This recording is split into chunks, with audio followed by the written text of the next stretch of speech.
Good morning to one and all. It's a cracking day here at Chelmsford for day two of the top of the table clash in many respects. It's Essex who are leading the championship against last year's county champions, Nottinghamshire. My name is Don Topley, and a very, very good morning to all of you, whether you're driving or in the garden or just simply relaxing and listening to a little bit of cricket. It's all going to erupt in a couple of minutes. The bell has been rung, and I'm very pleased to welcome who was here yesterday, in fact. It's Dave Bracegirdle of BBC Radio Nottingham. Dave, very good morning and welcome. Good morning, Don. Good morning, everybody.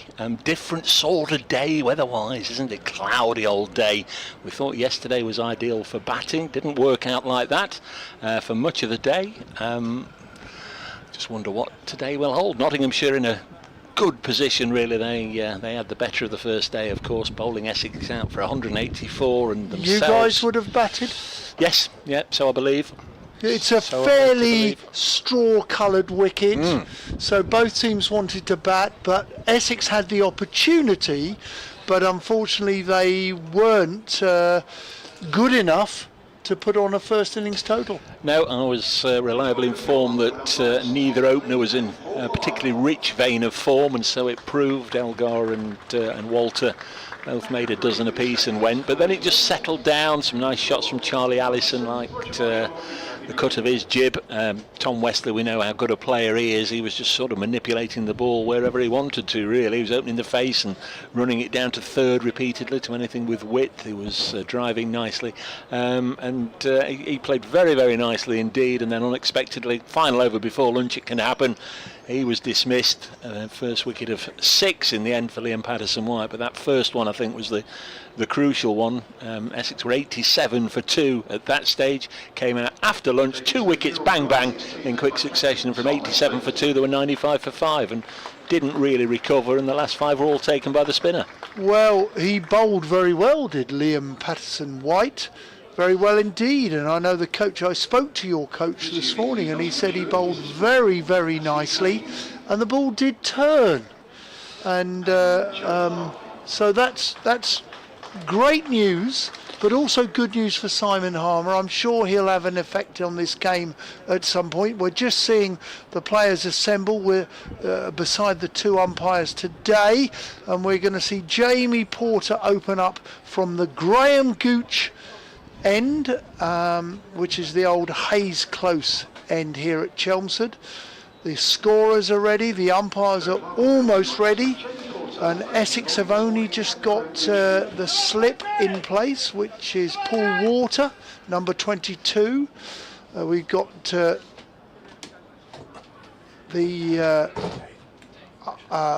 wicket keeper just with a cap on today. Lots of lads are wearing the Essex cap. No sun hats out and about at the moment. And the umpire is about to call play, and it's dead on 11 o'clock. So welcome everybody.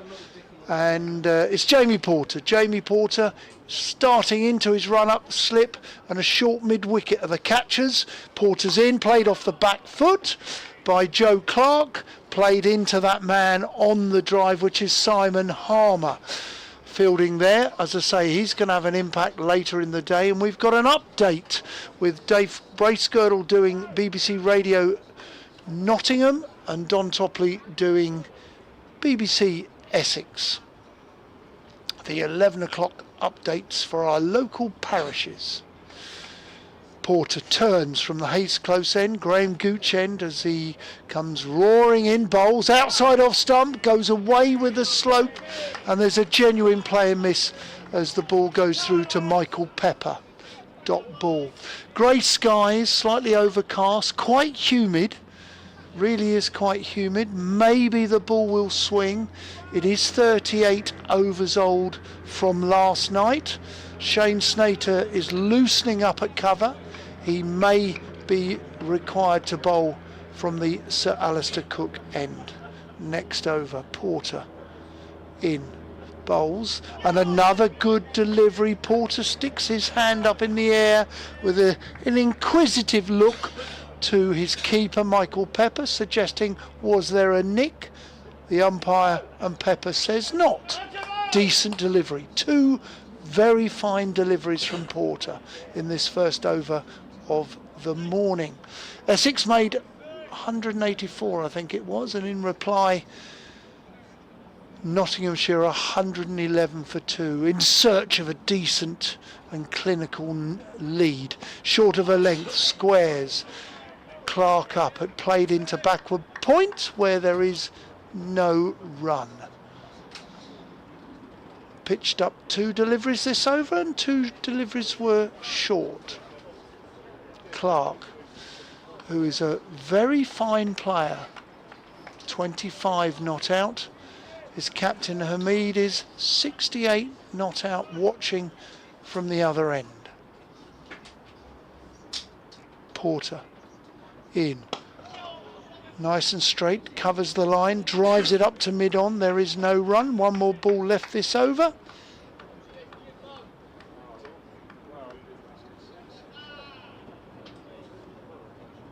Pepper coming up now, I think, to the crease, puts her helmet on.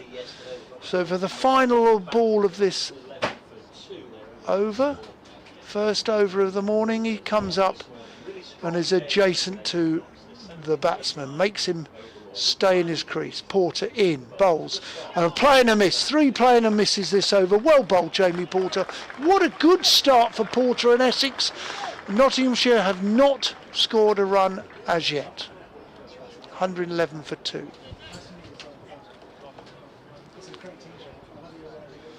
Dave Bracegirdle rejoins me. Here we are for update. BBC Essex. Are taking on the defending champions Nottinghamshire and Chelmsford.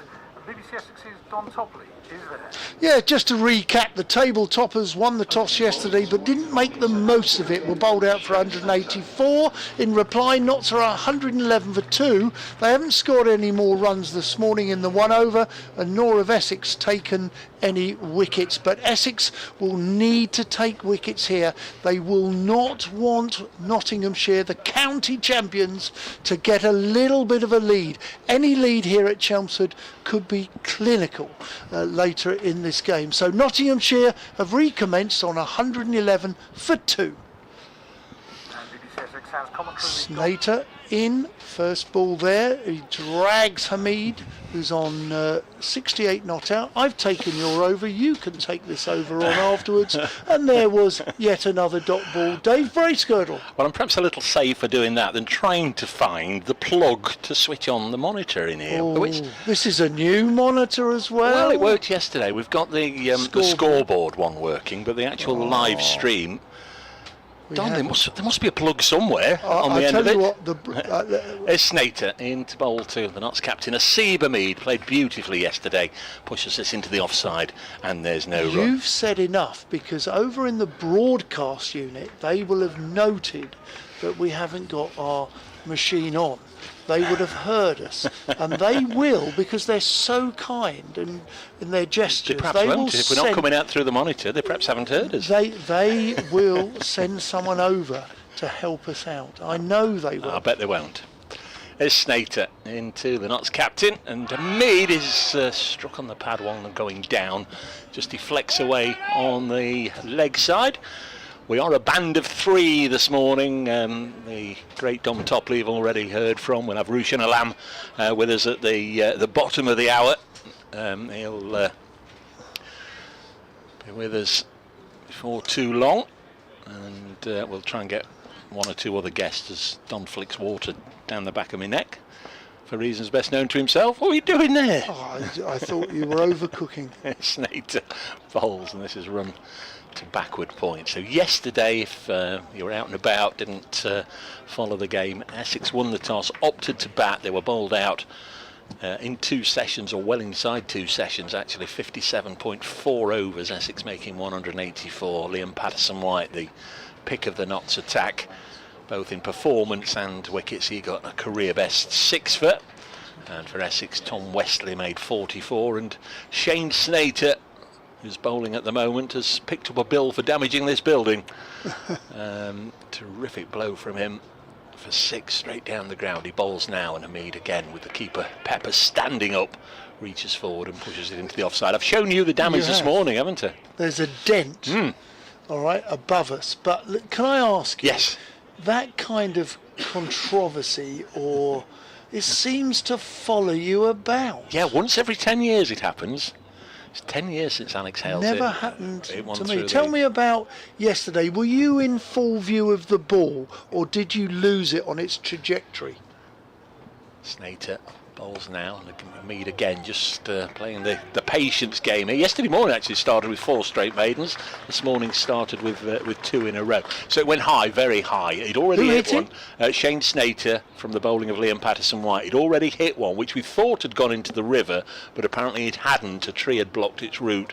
So they retrieved that ball, and then he came again at him and hit one, and this one went very, very high, and initially he thought, well, that's going way over the top and that's going in the river, and then it started to drop, and then looking up, Don, we're inside a commentary box. As you look up, then we lost the flight of it just above us, and from previous experience 10 years ago when Hales put one in the Trent Bridge commentary box, then that's when you start to worry.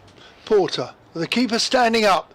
This time the ball bounces a little bit, which has hit the bottom hand of Clark, goes into the leg side. They take a quick single, well bowled, well played in the end, 112 for 2. Because then it started dropping towards us, and I'm sitting exactly where I was sat yesterday. Victoria was sat where you were sat, and I've got the window frame, as you can see, and I don't know if it was coming through the window I'm looking out of or the window to my right, which is wide open, and as I leaned across to sort of see the other side of the frame, Victoria screamed, "It's coming in," or something. Porter in, short of a length, played into the leg side. Harmer at short mid wicket, who's catching, does the fielding no run. And then we got the thud, and this place reverberated. It really did. And I don't know if it's a metal sign just above the window. It's clattered into that and made a dent. The ball bobbled down in front of us. I went out to get it, and by the time I'd retrieved the ball, Ollie Stone was up at the top of the stairs just to our right. He'd come from long on to get it, but it's a little bit of damage. So Victoria hid beneath the desk. Porter on his way in, one slip, and this is played, and ball jags back, got an inside edge, it runs out down for 2 runs down to fine leg, who has to move. Bennett is the fielder, and Nottinghamshire have moved to 114 for 2. As you would know yourself, Don, it's very difficult sometimes to take the ball when it's just over the boundary. Oh, I like that. I saw what you did then. Yes, can I just say, so Victoria hid beneath the desk. I'm not having you knocking Victoria at all. I'm not. She hid, but you struggled to hide beneath the desk. I wasn't supple enough. As gallant as I probably should have been. Porter in, right arm over. This time he comes forward, takes a quick single. That's really good cricket from Hamid there, who moves on to 72. Quick single played to backward point, who couldn't prevent it. Good cricket from Nottinghamshire.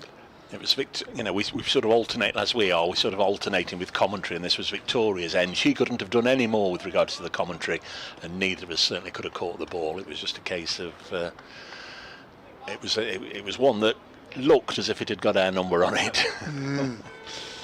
Porter to the crease. He bowls. This is a little inside edge, probably just nips back again, which is played into leg side, and Harmer at mid-wicket, short mid-wicket catching, does the fielding no run. I should obviously thank you publicly. The effort you've put in this morning, I've put it on social media at Brace Cricket. You've laid out the red carpet literally here. It's a magnificent welcome I've had this morning. The bunting and the banners haven't materialised, but the red carpet has. It's fabulous. Thank you. Pleasure. We'll talk about that in a little while. As Porter is in, bowls. This is driven up to mid-off. Good shot to finish the end of the over, but no run. So Nottinghamshire have added 4 runs this morning without a loss. First over was a good over from Porter of the morning. He encouraged 3 plays and misses, genuine ones, but that was a good over for Nottinghamshire.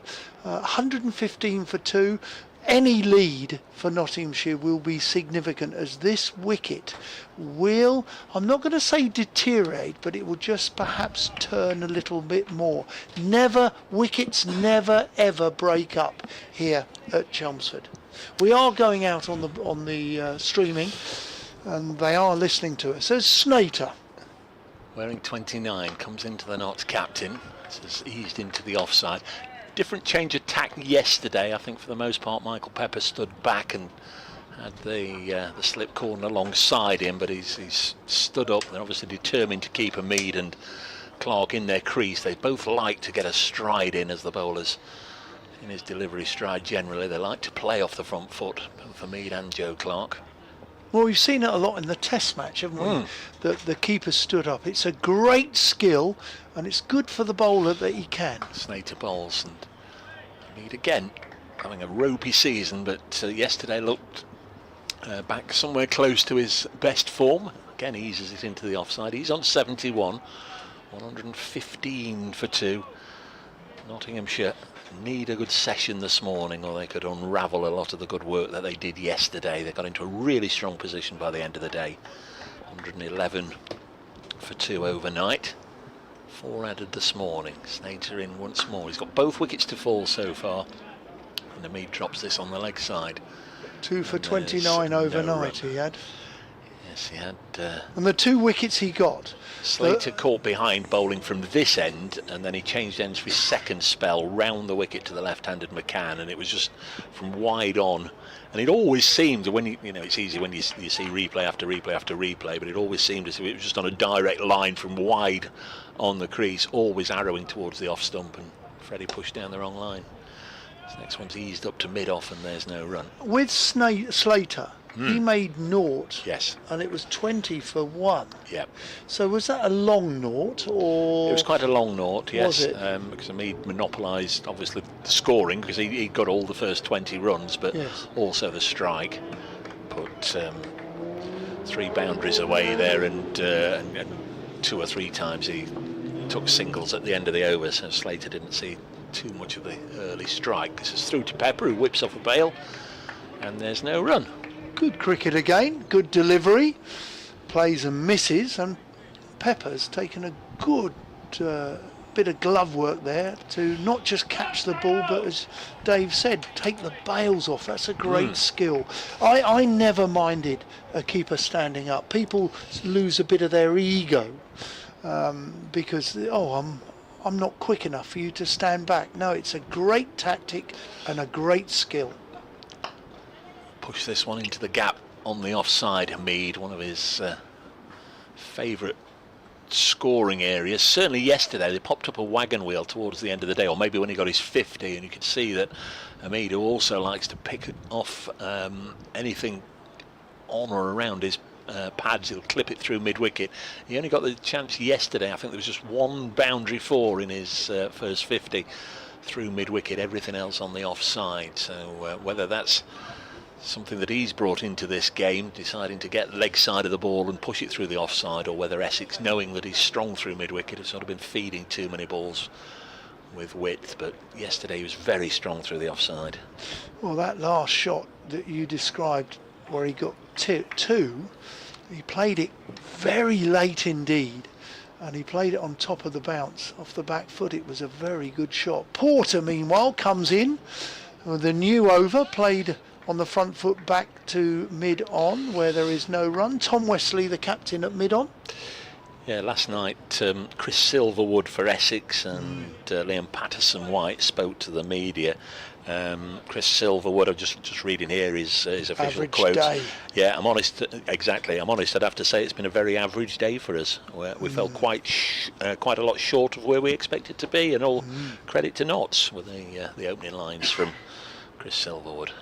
Porter, right arm over, keeper up, driven up to mid-off, where there is no run.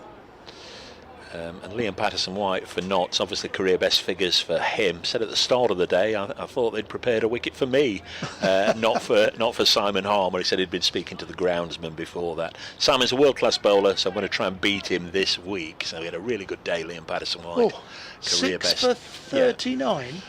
43, I think, 6 for 43. Fantastic figures. First time he's had 6 in his career. Porter in, bowls on a length. This is played by Clark into backward point, no run.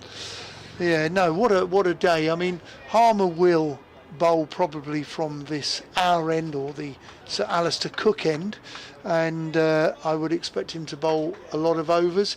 And of course, Essex are or will be bowling last in many respects if they do have a fourth innings here.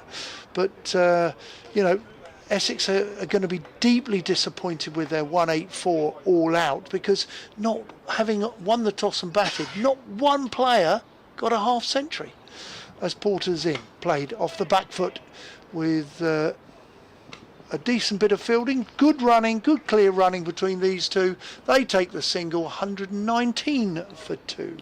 Yeah, there were certainly, I think, 3 key moments either side of lunch that were real momentum shifters. Tom Wesley played beautifully, absolutely faultlessly for his 44. We know what a good player the Essex skipper is. And to get out in the last over before lunch, that was a really big moment, sent Notts in on a high. Then straight after lunch, the mix-up between Critchley and Allison. Allison had done nothing wrong, and then he found himself on his way back to the pavilion, and Critchley couldn't go on, which you need to do. Porter bowls slightly fuller, driven by Hamid up to mid-off, no run. If you run somebody out, or you're involved in a run out, and we couldn't hear the calling, but it would appear that Matt Critchley was desperate to get off the mark. Correct. I watched it live, and Critchley was on naught. He's played it into the offside. I don't think Allison was on his bat handle or daydreaming in any way, shape or form. He was simply run out by a very good bit of fielding as well, but it was very costly to Essex. Porter in, outside off stump. I think that's left alone through to the keeper. End of the over, 118 for 2. I mean, as a bat, Don, you would know, you should know where every one of the 9 other fielders are on there, and I don't believe that a batsman out there would not know where the other 9 were. You know where your keeper is, you know where your bowler is, but looking at it again, there were a couple close in on the offside, and then Hamid, clearly his exact position would have, I think, partially have been obscured by Matt Critchley, but once he nudged it through those 2 that were close in the catching position last over before lunch, he just might have thought it's gone into space behind them and we can pinch a single, but it went straight to Hamid, who's a good fielder. Very good, and it was costly, as I say. You give a run out to somebody that was in, and somebody who scores a lot of runs for Essex was careless. There's Snater, passed on by Paul Pollard, and he's taken a cotton bowl. Snater, he's got 3, and Joe Clark a little unlucky. His first moment of real aggression this morning for Joe Clark has brought about his downfall. He has laced that back towards the bowler, who's taken a really sharp, instinctive Corton bowl in his follow-through, and Joe Clark has to go. Essex have got their first point of the match, courtesy of a 3rd wicket, and Joe Clark added just 2 this morning and has gone for 27. Notts 118 for 3. That's all down to Mr. Snater, who's having a very fine game.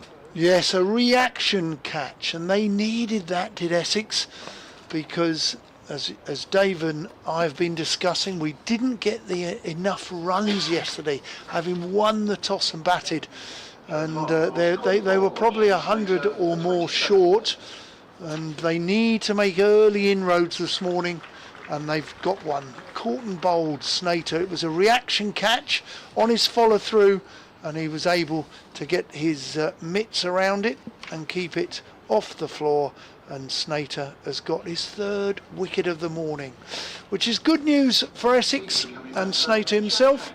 And we're now seeing and welcoming Jack Haynes to the crease, who I think I've seen him score runs for Notts before against Essex on a few occasions. Fine player, Jack Haynes, 4 centuries last year, just the 1 this year, but he's been very consistent. It's a good player to have coming in at number 5. He's averaging around about 40 for the season, 1 century and 4 other times he's passed 50 this year, approaching 500 runs in the Championship. This, of course, the first match on the return 7, if you like. We've just passed the halfway stage of the County Championship season, so Haynes will just need to just increase his output a little bit to get 1,000 for the season, which is more than capable of. He's about to face his first ball. Extra slip in now, 2 slips, and Jack Haynes just defends this onto the leg side. He, of course, came as part of that little McNeil shopping trip to New Road, Worcester, where it wasn't a case of buy one, get one free. He went and came back with 3 of them, Jack Haynes, Dylan Pennington and Josh Tong, and they've all been really good servants for Nottinghamshire. Haynes made his debut against Essex. Somebody suggested it's the Nottinghamshire Academy. Would that be unfair? It would be unfair. Snater bowls again, and he's away, turning it through mid-wicket certainly for a couple. It's Tom Westley, the Essex skipper, after it, and the 2 in the middle always knew they were just a couple. Made his debut against Essex at Trent Bridge. Son of as well. 2024. Son of Gavin, former Worcestershire all-rounder, yeah, late 90s or through the 90s, I think. Very popular member of the side. Does a good job in that number 5 role where you might be going out into the middle at 15 for 3, or you might be going out at 215 for 3. You've got to play a different way, and he's very adept at doing that. Pushes this back to the bowler. Haynes, did you mention he's averaging just under 40? Yeah, 40 for the season. Yeah. Well, I mean, that's pretty healthy. Yeah. That's good. Yeah, had a really good year last year. His first year, he just couldn't convert. He had 7 50s without scoring a century, and last year, I think it was actually against Essex, the second match of the season. I've seen him score runs. Yeah, he got his maiden 100 for Notts, and that sort of broke the dam. He got 3 more last year. This one wide of the pegs. Goes through to Michael Pepper. Sure how many balls are left in the over? 1 ball left in the over. As a bowler, he did give Haynes then the scoring opportunity. You know, his first runs, what did he get? 2 through mid-wicket. And it was just a bit of a leg stump half volley. To a new batsman, Snater will be slightly disappointed. We've got a man giving some rallying calls just away to our right, nicely pushed into the offside. There's no run. Either that or he wants a fish, I don't know. He's doing a lot of shouting. End of the over. 120 for 3, a successful one for Shane Snater. Joe Clark, I meant to look last night, I think he's still the country's leading run scorer, although Dan Lawrence whacked 300 odd for Surrey, didn't he, of course, in the last round. I can confirm. But he's now up to 815 or something like that, Joe Clark. Not so 120 for 3. Hamid remains on 73 from 149 balls. He's about to face his 150th. What did you say? I'm testing you. How many, Joe Clark? Well, he was on 788 going into this one. 813. You know, you don't need Rachel Riley to add. What did you get? 27 or 28? Yeah, all right. Whatever you said is right. 813. Yep. 13 innings. Ah, well, no, that's wrong because that's overnight. Ah, it would have been, yes, it would have been an LBW shout. I'm interested, but the umpire isn't. That's a good bit of bowling. It didn't actually hit him where he finished up. So well bowled against Hamid there, 73 not out, with an LBW shout that wasn't agreeable with the umpire. So well bowled Jamie Porter. He's got 0 for 24 from his 9.1 overs. Tom Lungley, the umpire at the far end. See, what does me, Don, is there's an extension cable in front of us here, and there's nothing plugged into that extension cable, and I can't see where the end of this monitor, the plug is. It'd be nice just to have a little look at a replay or two. Yeah. Porter in, slip, and a mid-wicket catching as this is played out with open face to backward point where there is no run. See, normally with technical things, sorry Don, normally with technical things I make out that there's only one idiot here with regards to technical equipment, but there we are, look, there you go. Thank you, Rushan, who's, well, I don't know, there we are, look. Oh. We'll, yeah. We're up and running. I figured it out eventually. Porter in. This is driven powerfully into a gap where it's fielded, dived by Dean Elgar, the South African, at mid off, where he did have to travel and prevent any further runs, but a quick single there for Mead. He's off strike. Haynes to face Porter for the first time this morning.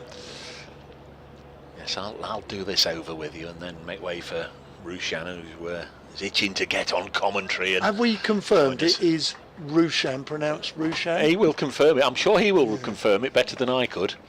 Very good. Yep, absolutely. Absolutely. Well, you Googled him overnight. It tells me he's come here with huge disappointment because he regularly works with Dickie Davis. So. Oh, does he? As Porter's in. Porter bowls short of a length, which is played into the leg side. Harmer does the fielding. And a strange little man without a bucket hat popped up in front of our window there. Mr. Bucket Hat. Yeah, Mr. Bucket Hat didn't have a bucket hat on then. He's very well known, is this gentleman. Mr. Bucket Hat, who's in front of us. Yeah, he is. Let us know what's going on, George, because we can't see at the moment. There we go, thank you. Yes. Porter on his way in. Bowls, length ball, and he's nicked it, but it's fallen short. It's bounced before first slip. Well bowled. Porter's bowled nicely this morning in his 2 or 3 overs. He really has, but this ball, this is something I discussed with Peter Moores, and I said to him, he was talking about possibly the wicket breaking up, and I said, actually, Chelmsford doesn't break up. It just doesn't. If anything, it dies a little bit.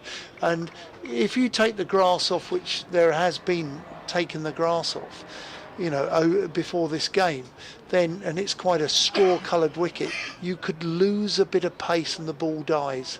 This time it's driven powerfully into the covers. Shane Snater, the bowling man of the moment, does the fielding at cover, prevents a single, and Porter's bowled a good over there. Knots 121 for 3, and we shall say cheerio to Dave Bracegirdle. I need to lie down just on the 5th ball there. Is Paul Walter not a little deep? That looked like a genuine edge to me to slip.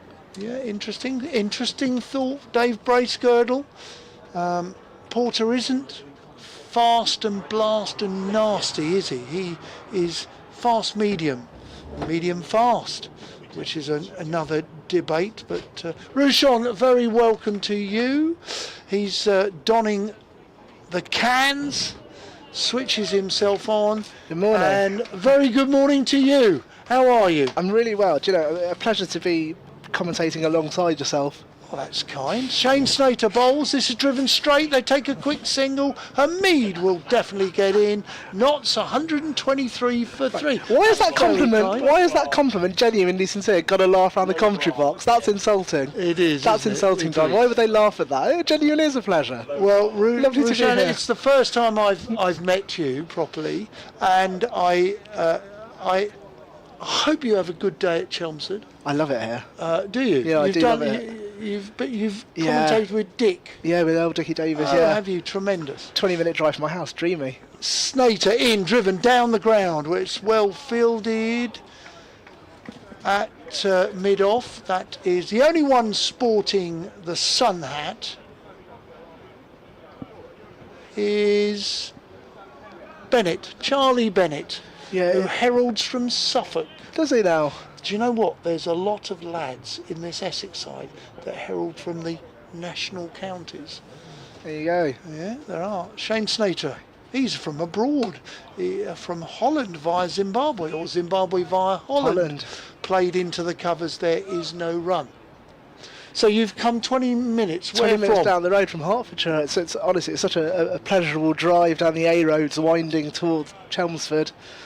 Yeah, one of my favourite drives. Just sort of country lane, 60 miles an hour. 60? Yeah, national speed limit. Really? Yeah. No, Good, not good, a mile, good, not good. a mile over, not Good. a mile over. Good. That's good to hear. Snater, 1 slip, 2 slips, as this is played into the offside and there is no run. Model forward defensive. Are you a cricketer yourself? Do you know what? Badly, yes. A better commentator. Well, better commentator. I was going to say better commentator than cricketer, but I'll let you. Come on, what do you do? Bat bowl? I sort of try and bat a bit at North Make Enfield. Make tea. Well, badly as well. Badly as well. Oh dear. Yeah, you can quite often find me at North Enfield trying to clear the tree that I have there. as Snater, right arm over, bowls. This is driven powerfully back to Snater, but it bounces, and on his follow through, well fielded, dot ball, 122 for 3. And I don't need to remind you, but you're watching top of Division 1. Well, this is exciting, versus isn't it? the county I know. champions. Well, this is exciting. I guess for Essex, it's the first real test of whether their position in the table is, a fluke because of some results, or are they genuine title challengers? This is, for me, a real litmus test. They're all together. There's 7 of the 10 teams are all together. This time forward defensive, played into the offside. Well, very quiet over in many respects. Shane Snater's the man of the moment. He has 3 for, I think he's got 3 for 30 something now, but he's bowled nicely this morning. Porter's bowled well. Porter's going to continue. And we can discuss whether we think for Porter, Paul Walter is too deep. Interesting. Yes. Paul Walter. Well, I'm trying to find Paul Walter He's now. at slip. Is he? Hang on, let me let him go. He's at slip, saving 1, according to Dave Bracegirdle. I was like, do you know, that is interesting. He's almost pretty much behind. But we've got to remember, Porter is medium fast, not fast medium. Yeah, there's. I mean, if I was to draw a line between Keeper and Walter, he's almost directly. But I'm surprised he can see the bowler run in. In the He's world of behind cricket, Papa, isn't he? in the world of cricket, Yeah. slips or bowlers, we would rather see the ball dropped than fall short. Really. Do you understand that analogy? I hear that. Yeah, we would rather see it dropped than fall short. Because if it's falling short, You're stood in the wrong place. yeah. Yeah, fair enough.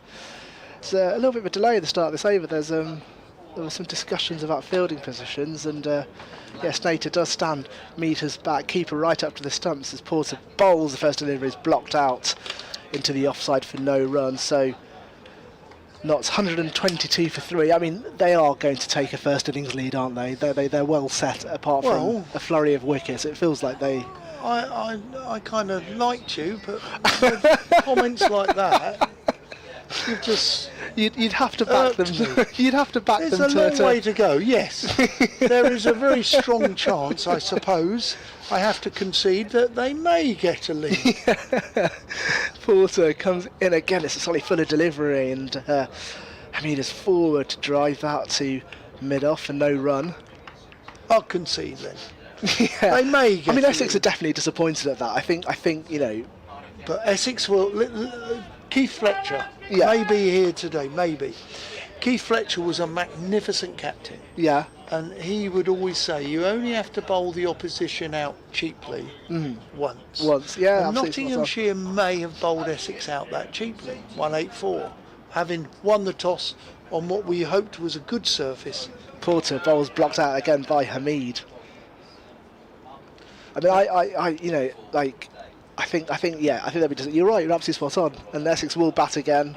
Need to bat big. Need to bat big. And then Harmon Critchley, day 4. Day 4 on this pitch. We don't think there's any rain coming. No, it looks. I mean, it's going to get hotter and hotter, and I think I wonder whether that's.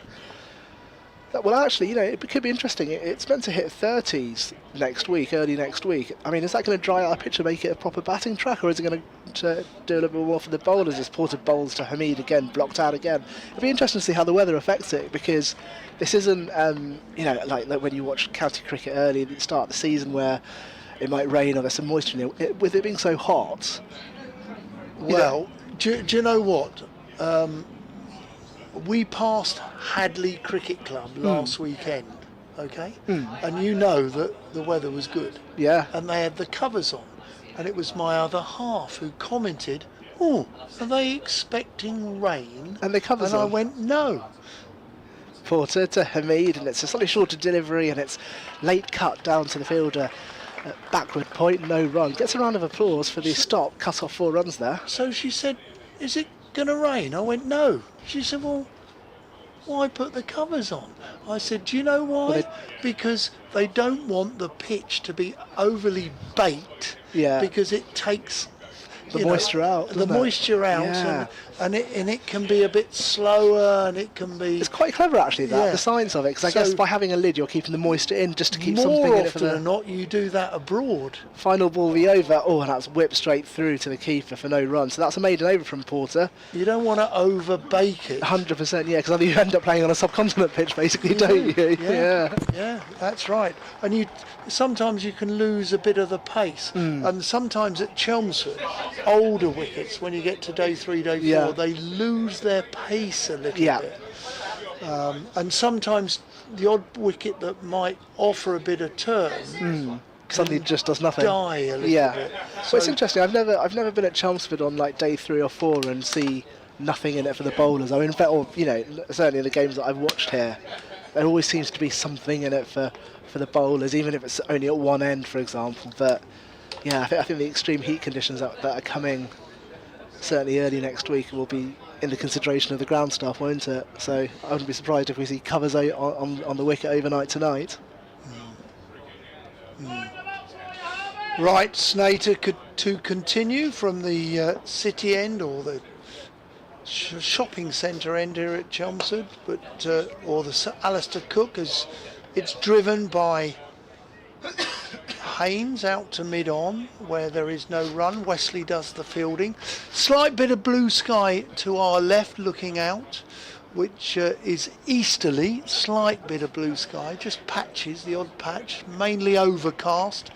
Looking at the limp flags, so that won't really affect the bowler or their swing. No wind this time. Good ball by Snater. Bowled on a length, played on the front foot by Haynes, who Dave Bracegirdle confirmed is averaging just under 40. Just under 40 for his 2026 season, which is a benchmark. It's a really good, 100%. I mean, he'll be desperate to try and nudge over that 40 mark, won't he? If he averaged 40 over his career, he'd be dead chuffed. Oh, of course he would. Dead chuffed. Yeah, you'd take that, wouldn't you? Snater in, right arm over. Oh, a bit of a leading edge, tried to play it quite late into the leg side, but unfortunately it's got a leading edge with an oohs and ahs from the fielding side into the offside. Allison does the fielding, no run.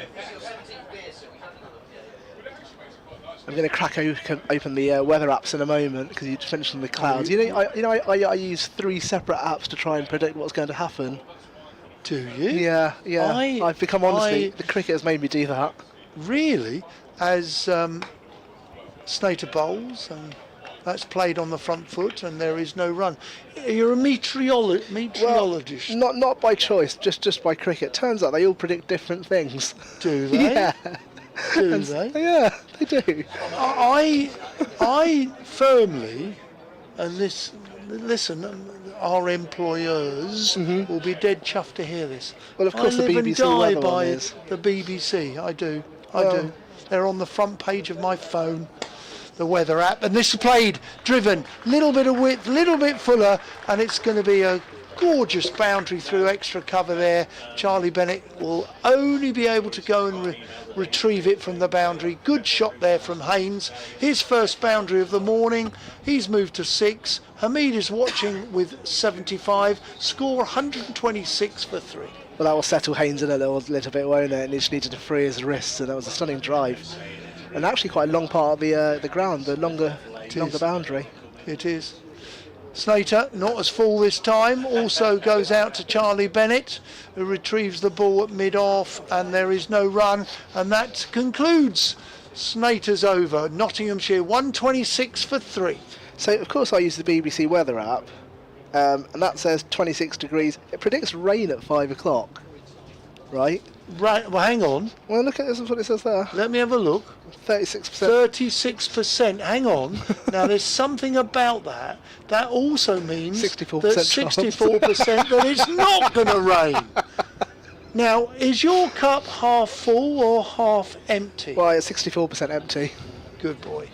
We don't want to see any rain today here at No, Chelmsford. but a lot of the apps are predicting not an overly sunny day. Is that a shower down the road as well? Potentially. Here's Porter new over, bowled blocked out again by Hamid, who is sort of playing patiently now. He's on 75 at the moment. I don't mind that. What was it, 64%? 64% no rain. Happening in my garden. Yeah, that could reach down the road, couldn't I'm it? happy with that. Yeah. Hey, that saves me water. Somewhere down the A2. Are you local? No, I'm just inside Suffolk. Ah, okay, nice. Okay, yeah, so that'll I live- be watering the flowers. About 200 yards from Charlie Bennett. Do you actually? Yeah. Jamie Porter runs in, bowls. It was slightly full at that time, and it's cut to point. In fact, sort of almost quite a close infielder there actually. For no runs, 126 for 3. So that wicket in the first half hour of play is just put Notts in sort of a little bit of a check, I think, because the run rate's not been the most exhilarating. It's been below 3 for most of the. Yeah. And do you think that's reflective of caution, or do you think the conditions have just? Well, yesterday I thought that they bowled well, and Dave Bracegirdle and Peter Moores confirmed that actually. Porter in, played out to backward point, no run. I'm so sorry I missed that ball. I got distracted by Dickie Davis. Did you? Yes. I just got distracted. He's on a busman's holiday. Of course he is. He loves. Dickie Dickie Davis Davis is is a great supporter of Essex County. Dickie's life is one big holiday. Let's not. Oh, is that right? Yeah.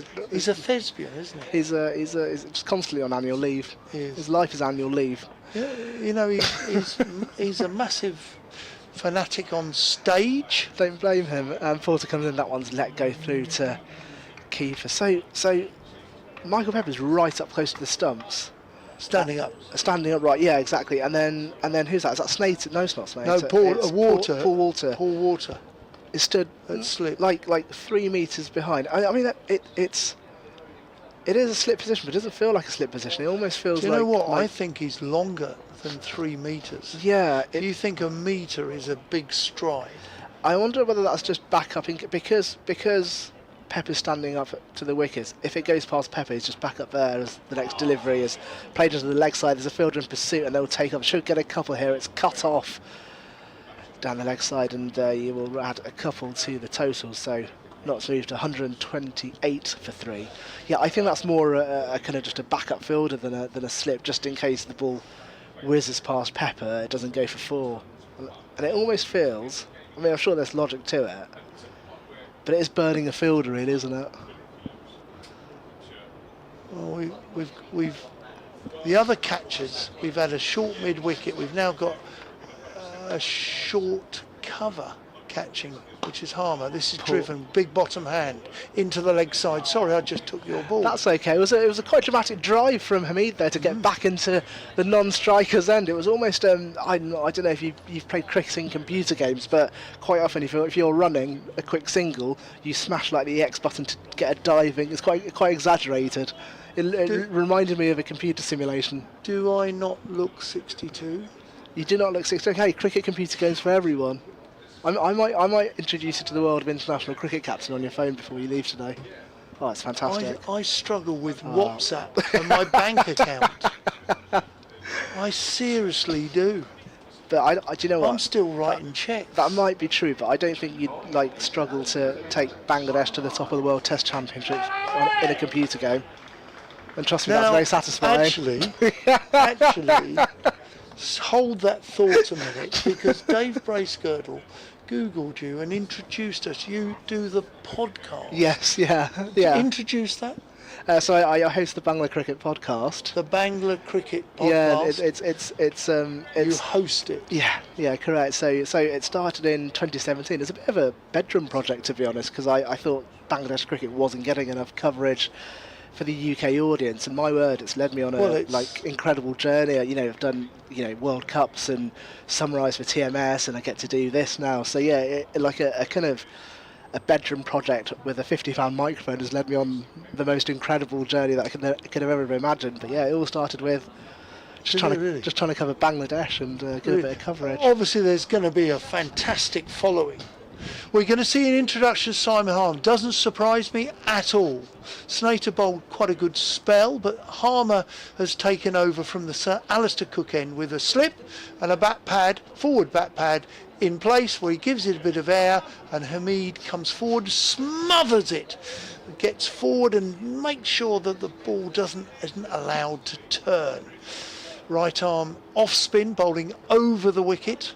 He could even, as soon as he gets loose, he might find a man under the lid on the offside. Armour's in, bowls. This is driven into the leg side with the spin, and Shane Snater fields well at mid-wicket where he prevents a single to be taken. County cricket and Bangladesh crossed over this week. So Hassan Mahmood became the second ever. Kent. Yeah. Harmer in, bowls a little bit quicker, slightly shorter, which he has played out. Hamid into Shane Snater at mid-wicket again.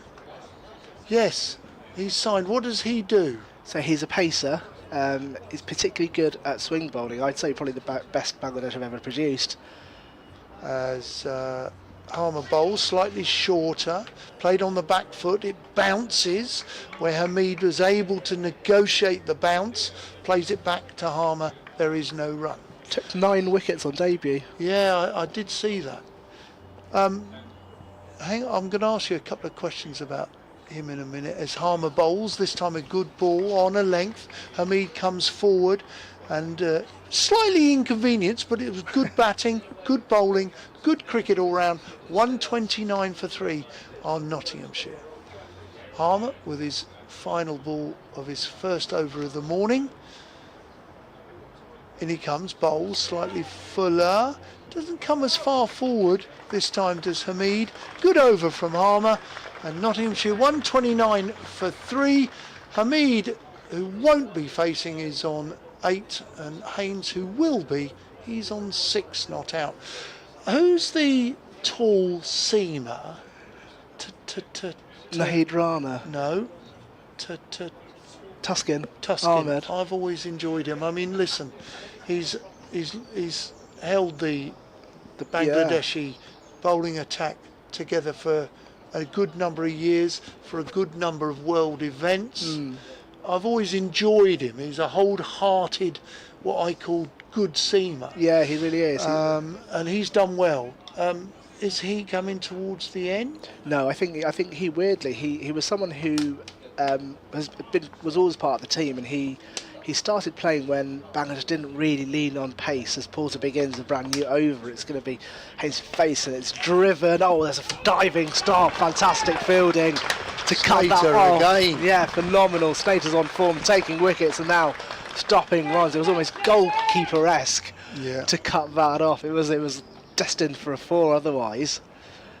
Brilliant to see a bowler lead by example in the field, and he's been doing it all morning, all season. Yeah, they got the round of applause it deserved. That was great to watch, my word, because I thought the pace on that ball was just gone. Expected to fully go underneath Slater or past his hand, but... So this Kent overseas bowler, yes. Will he play T20 cricket? No, I think he's signed for 6 county championship matches, so he's going to play 2 games, then go back to Bangladesh for the Zimbabwe series, and then come back in September for the final 4 as Porter is in. Bowls wide of the off stump, and that is driven less on it this time to Snater again, who sort of has to scramble on his knees to pick up the ball. I wonder whether the impact from the dive and the last delivery has still felt on his knees there, because he did look crawled, almost similar to my toddler does, to retrieve the ball.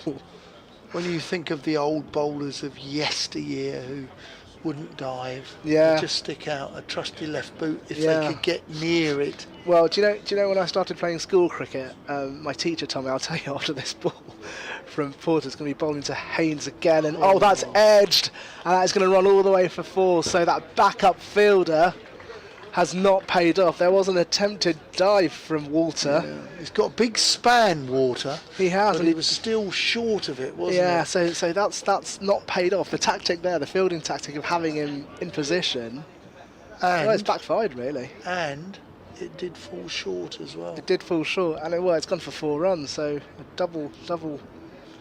I'll say again, every bowler, you'd rather it fall short? We would rather see it dropped than fall short. There you go. And that was something that I think Ian Botham, I remember saying when I was 12th man in the dressing room. He would rather see it dropped than fall short. I'm going to get those two mixed up. I'm going to say them the wrong way around, aren't I? I'm going to go rather see it drop than fall short. No. Yep, that's Yeah, correct. there you go. Got it. I've got it. There was a slight adjustment to Jamie Porter's studs, but they're sorted now. And the next delivery, it's fuller and there's Was that a half-hearted glove? Was that a appeal. Yeah, it glove? looked like it. Let's have a look again. Don't know if that was glove. May have been. Essex look a bit disappointed that it hit the floor. As we do see a replay, slow motion replay. It may have hit something on the way through, but nonetheless it's gone to ground, so we don't know whether it was officially a drop. Porter then, 5th delivery of the over, 4 from it so far. Bowls, and it's bowled ever so slightly on the offside, and it edges, this time safely on the ground to Snater, who is in first and only slip position for no run. Well, Haynes has taken a bit of pain there. I think it's cannoned off his inside thigh, yeah, or his back thigh. Little bit uncomfortable. He's bending his knee, his right knee, his back knee, but he's back in place and ready. As Porter bowls final delivery of the over, and that's pushed to the offside, straight to the field, and no run. So that completes the over then, 4 from it, and that's 133 for 3. Chasing Essex's first innings score of 184, so deficit just over 50 now. They are progressing nicely and slowly. The run rate's not the quickest, 2.6, but there's no rush. It's only first session on day 2. Correct. Nottinghamshire won't want to lose wickets. They've got to bat well like they did yesterday. And they bowled well. They had a good day all round. Hamid has found some form, looking good as Harmer starts a new over, right arm over, played off the back foot, played with slightly open face bat, but safely into backward point. There is no run. So yeah, they've got to be cautious. They don't want to throw wickets away, give wickets away to Essex, like Essex did a little bit yesterday. Harmer in again, a little bit quicker, down the ground, goes out into the offside. That's going to run away to the longest part of the ground for 4. Safe shot, advanced down the wicket and made sure he didn't drag it. He made sure that he was in control in just slightly opening the face and playing over the off spinners. Offside. Good shot. Yeah, it is the longest part of the ground. It's also the squarest in terms of the boundary. It's because it's where they keep the... they're having to move the covers to find the ball. Yeah. That's just like club cricket. It literally is. Yeah, the balls has disappeared under one of the covers, so you've got I think Dean Elgar there wheeling over the covers to get the ball back. They've got it back, and Dean Elgar helpfully helps put the cover back. What a team player! That's what you want in your players, just chipping in, helping the ground staff put everything back in place. They've got the ball back. And, it should eventually make its way back to Harmer. In fact, it has. Yep. So Harmer is rubbing the ball on his rump. He's crouched over beside the umpire, waiting for Dean Elgar to get back into position, who helped retrieve the ball. Harmer forcing the ball in his hand as an off spinner would, probably splitting his fingers as well. He turns, he's on his way in, couple of paces, bowls, little fuller, straighter, which Hamid respects. He doesn't move from the crease this time, he just respects it with a honest forward defensive. What do you think he's trying to do there? So it's slightly airy deliveries there. Is he just trying to tempt? Just varies his pace. Yeah, he's seen him come down the wicket, hasn't he? This time a little bit straighter.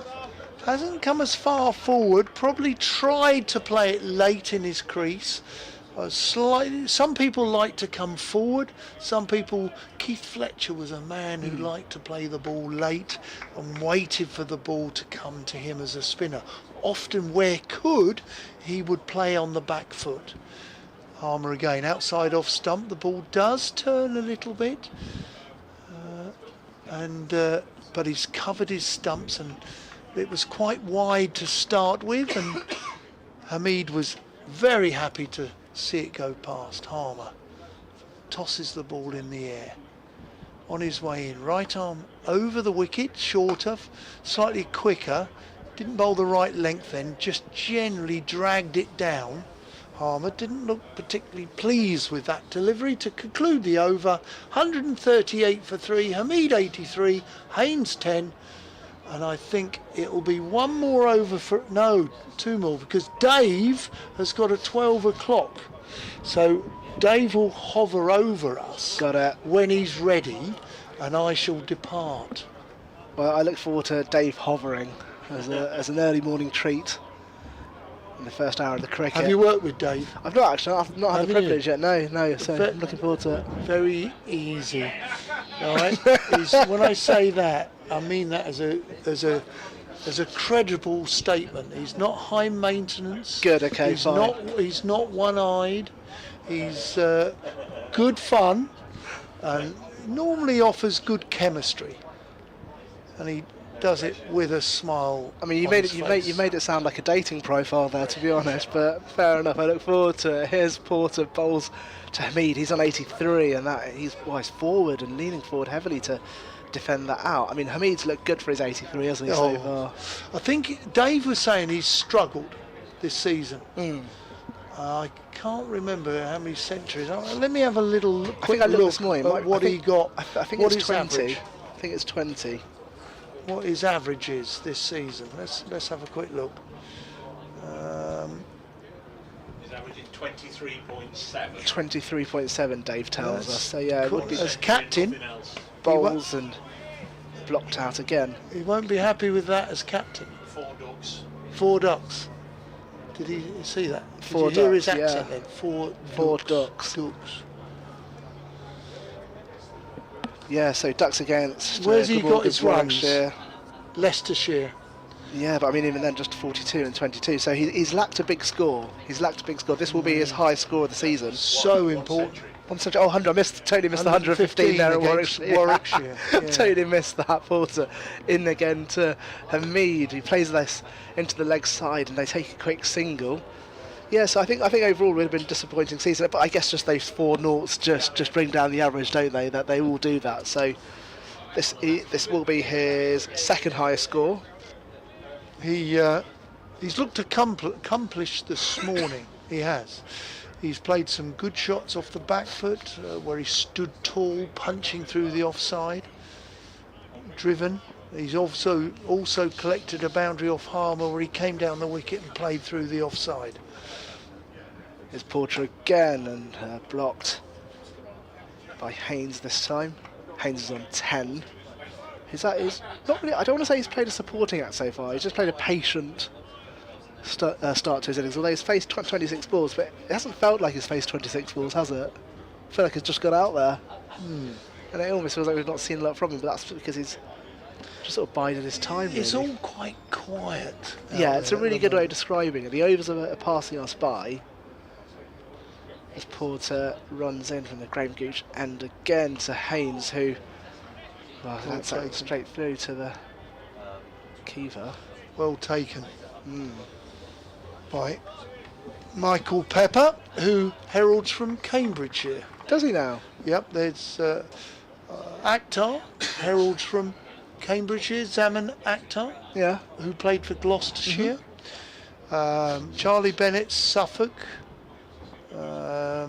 Let me have a look. There's quite a few national counties in here. Porter runs in, last one of the over into Haynes, who pushes this into cover for no runs. So that's end of the over then, 1 from it. Wesley, Cambridgeshire. Well, I'm not surprised, just down the M11 even. Yeah, absolutely. Not too far. So it's not cloud cover today, but it's not overly sunny. There's a nice sort of breeze coming through the commentary box. Actually quite nice conditions, because it feels bright enough to feel like a good day, but it's not hot. It's not hot. No, it's not. Not like yesterday. No, and it is meant to get warmer. I think at 20. Well, let me check one of the weather apps. I've got 3 on the go. Bear with. I've got 3 on the. Yeah, okay. BBC is 1. So yeah, I'm not sure if I'm allowed to say the other ones, but you know, there's one by a popular fruit company.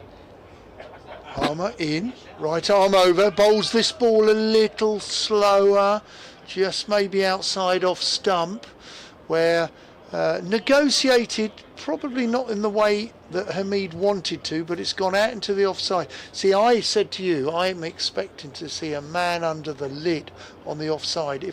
Where would we take it from? Harmer bowls a little slower again. I think he's going to try and bowl a little slower than he was bowling that slightly quicker.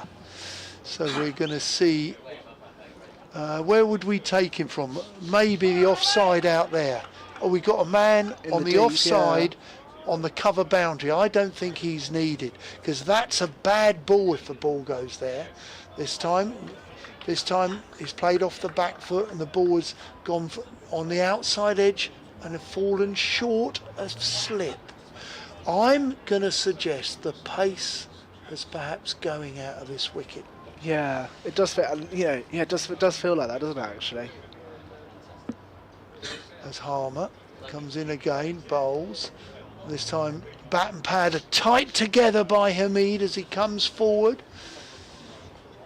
Well bowled, well played. I do think I'm not happy with that fielder on the deep cover boundary. I'd agree with that. For the off spinner that is turning it a little bit. I think that's wasted. It's there for a bad ball. Harmer in bowls. Again, well bowled, well played. Good cricket. So I would bring him up into the ring or put him under the lid on the offside. So yeah, I was thinking if they put them there as a catcher, but you'd be bowling slightly more wide of the off stump if you were trying to tempt that sort of. No, yeah, I don't understand that. Yeah, understand that position at all. Well, it looks like it's about to go around the wicket. Hang on, he's putting a leg slip in, so slip is going. So Harmer's coming round the wicket. He's going to bowl a bit straighter. He's moved his slip to leg slip. In he comes, bowls a little bit quicker. Hamid sees it, spots it, comes forward, plays into the offside, end of the over, 139 for 3. That's quite an unexpected and slightly fascinating change for the just one delivery. It wasn't like it was a tactic for 6 balls. It was. Keep an eye out for that, because I'm going to be coming off. We've got somebody hovering. So I'm going to depart, but keep your eye on when Harmer bowls, whether that deep cover stays fielder, there. It shouldn't be there for me. But anyway, that's enough from me. So leave you in the hands of Rushan, and along with, welcome back Dave Bracegirdle. Thanks, Don, and what an honour to commentate alongside Don this morning. So here's the equations then. Notts are 139 for 3. They're in pursuit of Essex's first innings total of 184, and so that deficit just getting chipped away at. It's now 45 runs, and Nottinghamshire do have 7 wickets in hand. So we see Bennett bowling. Change of bowling from the Graham Gooch end. And here is the first delivery from Charlie Bennett. Bowls and it's blocked out. So, native midfielder, the wicketkeeper has gone back into well, not standing up to the wicket basically, and Snater's there with him as first slip, but in a more conventional wicket-keeping position, not standing up right up to the wicket for this over. And good morning to you, Dave. Good morning, good afternoon. Good afternoon, I stand corrected. We're just beyond the yard arm. I'm in the great man's chair. Never had it so good. Here's Charlie Bennett. Runs in again, arms pumping, bowls, it's a fuller delivery and it's flicked onto the leg side. There is a fielder down at third man who'll cut it off, but they will run a single and then they'll move to 140. So edging closer to that first batting point, but also edging closer to that first innings total. At this rate, the first batting point will come about a week on Thursday. It's been really tough going. Notts have had a 29 in the first hour and a bit. There's only been 3 boundaries as well. 1 to the captain Hamid, 2 to Jack Haynes. Just obviously putting a high price on their wickets this morning. Yeah, they really are. As Bennett bowls, and this is driven straight back to the bowler, who stops it with one hand. Yeah, the run rate at 2.6, but I was saying to Dom that, I mean, there's no rush. It's the morning of day 2 or afternoon session of day 2. There's no rush here. They can go about their business, safely see off the deficit, and then start to look to put on a lead. And I think the bigger the lead, the better they put themselves in the position for batting fourth in this game. Yep, first innings runs so important. There's the fanfare for Don. There's a marching band somewhere.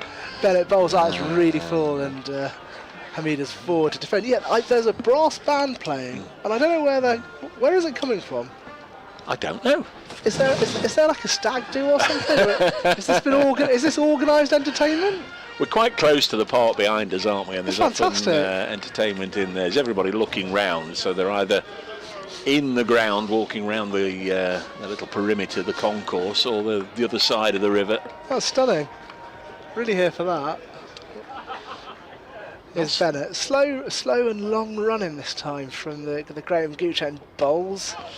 And Hamid was a little bit uncomfortable with that one, sort of came forward, almost twisted his foot in doing so to defend that for no run. If you're batting, it's not what you want, is it? I mean, it sort of, yeah, it was great, but it sort of momentarily disturbed our concentration. So, so out in the middle where you're looking at Charlie Bennett running towards you, you've got to focus, haven't you? Yeah, you've got to think, oh, what's that tune? That's suddenly a trombone rattling your helmet.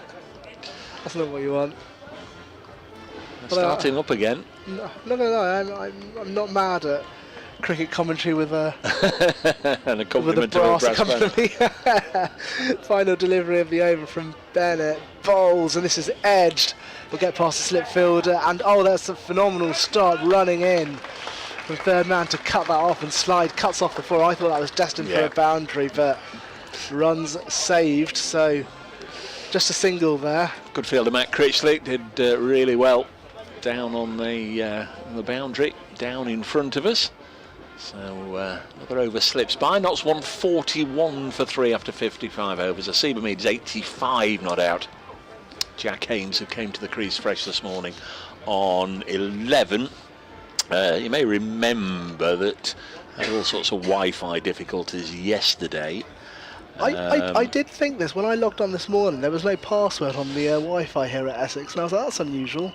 So maybe I shouldn't publicise that on the live stream, but maybe you shouldn't. Apologies, everyone. No, I don't think it matters as long as you don't give the password. 141 for 3. Here is Simon Harmer. Then he's going to go round the wicket to Hamid, who pushes this square the wicket on the offside, and they get a comfortable single. It's fielded by Charlie Allison. For a moment there I thought that might be a little tight.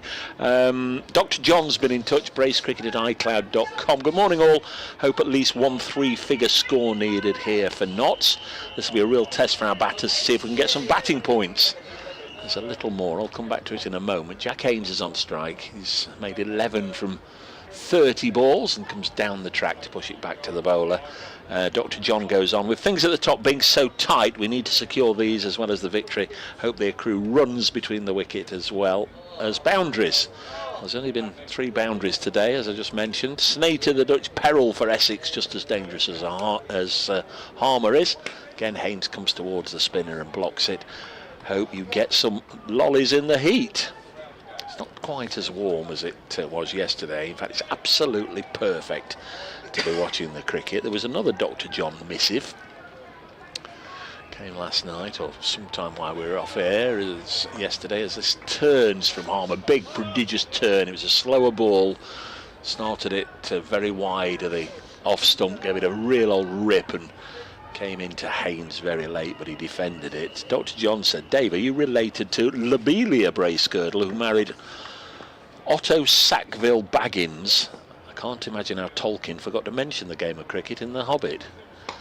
This is pushed down the ground. There's not a lot of words there I'm familiar with. I didn't follow Dr. that John. At all. I did not follow that at all. No, so there we are. I've read it out, Dr. John. No idea what you were on about, but there we go. Cricket up and down the country today. I did see that they had a little bit of rain at Leicester, but they weren't off for long. My good lady tells me it's been raining all morning in the Kingdom of Newark.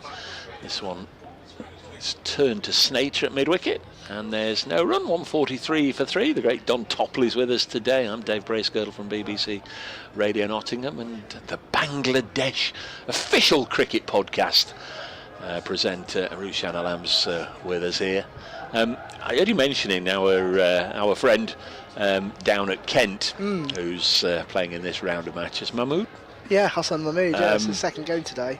My Kent correspondent told me last weekend, Dave, he said, I've passed on to the BBC Kent commentators that Kent are first to do something. Guess what it is? And anyway, I had to play 20 questions, and when the answer came, I'm very pleased to say I was able to shoot him down. I'll let you just talk through this next delivery from Charlie Bennett in a second. There's some conversation on between Harmer and Bennett before he begins his first delivery. And he started his run up before Harmer's back in fielding position. Here's the first delivery. It is into Haynes. Oh, it's a really full delivery, flicked onto the leg side. It's the longest part of the boundary, and there is a fielder there running in from fine leg to cut it off. So they went out a single. My correspondent said I was able to tell the BBC commentators that Kent have become the first of the 18 English counties to have a test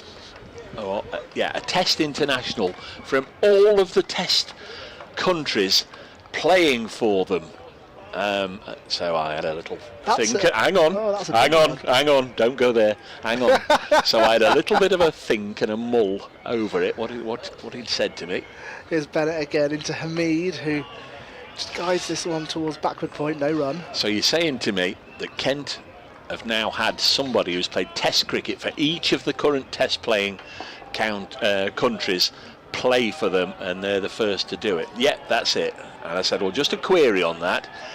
Are you counting white ball as red as well as red? White ball as well as red ball? Yeah. Just so long as they've played for Kent are the first. I said, right, let me have a little think on this. So I did. I can't wait for the conclusion. I cannot wait for the conclusion. Here's Bennett. Hamid defends this one. It would actually help if I found a bit of correspondence, wouldn't it? Which I now have. So I said, let me think about this, mate.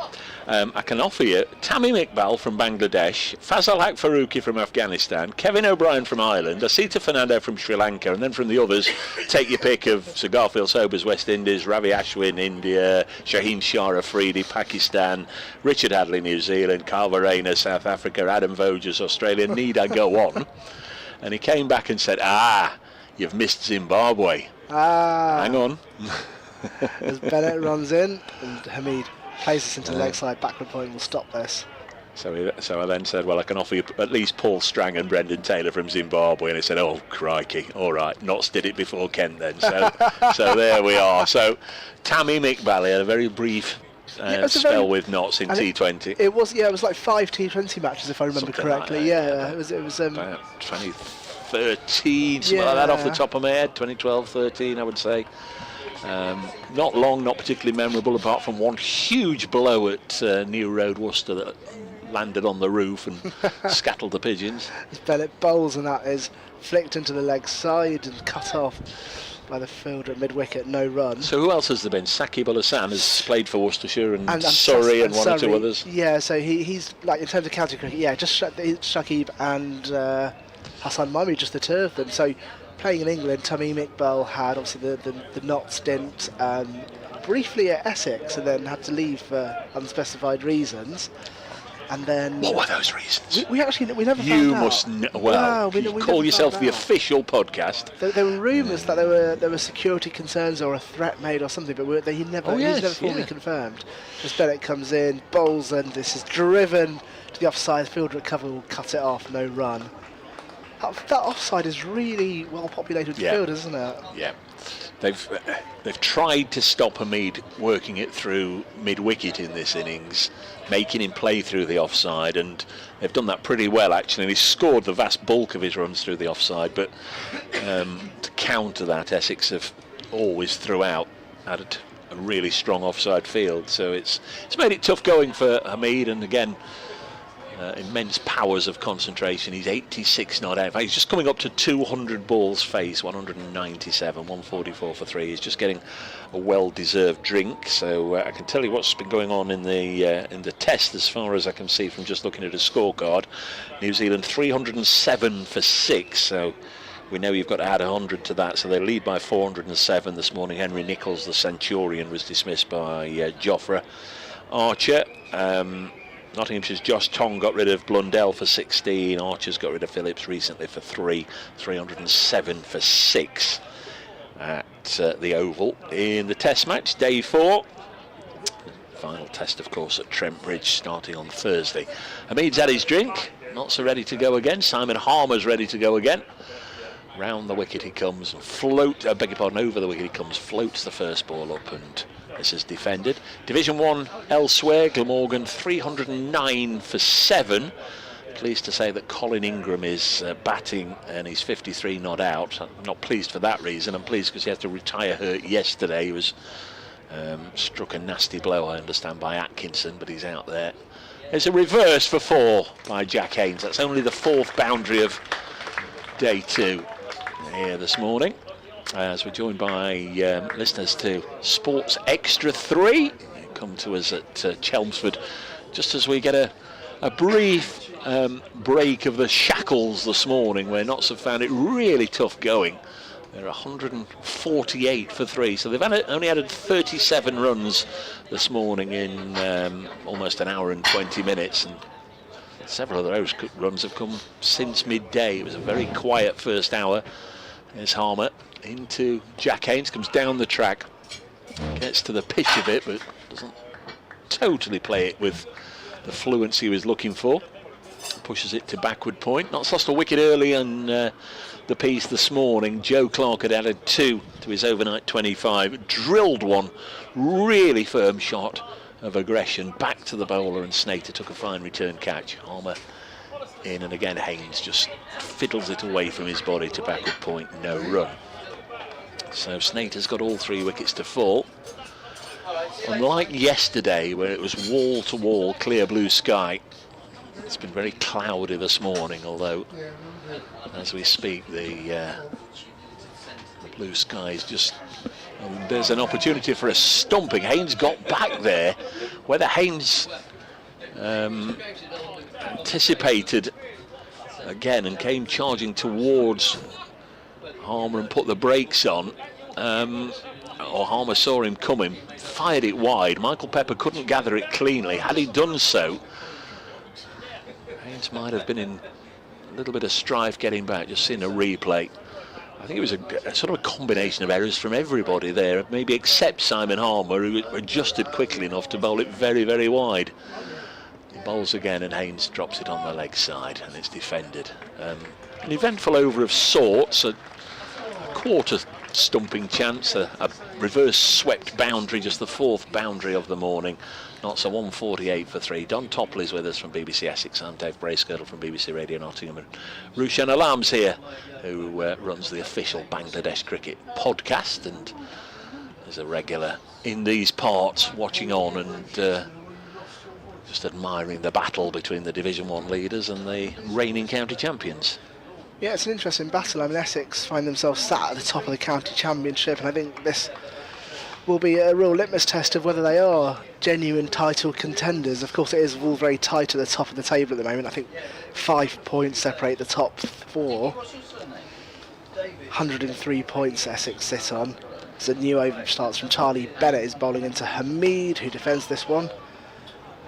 Hamid, who we're saying averages around 22 this season. That's largely down to 4 ducks that he's had, but this already his 2nd highest score of the season, 1 century, but a 2nd would go a long way to just maybe getting the rest of his season on track and putting him mentally in a good place.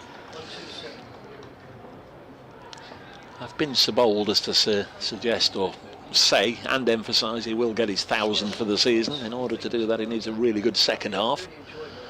Bennett bowls, and Hamid is forward again, drives this to mid-on for no run. Getting the occasional bit of sound coming from behind us. We think probably in the park, and it sounds like there's a brass band there, and it also sounds like there's cheerleaders. I don't know if they've got the pom-poms or maybe it's the Don Topley fan club. I'm not sure what it is, but occasionally you might just hear a little bit of noise. We don't think it's in the ground. I'll investigate during lunch. I'll go have a wander. It might be a bit of Morris dancing going on there. I'll do an investigation. Yeah. I'll investigate. Here's Bennett bowling to Hamid. Lets this one go wide of the off stump, straight through to Michael Pepper, the wicket keeper. We were told last night in the park there was an exhibition of cage cricket going on. Cage cricket? Yes. Fantastic. Is that a new one on you? Yeah. Yeah, me too. Cage, not nets. Cage. No, cage cricket. It was taking place in the park behind us. I didn't investigate it, but I guess that's good. If it's in a cage, 6 if you hit the walls, but you don't have to go retrieve the ball from anywhere. That's actually not mad at that at all, as Bennett begins his run up. He's bowling from the Graham Gooch head opposite from where we're sat and bowls into Hamid. Wide of the off stump, he drives this into the offside. 2 fielders in pursuit. They should be able to cut this off. In fact, they do. It's a sliding Shane Snater who has done all the work in the field today. He's been phenomenal. 3 wickets and quite a lot of athleticism to cut it off. So they will run a couple and they reach 150 for 3 do nots. Yes, yesterday we had a goodly number of school children inside the ground. It was lovely to see them as well here. They were making a lot of noise. They'd have enjoyed the 150 coming up and giving it a bit of a cheer. Oh, I love it when Schools Day happens at county cricket, as Bennett bowls, and this is flicked onto the leg side by Hamid. They should take off for a single. It's a fielder retreats. I was at the Oval for Schools Day. I think it was like 7,000 children. And I tell you, when the umpires came out, they were greeted like pop stars. You think they were members of BTS walking out. I'm not sure the umpires have ever had such a reception. Give you the Division 1. Well, I'll go through them all. No reason we should snub Division 2, is there? We're not elitist. Give you the scores at the end of the over, but just to say it's raining at Taunton at the moment. Somerset, Warwickshire, they're off for rain. Final delivery of the over from Bennett with mid-wicket in close, and this is edged down towards third man. Slightly lofty shot actually, but landed safely and cut off by Critchley. And that is the end of the over. It's 152 for 3 then. The deficit now 32 runs. Yeah, Notts with the better of it yesterday here. So elsewhere, Glamorgan 311 for 7, still batting in their first innings, of course, down at Cardiff, playing against Surrey. Colin Ingram, who had to retire hurt yesterday, is back at the crease. He's 55 not out. Chris Cook this morning out for 101. Mason Crane is 90 not out. It's been a case this season. Every time you look at a Glamorgan scorecard, Mason Crane is making an impression, and he's had a number of good scores. He got a half century in Glamorgan's defeat at Trent Bridge earlier in the campaign. Harmer bowls to Haynes. Seems eager to keep the board moving now. He's got to have played himself in, Haynes, and brings Hamid, his skipper, back onto strike. Haynes onto 19, 153 for 3.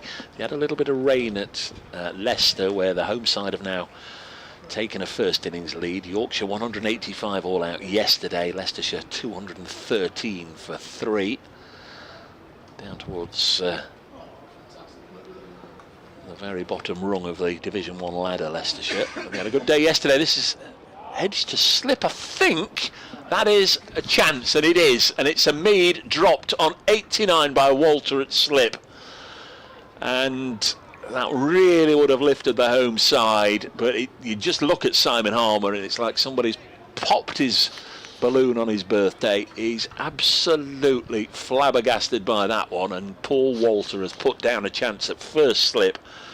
Very nearly ran away for runs as well. He grasped after it. Now Mead comes down the ground. Is he given another chance to Mead? And he has. And Critchley has taken the catch at long on to spare Walter's blushes and end a battling innings by Asiba Mead, who doesn't often get caught on the long on fence. A most unlike a Mead shot What on earth was he thinking? Clearly looking to try and impose himself on the spinner. He's danced down the track. Hasiba Mead not got hold of it properly like we saw Snater do 3 times yesterday, and he's picked out the safe hands of Critchley and has to go for 89. Well, it's a well-earned wicket for Harmer, because I think he's done everything right this morning. His variation, his different lines and lengths that we've seen from him, and drama, that catch. Not a good morning for Paul Walter in the slips. We've seen runs go by past him where you would have thought he would have been able to stop them, and then the drop catch, and I think Hamid just looking to take on and be a bit proactive there, and in the end didn't get on hold of that at all, and really not a straightforward catch from Critchley. He had to move and get down onto one knee to do so, but a safe catch as far as Critchley was concerned. I think Hamid will be disappointed that he was looking so good for his 89, and I thought his second century of the season would have been on there. And in the end, do you think that was a rash shot? I felt like a conscious decision to take on the spinner. Having been dropped the first ball, very often a player will then sort of have a little mental word with himself. We always know that Hamid goes on that little walk out towards the square leg umpire after every ball, and just sort of reset. Might have just taken a moment to take not that it would have been needed, but take a fresh guard, take a moment, just reset, having been dropped from the ball before. But instead now he thought he was going to just show, as you say, an act of defiance towards Simon Harmer, come down the track and wallop it as far as he possibly could. But unfortunately, that was only into the safe hands of Critchley on the long on fence. Now, yesterday I made the bold, maybe foolish suggestion that if one man in the Nottinghamshire side should be able to play Simon Harmer with a stick of rhubarb, it was the man who keeps for him in international cricket, in Test cricket. That's Carl Verreynne, the South African wicket-keeper. He's out there to face the South African Test off-spin bowler, so he's stood behind the stumps to him a million times. And if Verreynne gets bamboozled by anything that Harmer's got to offer, then that you'd imagine would come as a shock. But of course it works the other way as well, because Harmer knows all about Carl Verreynne. 153 for 4. Got 3 balls left in this over. Again, a little bit of a cry from the Essex supporters. Notts this morning have lost 2 wickets. They've only added 42 runs in 90 minutes, almost like they've been stuck in treacle for large parts of this morning's session. You can understand the need. You can understand and imagine the morning team talks, the huddle, the words in the dressing room, the mental concentration into preparing for the batting effort this morning. Here's Harmer into Verreynne, works it away behind square, will get at least one. Bennett's after it, he's lost his floppy sun hat and will retrieve it down towards the farm sausages sign in the far corner, which has been here for many a year, and Bennett's throw finds the gloves of Michael Pepper, and Verreynne's away with a couple. I told you he could read him, playing with a little stick of rhubarb. He's batting at 200 against Verreynne in this innings. He's got close to the wicket company, a slip and 2 short legs, but he slams this out to deep mid-wicket. Shortish ball from Harmer that he won't be pleased about. I'm sure Tom Wesley won't be pleased about. He was ducking at short leg there. Single to Verreynne, 156 for 4. Haynes has 19. So Notts still with a little bit left in the hutch. They've got Lyndon James to come in at 7. Understand this is floated up and Haynes defends. He wanted a single, but Verreynne says no. That'll be the end of the over. Lyndon James to come in at 7. Understand Fergus O'Neill's going to come in at 8, all things being normal, and he's going to come in ahead of Liam Patterson-White at 9, Brett Hutton 10, and Ollie Stone 11. That's the batting order I've been given. You've got Ollie Stone with a first-class best of 90 coming in at 11. Potentially Notts can still eke out a few more runs yet there. Still behind, Essex made 184, Notts 156 for 4. He's through Shannon. Well, they certainly do bat deep, don't they? So, plenty on paper. On paper. Yeah, it's an easy game on paper, Ushan. Yeah, on the good days. So Notts trail by 28 then. Haynes is there on 19, and how do I pronounce this name? Verena. Verena.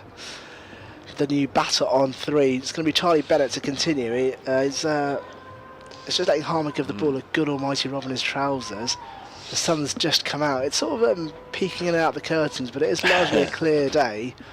We're expecting cloud cover, but not sort of that you have on grey wet days. Just enough to take the edge out of the sun, so it's not a necessarily hot day. Here is Bennett, then begins the first delivery of his over, and he bowls in it. This one is let through to Michael Pepper, the keeper.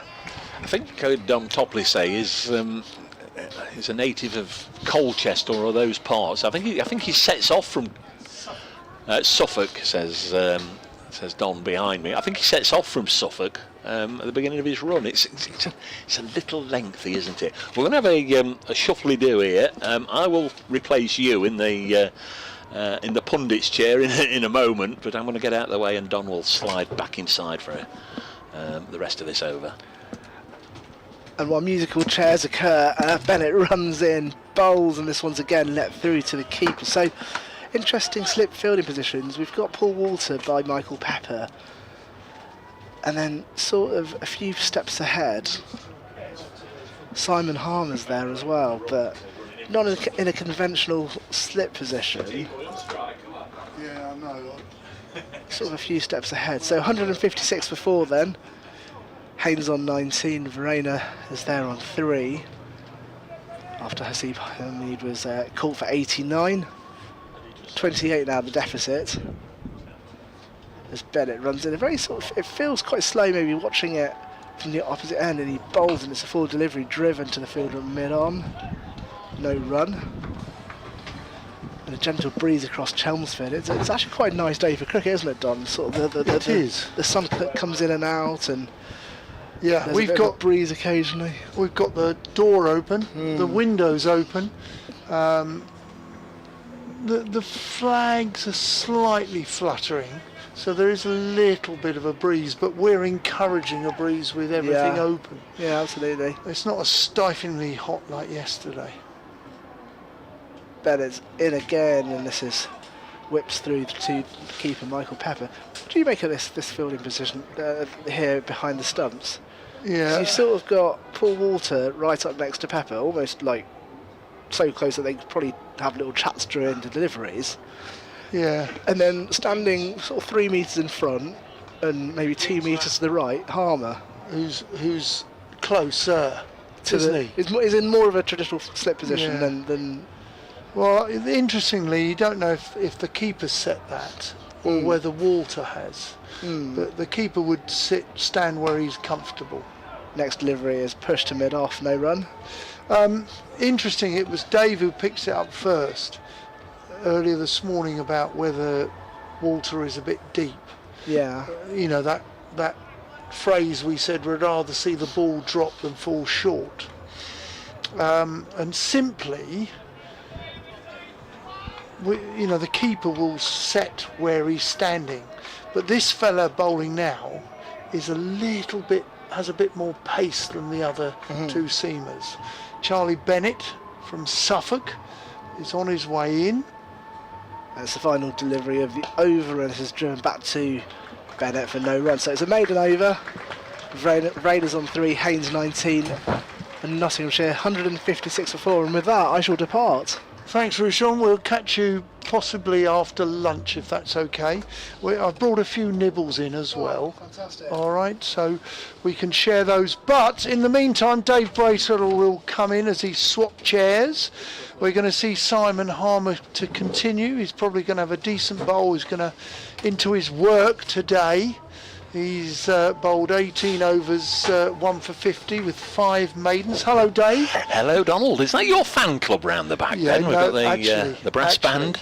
Actually, as Harmer comes in bowls, gives it a bit of air where the batsman Haynes comes forward with a long stride, plays into the offside. No, it's a well-known movement. Is it? And they... a well-known movement who have taken over the park next door. hang on, and this is clipped round the corner, slightly short, but there's not a deep square leg. He's actually on 45 saving 1, Charlie Bennett, so there is no run.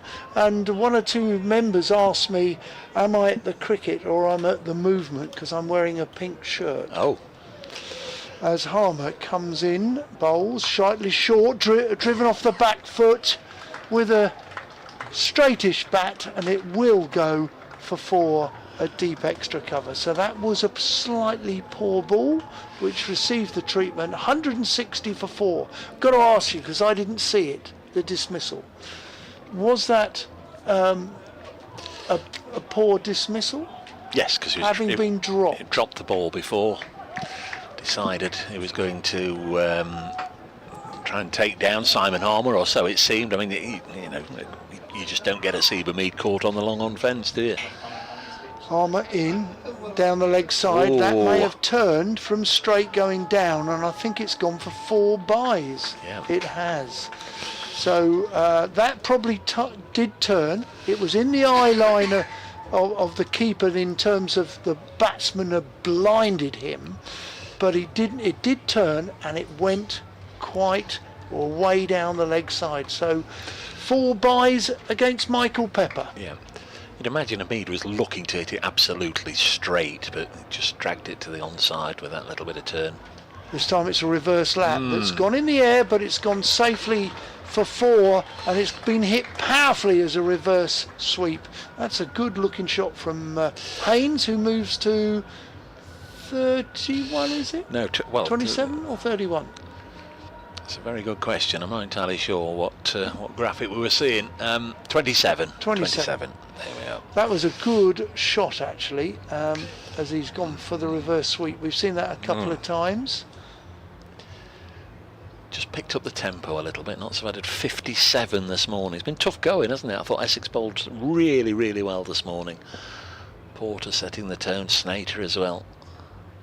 Slightly shorter again, and this is going to get at least 1, maybe 2. He turns and calls his partner back. Does Haynes? Can't prevent the second. 170 for 4, getting ever closer to Essex's 184. All out yesterday afternoon. Sun's come through the first time really this morning. Yeah, just before the Mead wicket, I did promise the dear listener and viewer that I'd go through the other scores. So, first opportunity I've had. We know what's happening here. Glamorgan 320 for 7 at Cardiff against Surrey, still in the first innings of that match, of course. Leicestershire 222 for 3. They're playing Yorkshire at Grace Road, leading by 37 with 7 wickets in hand. They're off for rain at Taunton, where Warwickshire 122 for 2. Replying to Somerset's 208, Dan Mosley 48 not out, Sam Hain 54 not out when they get back on there. Saw that Miguel Pretorius had to leave that match, an official injury replacement, and Alfie Ogborn, who had a tough match at Trent Bridge last week, has been brought in as the official replacement. I'm going to get Charlie Bennett coming towards us off a Wes Hall length approach, and this is drilled back by Verena to mid-on, a sprawling stop by Westley, and they'll take a single. At Hove, Sussex now 159 all out in their first innings. So Hampshire 191, Sussex 159, Hampshire 3 without loss. So that game's really moved on this morning. Hampshire leads Sussex by 35, no batting points for either side. Division 2, Derbyshire hosting Lancashire at Chesterfield. Lancashire made 161. Derbyshire 287 for 7. Bennett in to bowl now to Haynes. He's tucking this one off his hip. Little bread and butter shot really for the top order pros around the country. He'll get 2 runs there. Northants all out for 450 up at Chesterley Street this morning. Ricardo Vasconcelos out for his mammoth 187. Ben Stokes' final figures: 25 overs, 4 maidens, 1 for 80 for the England skipper, playing a bit of Division 2 cricket this week. Kent are all out eventually for 416 down at Canterbury. They're playing Division 2 Middlesex. Chris Benjamin made 70. This one beats Haynes on the outside goes through to Pepper. Middlesex have just started and they've just lost the wicket of Sam Robson to former Notts man Matt Milnes. And at New Road, Gloucestershire all out for 289, Worcestershire 36 without loss. That's at New Road. All the scores as ever on the cricket page of the BBC Sport website and app. Are we near Brands Hatch? Got motorbikes screaming past the ground now. Down the famous parkway. What is it in the east? Thruxton? Is that a motorbike circuit? Not sure. You said to me, where's the tea, boy? Bennett bowls, and this is cut away nicely through the offside for 4 runs. My word. Here's a cup of tea, here's a cup of jar. Thank you so much, sir. This is absolutely fantastic. Hey? We've got a What a welcome. Got a cup. Red This carpet, is fantastic. lunch. Absolutely spoilt here. Thank you very much. Gentleman George has done the honours with the cups of tea. That's brilliant. George, I wouldn't say gentleman. Grace Ballinger's personal photographer. Yes. Did you saw the pictures? I've not seen the pictures. Dear old Grace. Big day for Grace this. Wide of the off stump, and this goes through to the keeper. Grace Ballinger, the Blaze left arm quick bowler, in line for her England A debut this afternoon, 2:30. That's a very, very good question. Where the first match is it down at? I'll have a look. Is it down at Arundel somewhere like that? No, couldn't be any further away from Arundel. It's at the County Ground, Northampton. England A women against India A women. That's a 2:30 start, so we'll have a little look to see if any of the Blaze players are involved a little later. Next ball is pushed back to the bowler by Haynes. It's 177 for 4, so not a 7 behind. And of course this evening at Headingley, that's where Victoria Polly has headed off to bring you commentary this evening in the Women's World Cup.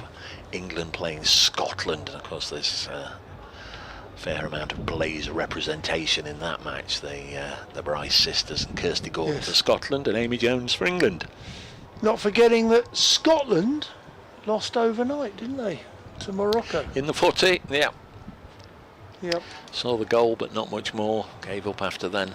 That was very early on, wasn't it? It was sweltering in the night. Some great stadiums, wasn't there, in there in America. Harmer to continue. Elgar walking towards us, walking his way back to long on. Harmer in to bowl to his compatriot Verian as gives it a bit of air, plays it off the back foot with the spin to mid wicket where there is no runs. I've even phonetically written it down for you here, Verena, as in Ollie Rayner or Claire Rayner or T. Strainer. Is he Afrikaans? He's South Africa's Test wicket keeper. Yeah, but is he Afrikaans? This time it's on a length, played into the offside with an open face, safely, no run. Is he Afrikaans? Does he speak with a English accent, or is it? Yes. Okay, it's just a very unusual name, isn't it? Could be Flemish or something. French, Hugenots, as this is fielded by Snater at mid wicket, no run. Sun coming down on us, nice, very nice indeed actually. Plenty of blue sky to the east as Harmer bowls. This is driven a little too straight, driven with the big bottom hand. It goes out to deep backward square where there is 1 run. If anybody can read him, as I said earlier, it should be Verena, shouldn't it? Yeah. Keeps to him in Test cricket. Harmer, who had a wonderful Test match resurgence last year. Harmer, huge hands. This is a little short, played round the corner, tickled, and it goes to Bennett, who can't stop the single because it's gone fine of Bennett. Bennett, who heralds 200 metres away from me in Suffolk. And that's coincidentally the length of his run-up. Is it too long, Don? I'll ask you to stand next to him. Well, he's a giant. He's an absolute giant. A giant. This time a little bit of air there, which has been a little bit inconvenienced Verena, but I have to say it was negotiated well. End of the over, 179 for 4, bearing in mind Nottinghamshire recommenced overnight on 111 for 2, and the 2 to fall this morning. Joe Clark, he was first out, caught and bowled Snater, snaffled a good catch for 27, score 118 for 3, and then the captain Hamid, who was dropped the previous ball, but Critchley caught him on the boundary, bowled by Harmer for 89. Perhaps the skipper gave a century away. Going to get the first sighting of Matt Critchley on day 2. He bowled 4 overs yesterday, none for 20, but they were from our end of the ground, the Sir Alistair Cook end. Really just, I don't know, just to give Harmer a bit of a spell, just to offer something different. But we're going to have the spin twins bowling in tandem here. Former Derbyshire skipper Matt Critchley. Quarter of an hour before lunch. Safe hands of Critchley has already had an impact on this game this morning, catching a Seba Mead out for 89 about 15 minutes or so ago. And here he comes, twirling the ball from hand to hand, bowls to Haynes, who pushes it back to the bowler. So, you know, apart from everything else you've done in your career, you've done an awful lot of coaching. I look at Charlie Bennett running in from the boards at the far end, and this is pushed into the offside in an era where everybody's clamping down, or at least objecting and moaning about over rates. Can you have bowlers running in from that length in the modern game? Won't you have coaches saying you need to shorten it down, shorten your run? Mark Wood, according to his coaches, he lengthened his run up, didn't he? Do you remember he went from long to short, back to long? This is hit down the ground. It seems in international cricket it doesn't matter what you do, you can get away with bowling 60 overs in a day.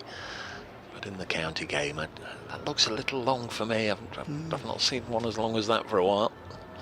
Seemingly. He's new to bowling, new to the club. Critchley bowls, and Verena playing it nicely again, just trying, I'm sure, to play for lunch, make sure there's no more alarms this morning for Notts, as they get within 4 runs now of the Essex score. Notts on 180 for 4. Verena will push this into the offside, out to Dean Elgar. First time I've mentioned him this morning, the forgotten man of this game really. Dean Elgar was dismissed early on in the piece yesterday and has not had too much to do in the field. 181 for 4. I hope we don't see him bowl his left arm spin. We are in trouble. As Critchley tosses this up, driven again crisply by Haynes, but straight to mid-off, and there's no run. And Critchley, like Harmer, wasting no time in rattling through and over. Bearing in mind we're just coming up to the 4th session of this game, Nottinghamshire can be patient. They don't have to worry about the over rate. Peter Moores just wants them to build a lead, and a substantial lead, because that could have influence on this game. But also not forgetting that Nottinghamshire possibly might have to bat last. We will wait and see how Essex will need to bat well in the 3rd innings of this game, as possibly Nottinghamshire will be in search of a victory in that 3rd innings of this game. Harmer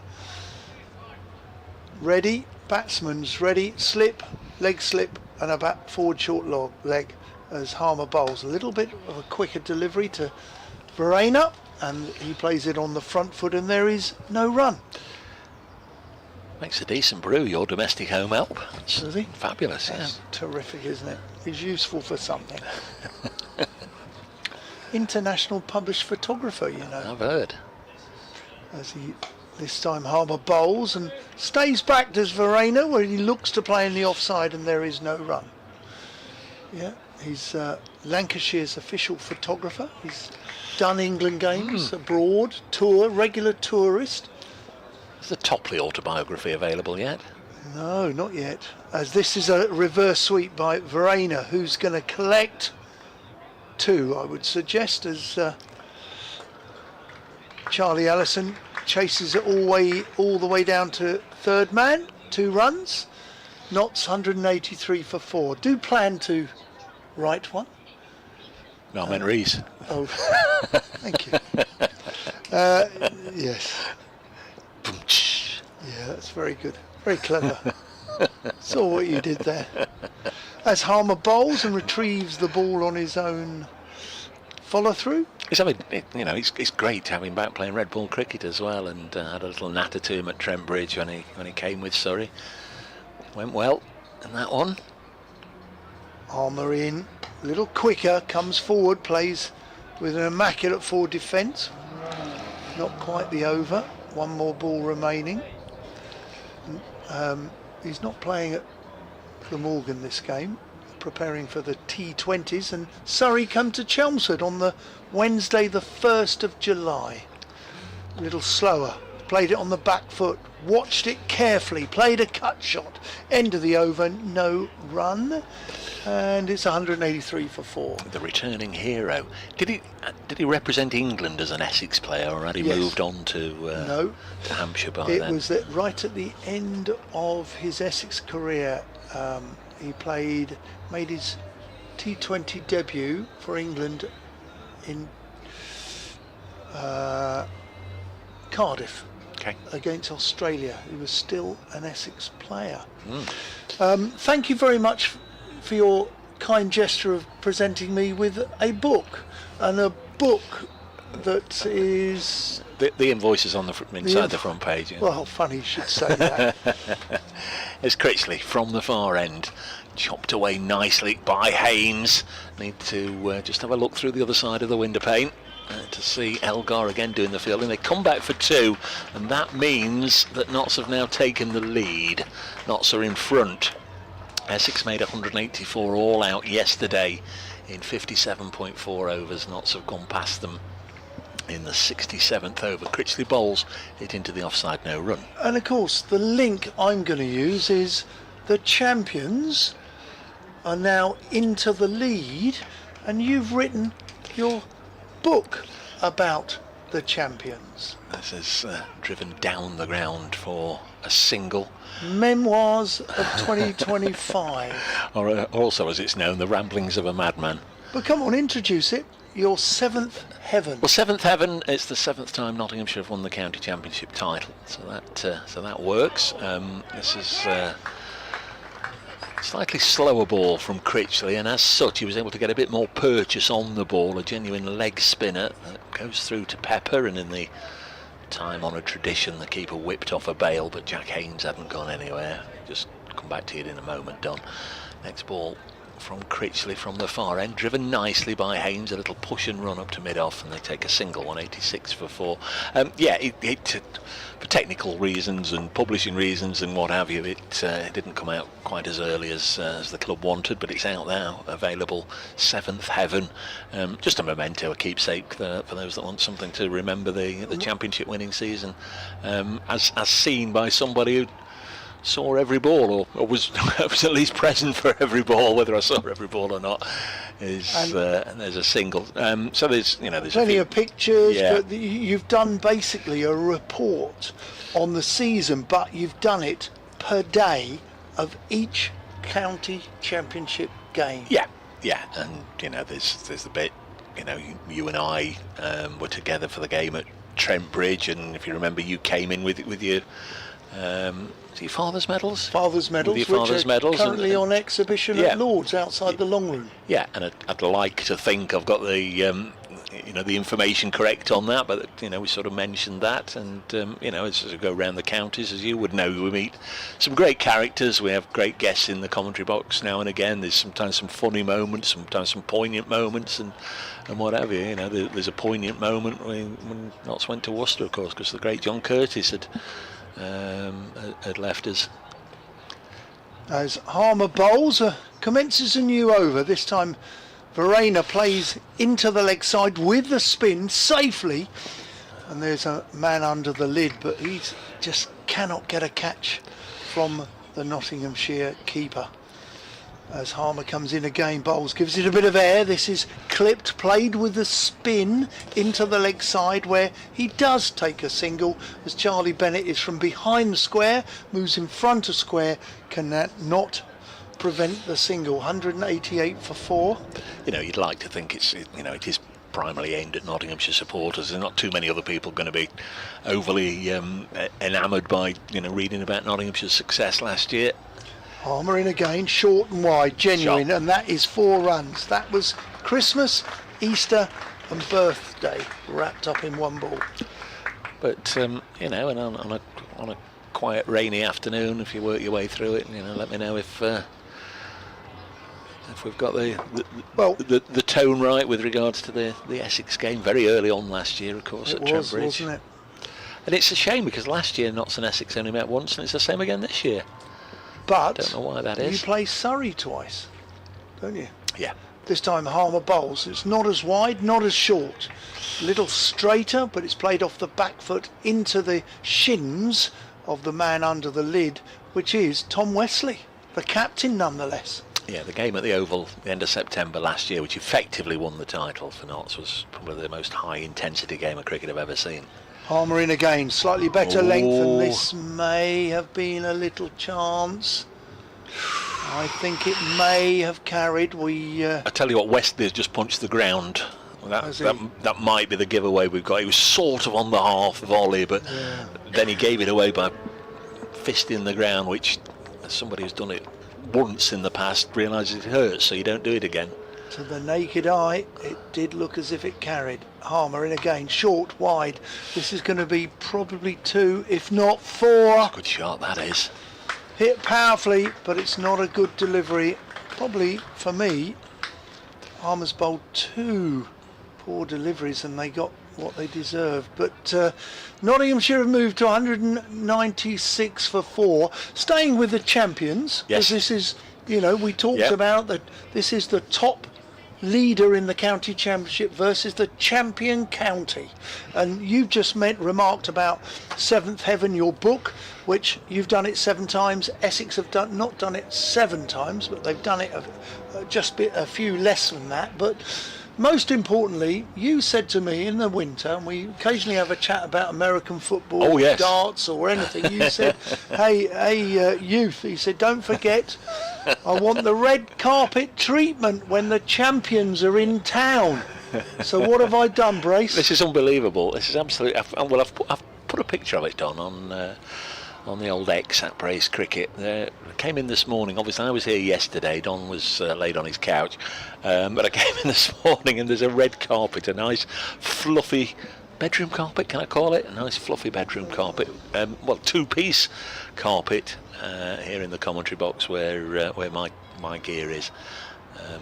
Critchley bowls. This might be the final over of the session. Thank goodness, say the listeners. This is pushed into the offside by Verena. So 196 for 4. Notts began the day 111 for 2. They lost Clark to a sharp caught and bowl by Snater, and they lost a Mead caught incredibly long on by Critchley off Harmer. The ball after he was dropped. Next ball pushed into the offside, no run. Not just red carpet. I've bought you some Yeah, lunch. A tea boy. Absolutely Eh? undeserved, unnecessary, I suppose, is the word I'm searching for. This is pushed back to the bowler, but very, very kind of you to think of me. Very special to win a county championship. Yes. Essex know that only too well. It took them years to 1979 to win the first championship, or first trophy. This is eased away square of the wicket on the offside. But when you were winning them sort of every year, 2017, 2019, Bob Willis Trophy in 2020, I mean, it was that Shelling Peas, best side in the country for 4 years. Yeah, you're absolutely right. But you don't take it for granted. Pushed through a little quicker from Critchley and Verena, who's on 10. Don't know. Nobody has a divine right to No. win the championship. Just ask Somerset. Yes, they looked good last week against Notts. Notts were off it, but Somerset did well, but they've lost James Roos since then. This is pushed into the offside. Gregory got injured in that game. Pretorius has been injured in this game. It's time for me to go and update. You might just be able to squeeze another over in. I'm not sure. I think Essex will want to. Harmer. It is going to be Harmer. We can't see the over rate where Essex are, because there's a little bit more gantry, +5, so we're way ahead with overs for Essex. But we've got a new bit of gantry which is I've never seen at the county ground, Chelmsford, ever before, and I think it could be the commentary boxes for perhaps the T20 Blast games to come. Harmer round the wicket, in the air, that's a catch, he's gone up for it and he's been given. That's a good catch, good reply from Tom Wesley, because he was the man who may have missed out last over, but he's got Verena. He's been caught by Tom Wesley at bat pad off the bowling of Simon Harmer for 11 knots, lose their 5th wicket and will walk to lunch 197 for 5. What great news for Harmer. He will be very aware that he didn't bowl a particularly good over that conceded 2 poor boundaries, but nonetheless Harmer will be chuffed, Essex will be chuffed, and they much needed that. Nottinghamshire go to lunch on 197 for 5. Both Dave, myself and Rushon will recommence in 40 minutes, but for the moment we will take a short break.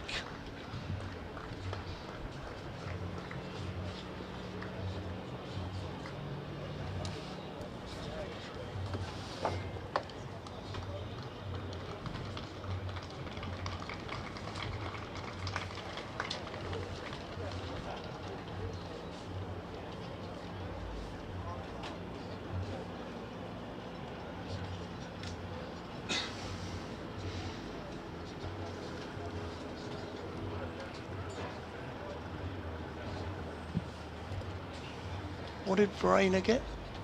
Verena, how many? 11. Haynes is 48 not out.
Verena stoically played for 11, and earlier Hamid perhaps gave away a century. He was caught by Critchley, bowled by Harmer for 89, and the other wicket of the morning was Clark, who was caught and bowled. Nice catch, reaction catch from Shane Snater on his follow through for 27.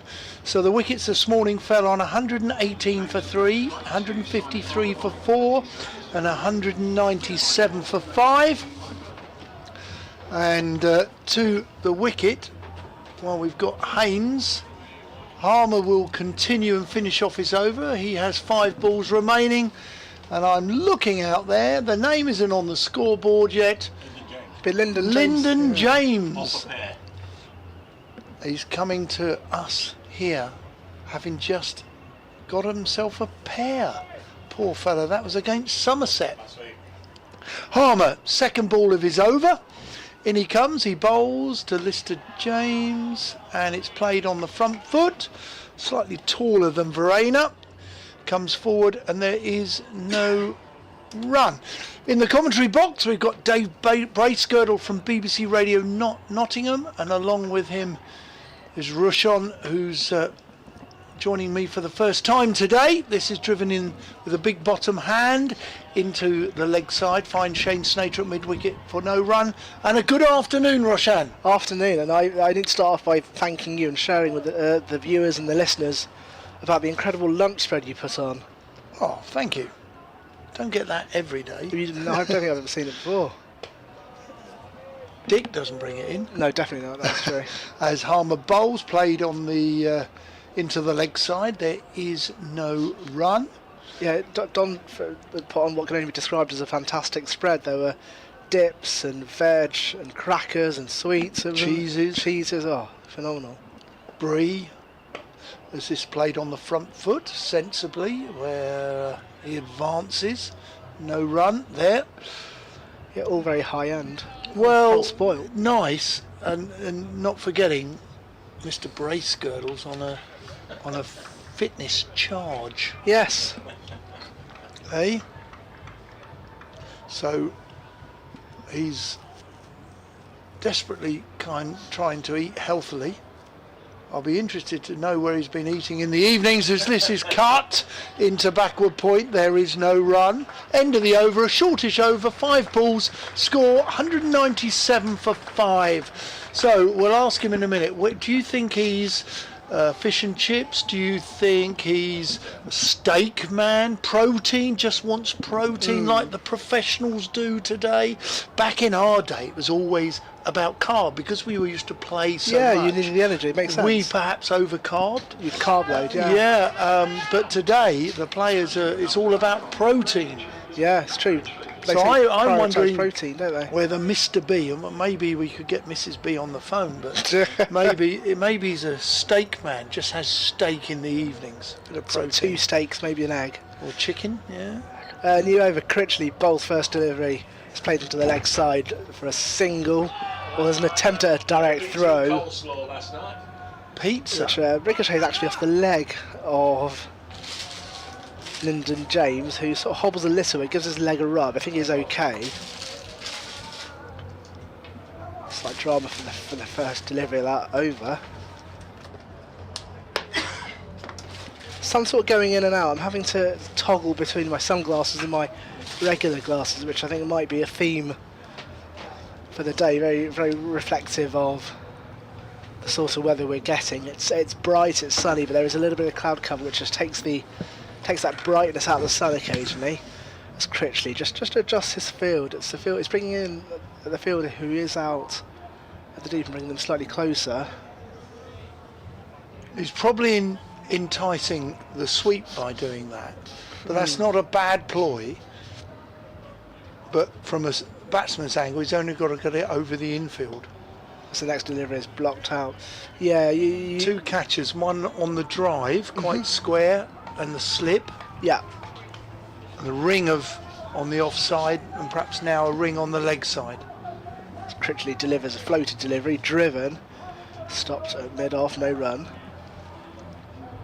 Yeah, it's a very sort of what I describe as a sort of power play field setting, and maybe in one-day cricket or white ball cricket, it's so similar to what you'd see there.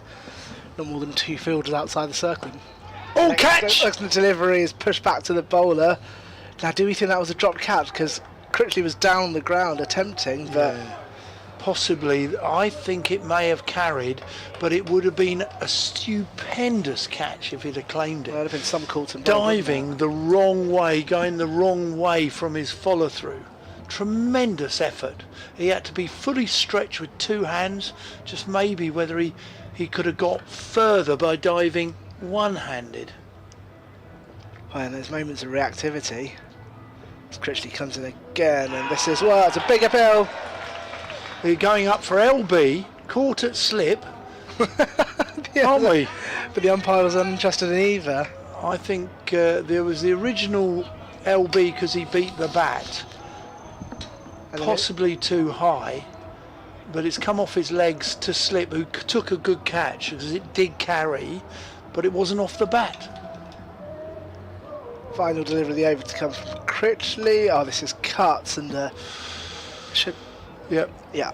Bad ball, got cut, but it found the fielder. No run. And then Slater once again who just defends that offside. So end of the over, 198 for 5, and I'm going to switch back to my normal glasses because the sun's gone away. This is going to be me for the afternoon, Don. Is it? Between sunglasses and normal glasses. Yeah, I think we're going to be bathed in a bit of sunshine for this second session of the day, post-lunch.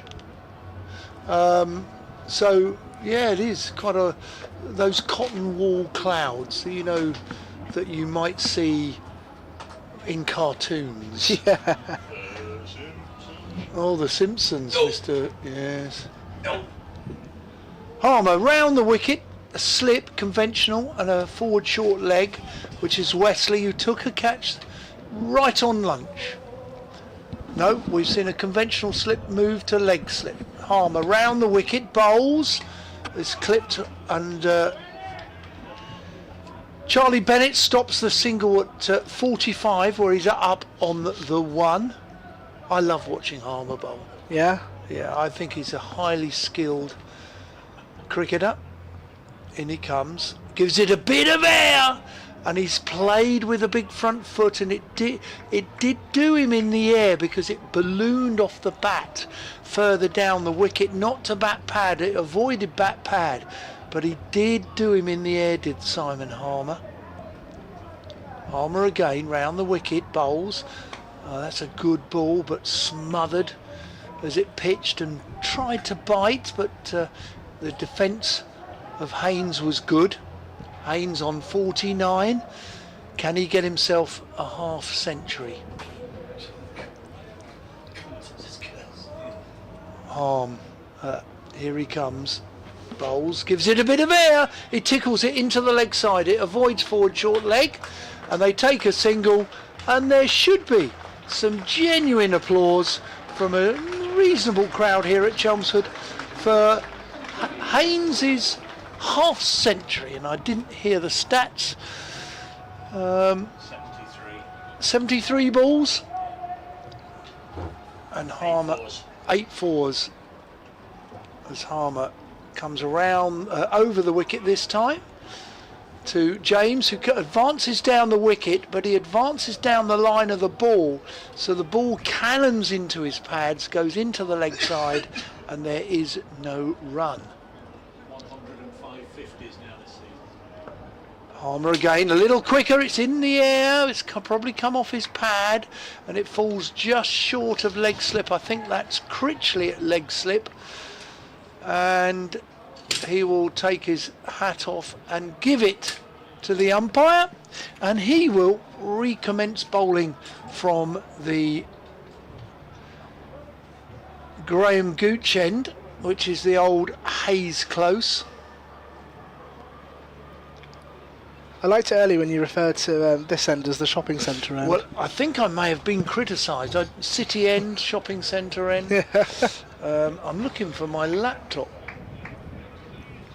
When you go and find it while I do this Matt Critchley over. Thank you. As the first delivery is in and through to keeper from Tom Critchley. Haynes face had just made his 50 from 73 balls. 8 fours, and I believe that's his 21st half century of his career, or first class career, I should say. So 199 for 5. The shops are behind us. Yeah, correct. That's Along true. with the dual carriageway called Parkways, and it's now renamed as the Sir Alistair Cook end. It's Critchley bowls, and this was cut. And it's a rare moment where Shane Slater doesn't cut the ball off, still manages to get enough on it to take the momentum of it, so there won't be a boundary, there's no run. And the sun back up, I've switched back to the sunglasses again, it's going to get confusing to follow. But the sun is out. Sensitive eyes? No, well, just, you know, with the sun. With the sun, as Critchley bowls again, defended. Bowled by James. Yeah, I just don't like the bright side. Like put me on the cricket pitch, leave the sunglasses on, otherwise I'm just like squinting in the distance to see anything. Critchley is in again, floated delivery, and again back into his crease and defended by Lyndon James. Bowled some good balls, has Critchley. Yeah. For a second spinner, and he's probably better than a part-time spinner or a second spinner, to be honest. It's just that Harmer bowls so many overs. Critchley again, this is pushed to mid-off, no run. End of the over, 200 for 5. It's quite hard to get the laptop to... So bright. So bright. Do you need a power cable? No, just so bright to see the screen, yeah. To see the screen here. Thank God for the brightness setting. That's what I've had to turn my brightness right down to be able to see the monitor. The music you can hear is from the adjacent Chelmham Park, where there is a movement, a Pride March, as Harmer's in round the wicket. He's gone up for that. I'm not sure I can give that, but nor the umpire. But it's a shout for LB. Slightly quicker ball that Haynes has played on the back foot and cannoned off his pads into the offside. Harmer went up, but the umpire is not impressed. Harmer again, leg stump. Clipped into the leg side, finds Snater on the drive, no run. So Mr. Bracegirdle, it's been confirmed, had pizza and coleslaw. Pizza and coleslaw. Well, I think we need to deep dive into what was on the pizza. Was it protein heavy? Was it a margarita? Down the wicket, so he waits for the ball to arrive. Does Haynes and clips it with the spin into the leg side to short mid wicket, no run. Because I can see what Dave's doing there, going for the coleslaw as a kind of healthy side rather than, you know, wedges. But Dave, what was on the pizza? In the air, this is a ball which was outside off stump. It turns back from over the wicket, but he leaves it into the keeper's gloves, no run. Ham and mushroom. Okay, fine. Bit of protein, bit of veg. Can't be mad at that. Quicker delivery into the leg side. There is no run. Well fielded by the man under the lid to Captain Tom Wesley. I had to lose a load of weight. As soon as I had a daughter, I was like, right, I need to live. And I had to put years of fried chicken behind me. Oh, slightly shorter ball. Looks to clip it into the leg side with the spin. Off the back foot. Can't get a single. Well fielded by Snater. The end of a decent over from Harmer there. James is on 0. Haynes is on 51. Score 200 for 5. How many children have you got? Just the one. One girl? Yeah, one girl, 2.5 years old. 2.5 years old. So not being funny, running around. Yeah.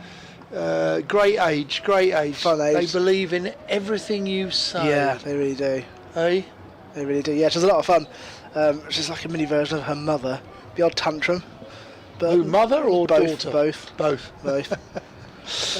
Well, I don't know if I could look after a 2-year-old all day. Do you think?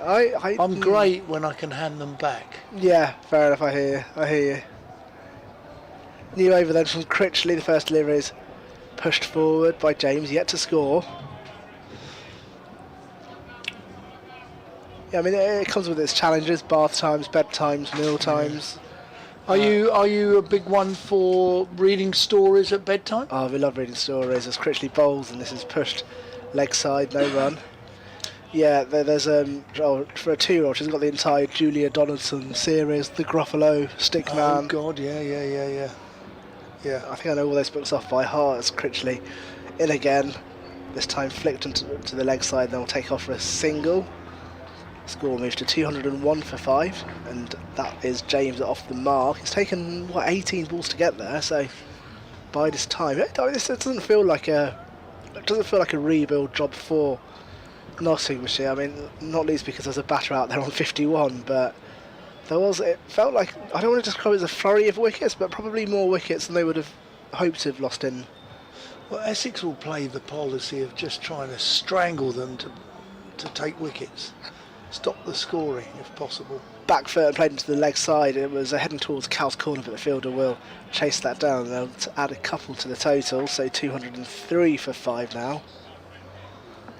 The Gruffalo, obviously as a father and then as a grandfather, the subtle difference from those eras is today there's everything on the television, isn't there? Yeah, absolutely. As Critchley balls again, sort of lofty delivery. Driven to the offside, it's stopped at sort of extra cover. Yeah, there's TV adaptations. There's also, particularly the Gruffalo, you can now go and do walks. There's one in Essex actually, sort of in Brentwood. Excuse me, where what's the next thing? Yes. A drop catch. It was top edged, and Paul Walter juggled it in one hand and the other. He's ended up on the floor. The ball's ended up on the floor.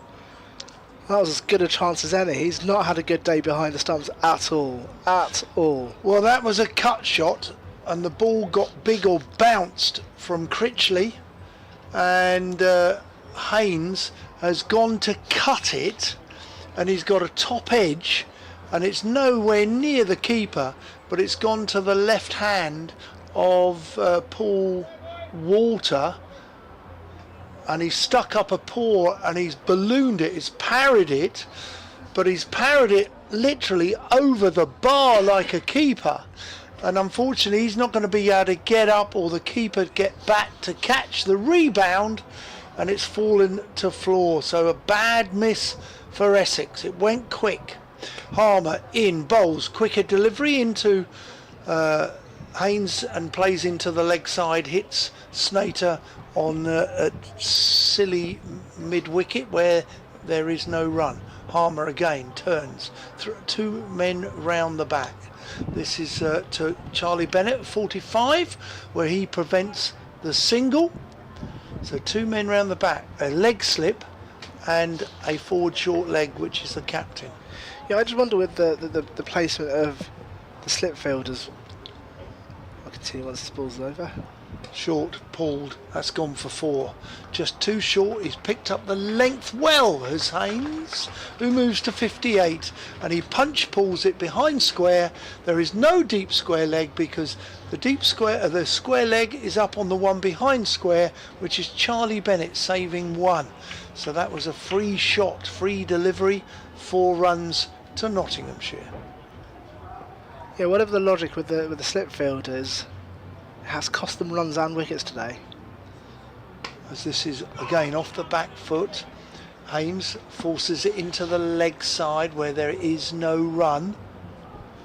Essex need to get Haynes out here.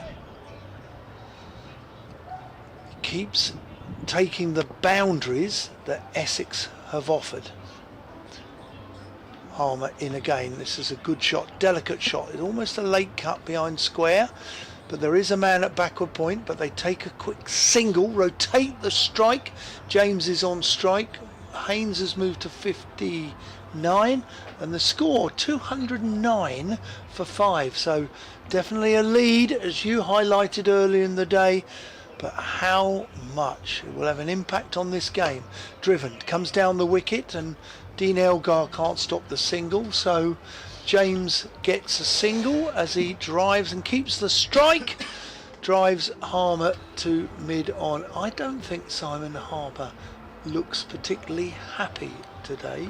No, Happy with his bowling. yeah, either. yeah. Well, I think his bowling's been good. I've enjoyed the flight, the variation, but he's just been let down by his team around him. We've had drop catches, we've had fumbles behind the stumps. He's not really been supported by his team, so I would be slightly frustrated if I was Harmer, because what else could he have done? And I just wonder how long till Essex go, right, let's go with a slightly more conventional slip cordon, because this whole idea of Michael Pepper being either standing up close to the stumps and then having Paul Walter right behind him, like 3 metres away, but almost like they're queuing, hasn't really paid off, but it has cost them potential wickets, and definitely has cost them runs. And they're doing the same again here. Essex have got a 12th man on. Mackenzie Jones is on, the strapping all-rounder. Essex and Scotland is on the park. I haven't deduced who's off the park. Critchley's in, it's a new over, and it's wide of the off stump through to the keeper, Pepper.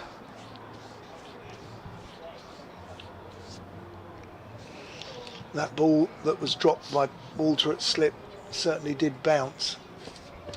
The next delivery from Critchley is full and defended again by James. Lovely afternoon this, eh? Yeah, it's turning into it, isn't it? The sun's back out again. I'm going to have to move my phone and laptop out of the sun, otherwise it will start overheating. Hate when that happens. Have you ever had a notification telling you not to thing as the next delivery is played leg side? To do is ask my colleague if he could find my purple diary out of the bag, and I will put it over our QB box. So the next delivery is played leg side for a single, and they move to 210 for 5. I like how you suddenly delivered the instructions there. That was great. That was, I could tell you exactly where to find it. It is. It's a. It's Critchley bowls. This is driven. Fielder at mid off will get behind that. The no run. The Cricketer magazine. So 211 for 5 is the score. This month's Cricketer magazine. Other good magazines are available. So the next delivery is cut. Should be Fielder in the deep and cut that off. There we go. Look, A lovely magazine. that will. Eh? That'll protect the equipment. There you go. Is if we? I suppose if we took a picture of that, that would be deemed as product placement. Yeah, I think so. Unless you turned it around, but I bet there's an advert at the back, isn't it? Yeah, for a travel company. Yeah, we can't do that. Yeah. Let's go to the front. No, we'll do it that way, shall we? So it prevents it perhaps getting too hot. Sunny day, end of the over, 212 for 5. Yeah. So this is the last championship game in this block, isn't it? And then we will see the return of the T20s. Do you follow a particular county? No, as a third voice? I sort of dabble. I kind of float in and out of it, to be honest. Do you? In comes Harmer. And this is played off the back foot into Tom Wesley, but it bounces short of the Essex captain at forward short leg, and there is no run. Clearly, I support Essex having played for them for many years. Sense, yeah. And I follow a bit of Surrey. I suppose my ideal would to see Essex play Surrey in the final. Edgbaston clipped into the legs, played a whip shot there with the spin. Charlie Bennett stops the run at 45, saving 1. Yeah, I feel like Essex and Chelmsford has become sort of home for me ever since I sort of moved nearby. Yes. But then I think similar to you, I think Surrey feels like the second home as well. Gives it a bit of air this time, where Snater can't stop the single at short mid-wicket, where Elgar does the fielding at long on, where he is in beneath the Tom Pearce stand. Great gentleman of yesteryear, Tom Pearce. Enjoyed his rugby, football, cricket. Lovely man. He was club president for many, many years. This comes down the wicket, does James, and gets a bottom or inside edge that goes to slip, not in the air, but it was he was coming down aggressively, looking to play straight, but the ball must have turned a fraction. no run. Harmer again, bowls a little bit quicker, comes forward. Mr. James quite tall. Mr. B, quite tall. 6'5". 6'5". Genuine all-rounder. Slip in for him, 3 round the bat, so a slip, leg slip. So Paul Critchley, or is it Walter at slip? Walter, a little bit of air, and he gets to the pitch or just before it pitches and hits it on the full, and it's gone for 4. Simon Harmer, the off spinner from South Africa, will be slightly disappointed with that delivery. Critchley to continue, so we're seeing the spin twins. Will you remember the likes of Childs and Such here at Chelmsford? No, possibly before my time. Before him, East and Ackfield. Possibly before my time. I mean, I could tell you the spinners of Bangladesh through the 2010s when they were creating raging turners. Really, yeah. Oh, hang on. Is it? Don't tell me. One of them would have been Madan Hassan. Who'd that have been? Mehdi Hassan? Yes. Yeah. See? There you go. See?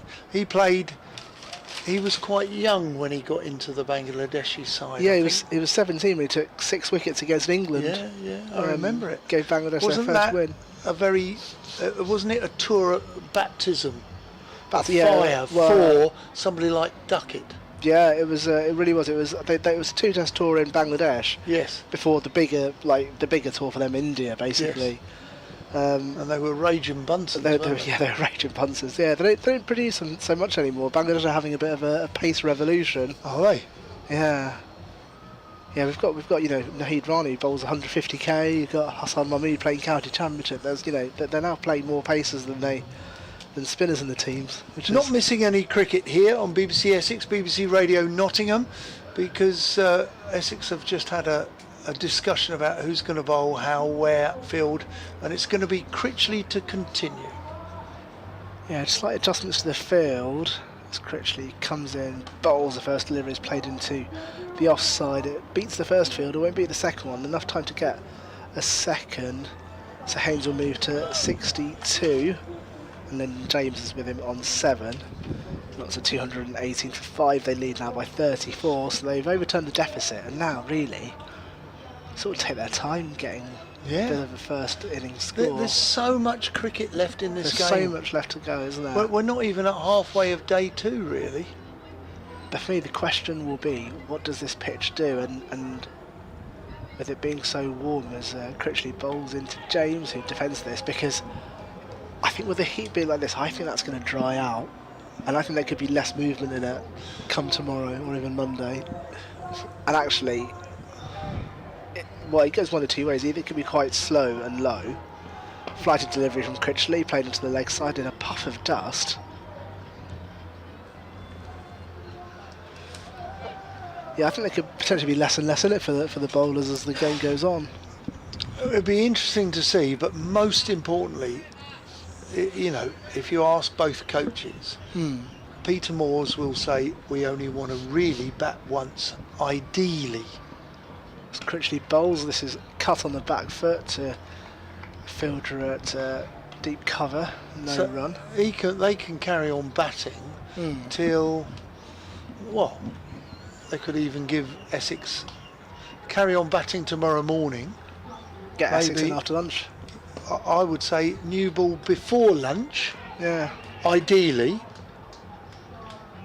and have two goes with the brand new Cherry just before lunch and then after lunch. Yeah. Failing that, Essex will say, well, if we can give them 80-run lead, 70-run lead, then they have to bat so well in the 3rd innings of this contest. Bowls and played into the leg side. They'll take a single here as the fielder, who was at deep square leg or backward square leg, runs across to collect it.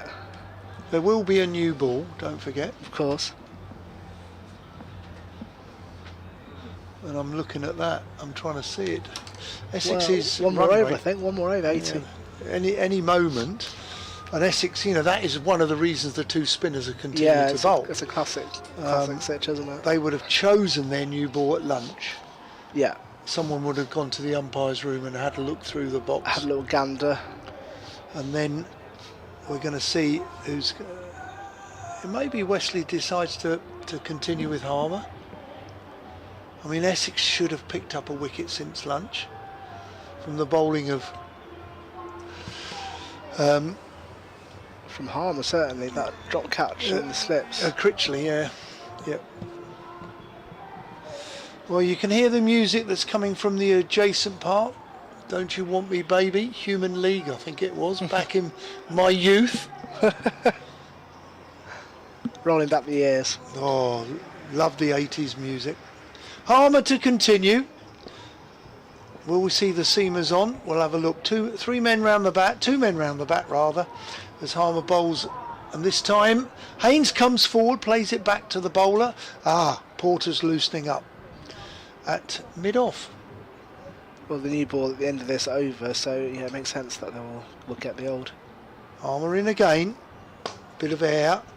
Just dragged it a little bit to Dean Elgar beneath us, fielding adjacent to the Tom Pearce and the river stand here at Chelmsford.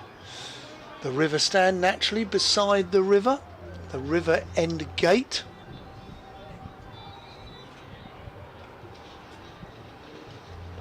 In comes Harmer, over the wicket. 3 men round the bat for James. James plays into the leg side, no run. I wonder if Mr. B, who's going to come in a minute, I wonder whether he's booked supper for a Saturday night in Chelmsford.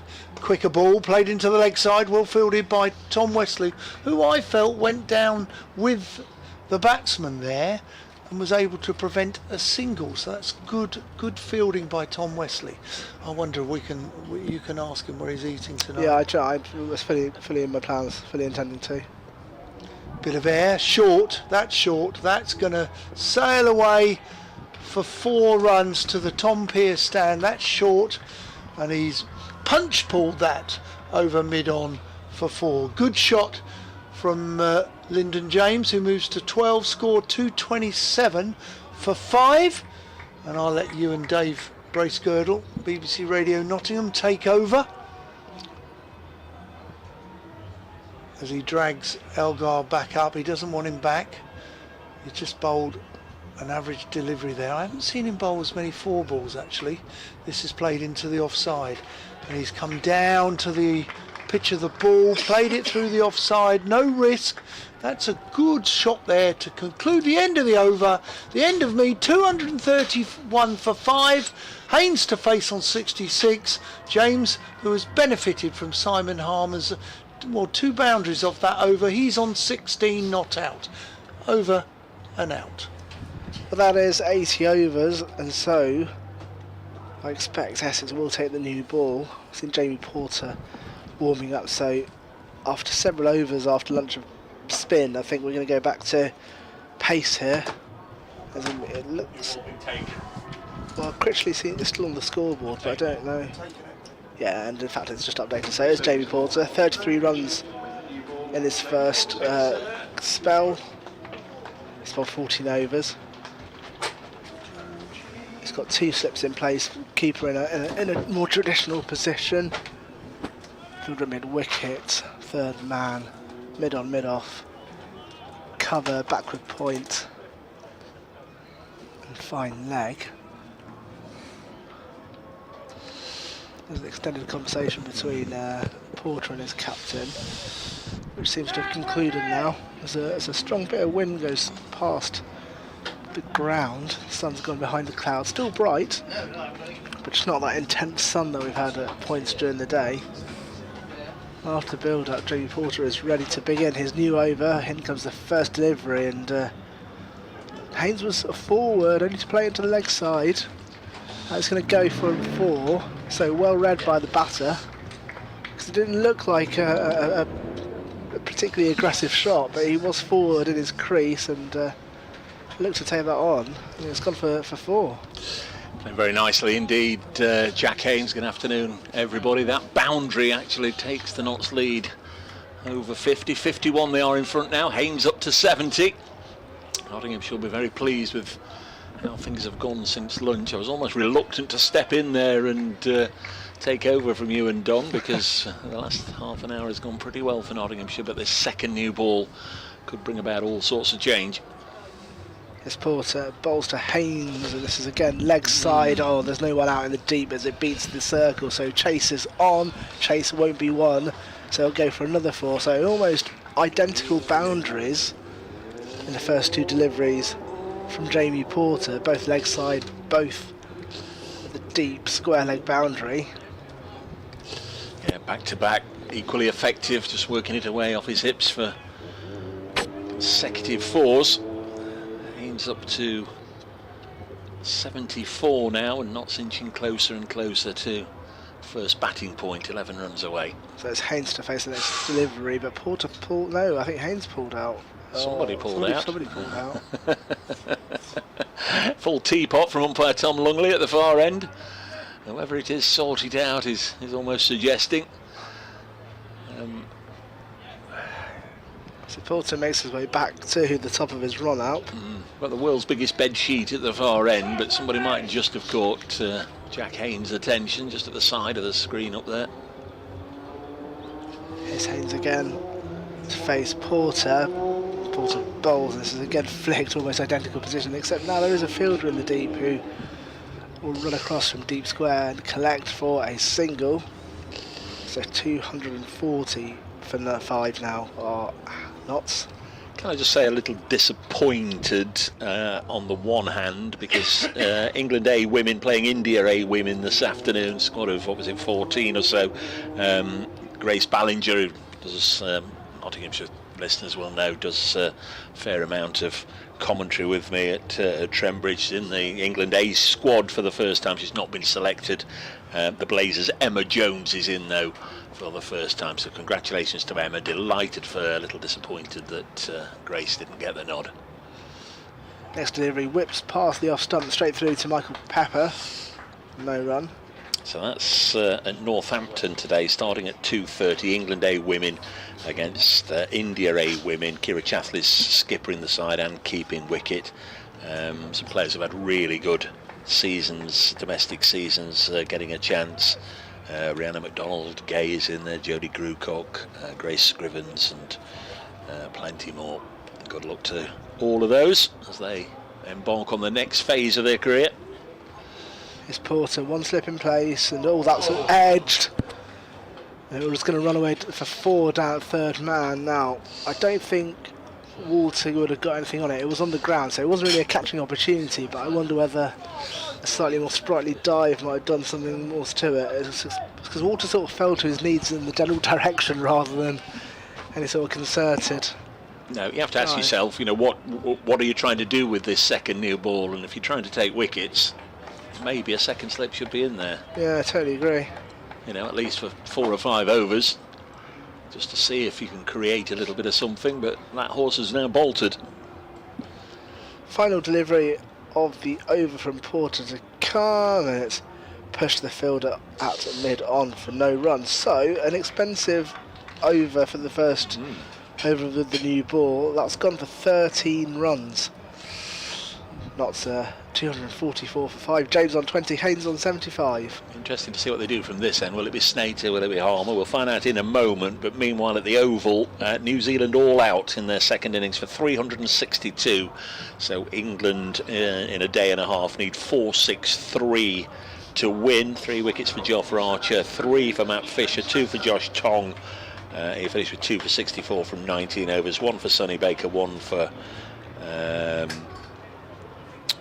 Jacob Bethel, and Joe Root went wicketless in 7 overs. Harry Brook had 2 overs without a wicket, so England need 463 in the test match. It is going to be Shane Snater. Took the first 3 wickets to fall in this innings, has now had 3 if not 4 spells in this match, and he's been really impressive throughout each of them. Bowls to James. It'll push to Haynes, I beg your pardon. It'll push into the offside, fielded by Allison, and just ran away from him like a goalkeeper, not able quite to stop the ball cleanly or indeed turn it round the post for a corner. He just sort of ran away from him and he's almost scrambling across his goal line, but in the meantime James called Haynes through and they took the single. So Notts 5 away from a batting point, 2:45 for 5. Add 16 to that and you've got the lead of 61. Not still with 5 wickets in the hutch as Snater bowls. Another little push and sharply taken single. Whether this is by accident or by design, Notts have taken 15 runs from 8 deliveries with this second new ball. And again, it's always fairly lively around this ground with the emergency services never seemingly having a day off. Elsewhere in Division 1, Glamorgan have now been bowled out at Cardiff for 358. They got 3 batting points. Surrey only got 2 bowling points. They only had 8 wickets down after 110. 358 all out Glamorgan. Surrey just about to start. Next ball is dragged onto the leg side and there's no run there. At Leicestershire having a pretty good match. They bowled Yorkshire out yesterday for 185.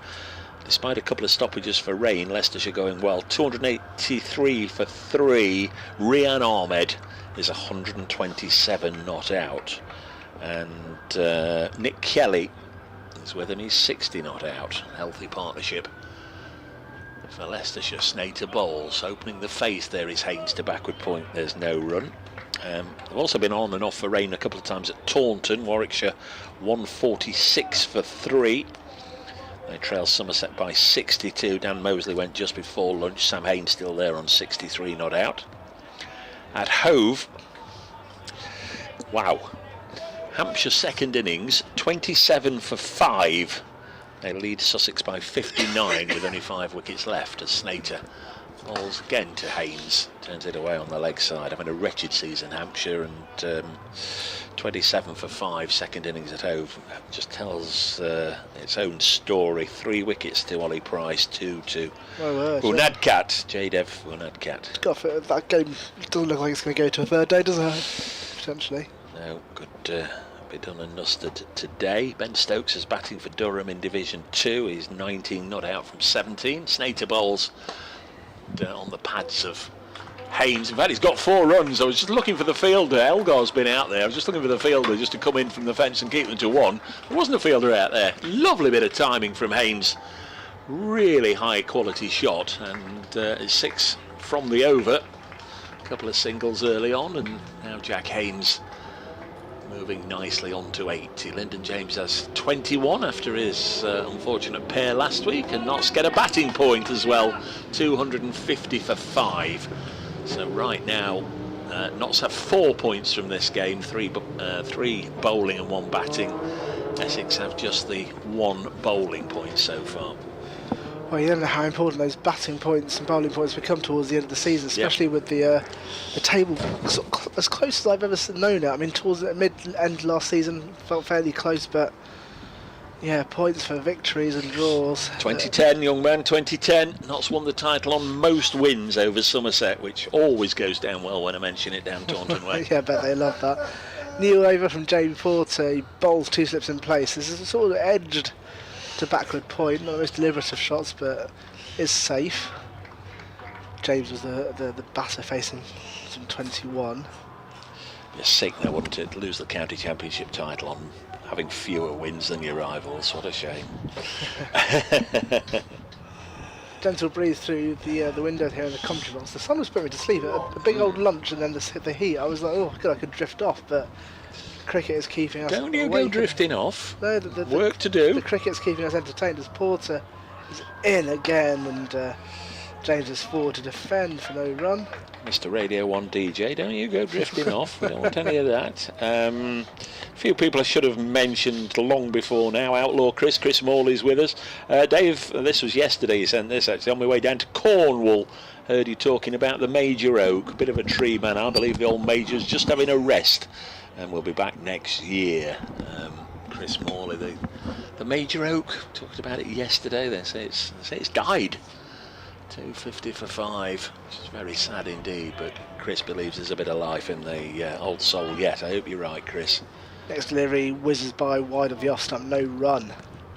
So three dot balls from Jamie Porter so far, much better than the previous over, which went for 13 runs.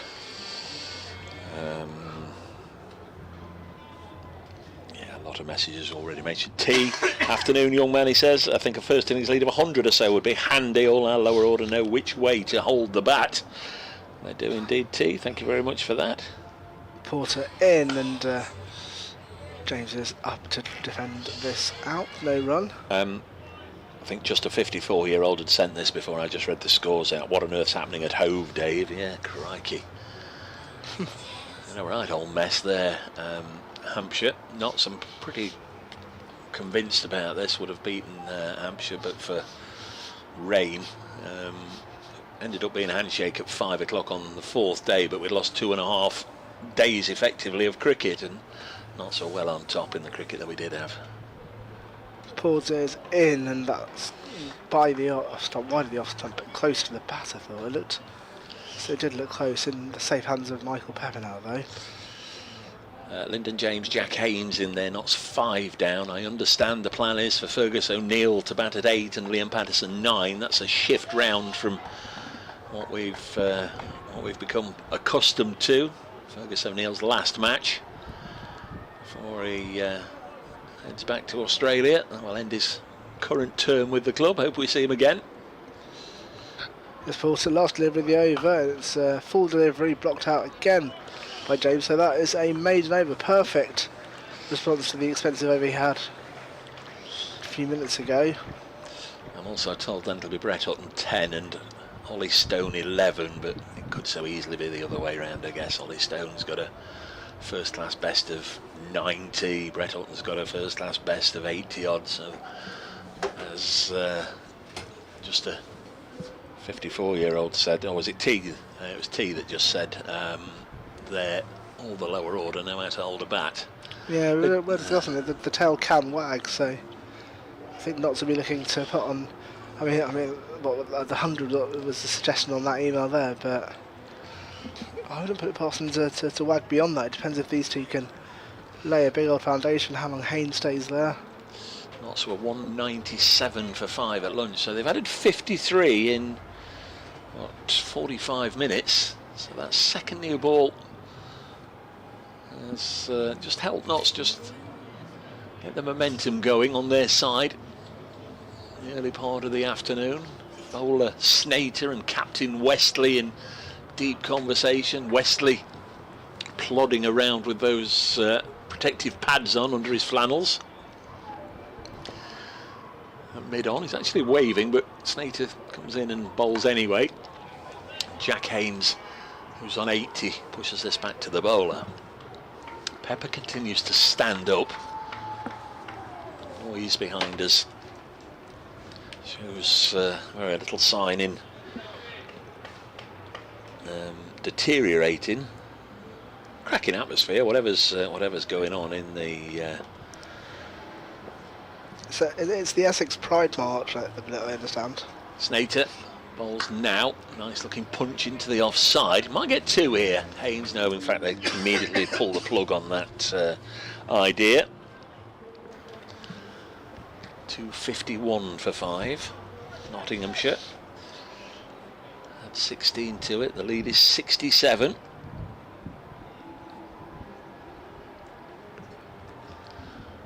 Shane Snater got figures of 3 for 45. He's had a hefty workload in this innings. He's to his 18th over.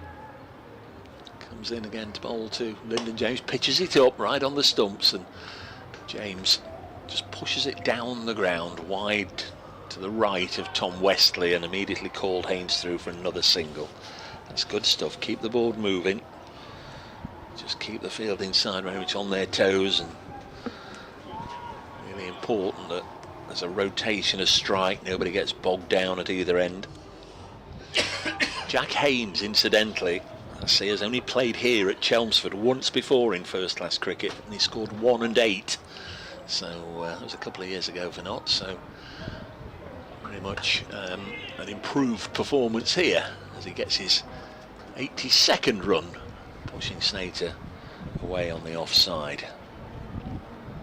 Well, he got a half century last week at Somerset.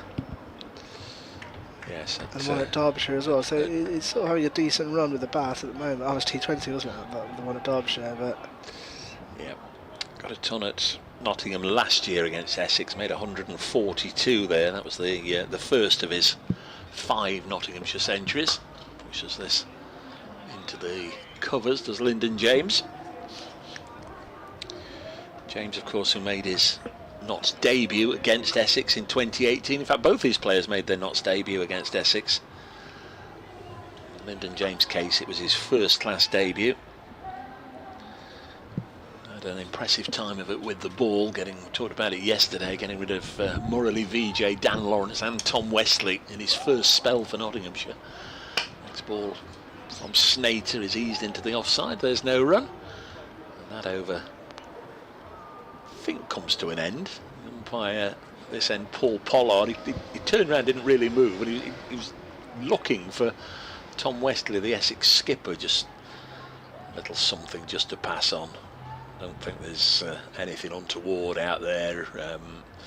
They're just having a natter about something. Could be anything. Could be anything.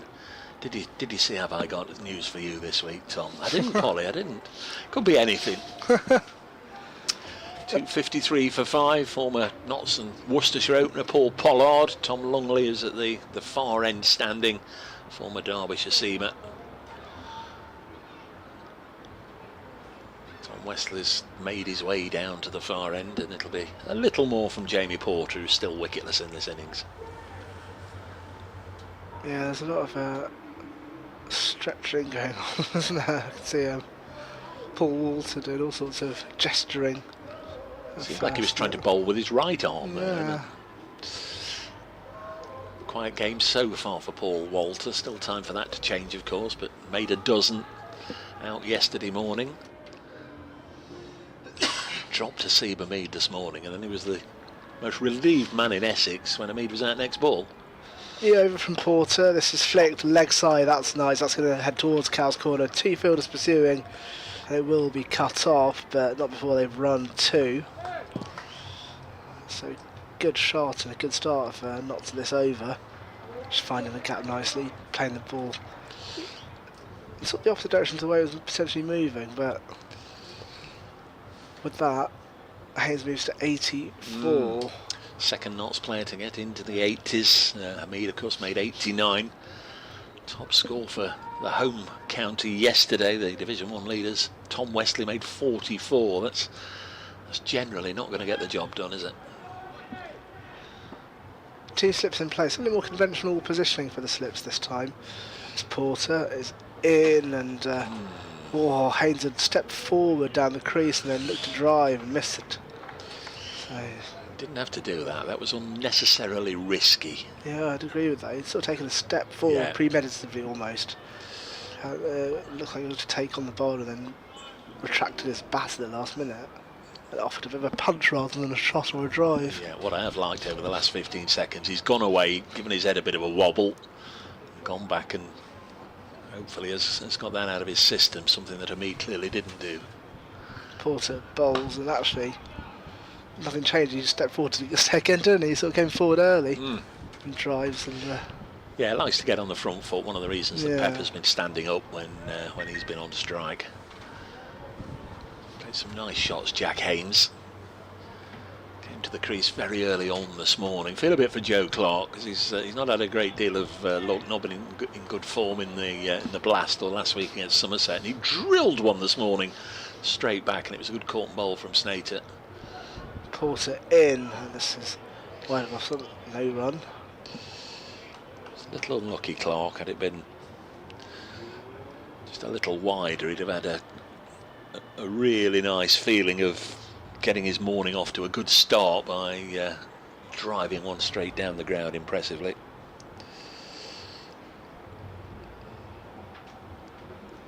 $255 for 5 now the score. A little bit of a delay on this next Porter delivery. He's having a lot of conversations from the top of his crease, is he? This spell, so 2 slips in place. Bowls into James, that was Haynes who drives this time. Offside, it's picked up at backward point for a single. The score moves to 256 for 5. Haynes is on 85, James on 22. Yeah, Hamid was out in the 80s, but it was a shot trying to take on the spinner, which didn't quite get hold of it. But Haynes looking to be a little bit more sensible as he makes his way, navigates his way through the 80s. It's Porter, last delivery of the over. In and driven into the offside. That should be cut on by fielder. Is it Shane Slater again? Of course it is. And his fielding efforts get a round of applause, but they all jog across for 2. And so the score is 256 for 2. Yeah, I think that's Benkenstein out there who did the fielding. It's a good bit of work. Tumbling stop from young Luke, who didn't spend too long at the crease yesterday. One of those that were just swept away in that very successful little period after lunch by Liam Patterson-White. Snater's out of the attack very early on in the piece here with the second new ball. We've only had what have we had? We've only had 5 overs with the second new ball. So for over 6, we're going to get Snater back. I beg your pardon, Simon Harmer back. So the spin wizard armed now with a new cricket ball, trying to make the next breakthrough. He's got figures of 2 for 94 from 28 overs. Simon Harmer. With Jack Haynes on strike on 85. Come at a good old lick as well. Backs away and cuts this to backward point. No run. That was his 118th ball that he's faced. Did very nicely indeed, Jack Haynes. Again, very aware that some people don't think there's a commentator's curse, but it seems to strike me often enough. 258 for 5, gets well out of his crease, down the track towards the South African spinner and blocks it. And the score remains 258 for 5. The lead is 74. Well, if that 100 mark was in the air, they're heading towards it quite comfortably. Their run rate's increased as well, so they've scored better since lunch. Indeed, this is I was going to say it's cut away on the offside, but the ball just comes back. A little bit of turn there from Harmer, and Haynes looking to play a cut shot square of the wicket on the offside has just dragged it along the ground to mid-wicket. Snater, and there's no run. And again he comes bowling with the sunglasses on, and this is cut nicely. Only going to get 1 on this occasion. Giant of a fielder out there, so I guess that's Charlie Bennett. Have we seen Charlie Bennett bowl today? Oh, we did. Yes, we did. Yes, we did. Just before the new ball, we did. I did. I passed a little comment on the length of his run when I was on with Don. Yeah, but lightly used. I think that's horse racing parlance, isn't it? Lightly galloped, or whatever it is. Next ball's turned to mid-wicket to Snater. 259 for 5. It's nice this morning before the start of play. Phil Whittercase, the match referee, popped in and was swapping anecdotes from their playing days with Don. The old Leicestershire-Essex rivalry and all the other great players that were around for both counties then, including Don. This is single down the ground, fielded by Critchley, who took a catch in this very same spot that he's fielding in now, just below us on the long on boundary to catch Asib Hamid. 260 for 5. Lyndon James 25, Jack Haynes 86. The lead is 76, and we are halfway through the day's allocation. We've had 48 overs and we've got 48 overs to go. Yeah, Nottinghamshire lead by 76. Haynes on 86. He's looked good for his runs. They've come from 121 balls, so he's gone at pretty much a one-day rate of scoring, helped along by that first new ball over from Jamie Porter, which was dispatched for 13 runs. But start of the day, what were we? 111 for 2. Yeah. So they've had 149 for 3 today, Notts, and it's not been a a rip-roaring rate. It was very slow in the first hour, only about 18, 19 runs scored in the first hour, but they eased themselves into the day after the loss of Clark, and they've pushed on since. Porter then new over from the Graham Gooch end. First delivery blocked out, played to mid-off, no run. Yeah, the run rate has nudged itself above 3, which is good, which is what you want to see. Well, it is. You know, if you're going to sort of aim to get 350 from here, in a with a following wind in a dream scenario, to get 3 batting points, and need 90 from 24 overs. So that's nearly 4, isn't it?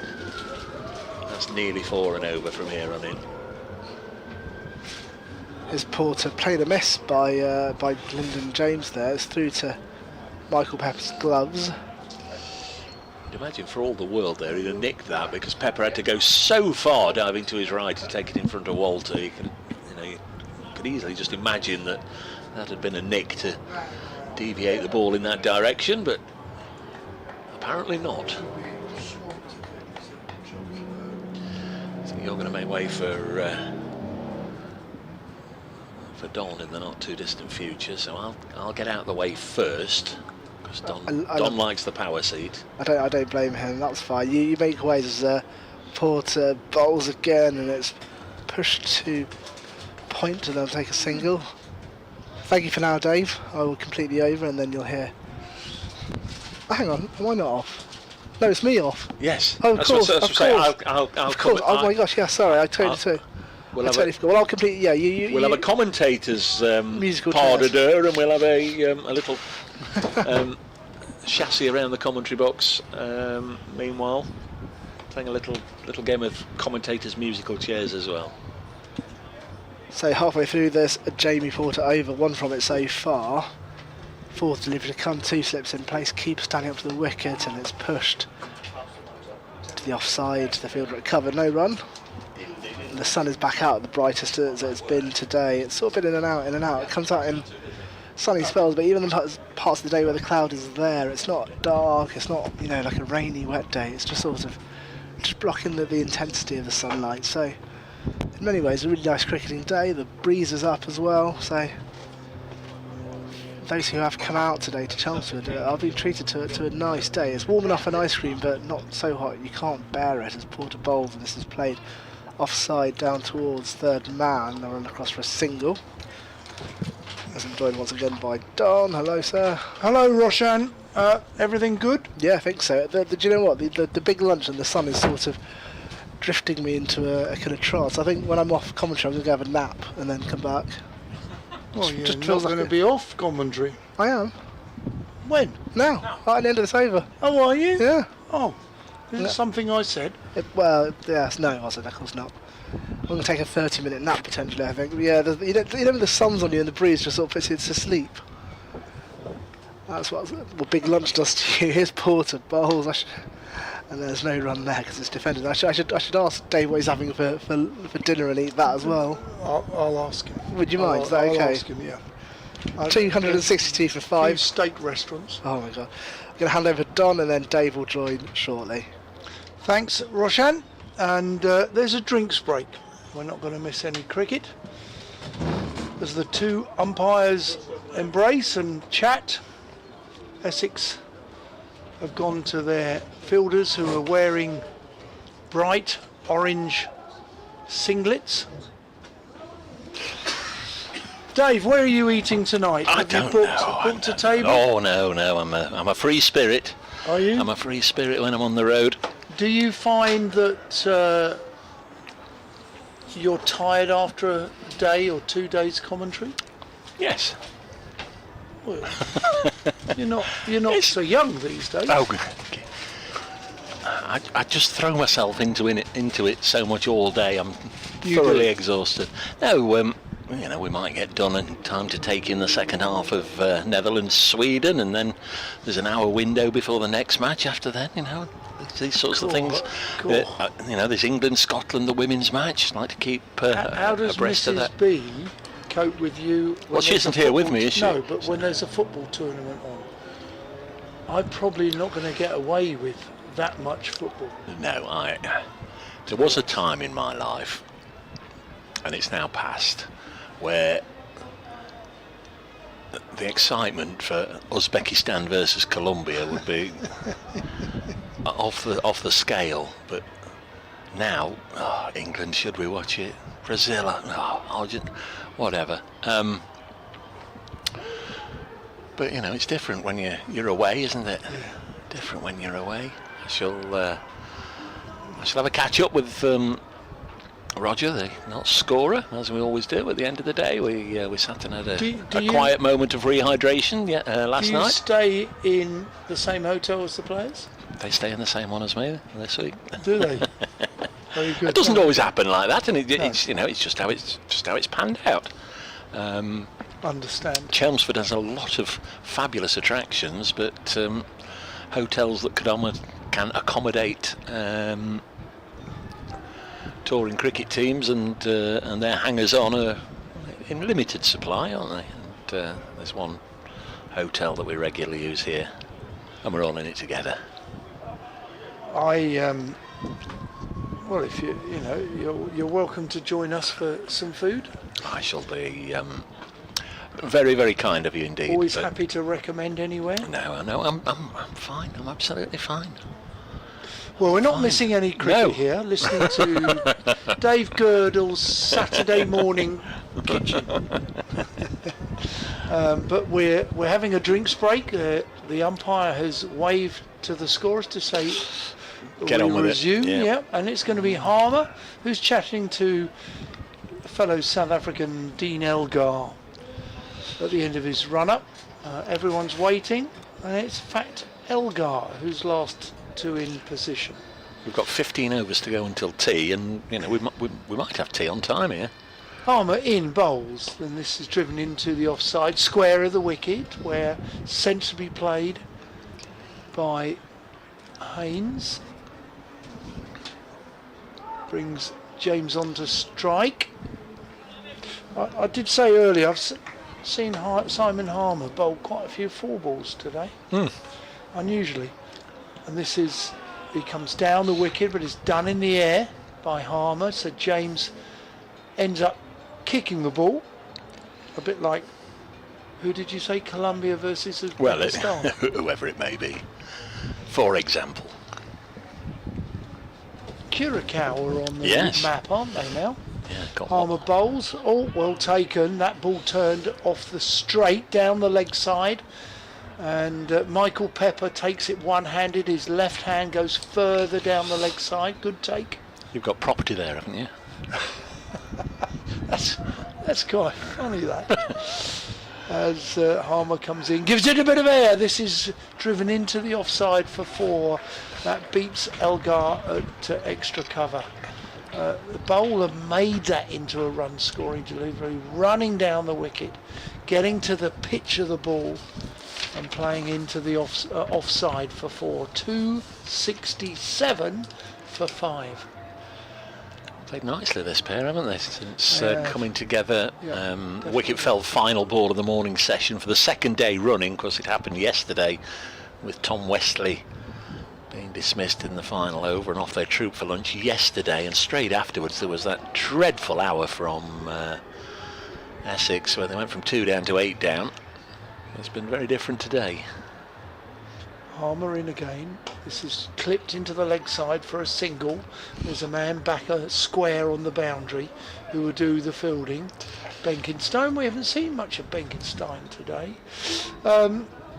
With the music behind us, can you hear the music? I'm sure I can, yeah.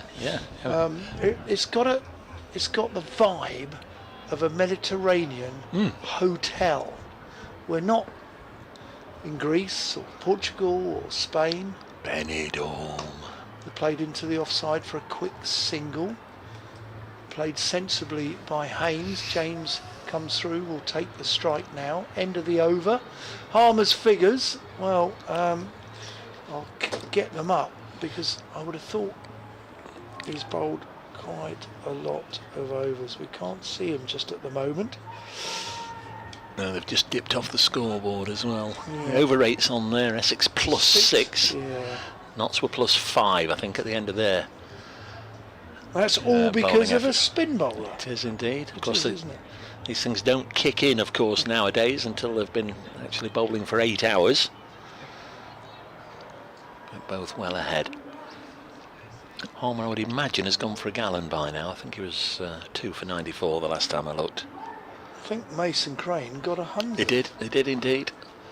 He's having a good season with bat and ball. Haynes is on 89. Porter bowls to him, and he now becomes the top scorer in the innings as he just drops a bat on this, and they can exchange ends very quickly before Snater comes into field. So Haynes on to 90. That's 270 for 5. Ever approaching a 100-run lead. Yeah, lead by 86. So Porter 18 overs 0 for 53, Snater 18 overs 3 for 47, Harmer 30 overs 2 for 103, Bennett 10 overs for 22, Critchley 12 overs for 40. Porter bowls to James, and again, like Haynes the ball before, just drops it with soft hands onto the offside and they scamper a quick single. It's just gone a little flat for Essex at the moment. I think they might just have banked a little bit on getting a wicket with that second new ball, and now it's not happened. We're into the 9th over with it. It's not happened instantly, not brought immediate reward. Just having to try and see where they are in terms of saving boundaries, saving runs. Got 2 slips in there, keeper's standing up, and Pepper's taken that and whipped off a bail. That's good wicket keeping by Michael Pepper. One opportunity might just have disappeared for Essex that they might look back on. The very first over with the second new ball taken by Porter, there was a definite edge, went straight through second slip, and of course they'd only got one man there. So if you're really going hard to get wickets with that second new ball, and that's clearly what they were banking on, then give the bowler a bit of support. As Haynes tucks this away on the leg side, moves to 91, 272 for 5. I think Notts will just have to sort of accept that getting to 400 inside 110 overs is unlikely, so make sure you get to 350 with wickets in hand, and then see how much longer you can bat. That would probably be the ideal gameplay. Of course, it can all unravel. 2 spinners have got 100, Crane and Rian Ahmed. This is eased into the offside. There's no run to Lyndon James. Yeah, been a strange couple of days, particularly in Division 1, hasn't it, of the County Championship. Somerset, Yorkshire bowled out cheaply yesterday. Sussex and Hampshire, neither side made 200, and Hampshire struggling in their second innings. Surrey unable to blow Glamorgan out on day 1 in Cardiff. That left arm fella isn't playing, is he? No. Comes Porter, bowled nicely, not yet getting a wicket in this innings. Lyndon James lets it go through to Michael Pepper. End of the over, Notts a 272 for 5. At 16 to the 72, and the lead is 88. Neil Manthorpe tweeted yesterday, and I didn't spot it till today. Archer didn't bowl because the science medical team said his workload from the previous evening had put him in the red zone. That's when he bowled those 8 quite aggressive overs of bouncers when he became the enforcer. I just don't get it, mate. I don't get it. You're either fit to play or you're not fit to play, and if you're not match fit, you can't be match fit if you haven't played a red ball game for 6 months. Harmer to commence a new over bowls, and this is cut. Played the ball on length, played it well, did Haynes. He takes the single, he moves on to, is that 92? 92, yeah. He's played really nicely, hasn't he? I don't want to curse him or anything, but he's played really nicely. He's played beautifully. Played really well. Very well. Thank you, Don. Hope you're enjoying it. Harmer in. He comes down the wicket, he readdresses the shot. He doesn't go through with it, but it avoids Wesley under the lid, and he calls his partner in for a single, which brings Haynes back onto strike. James has 33.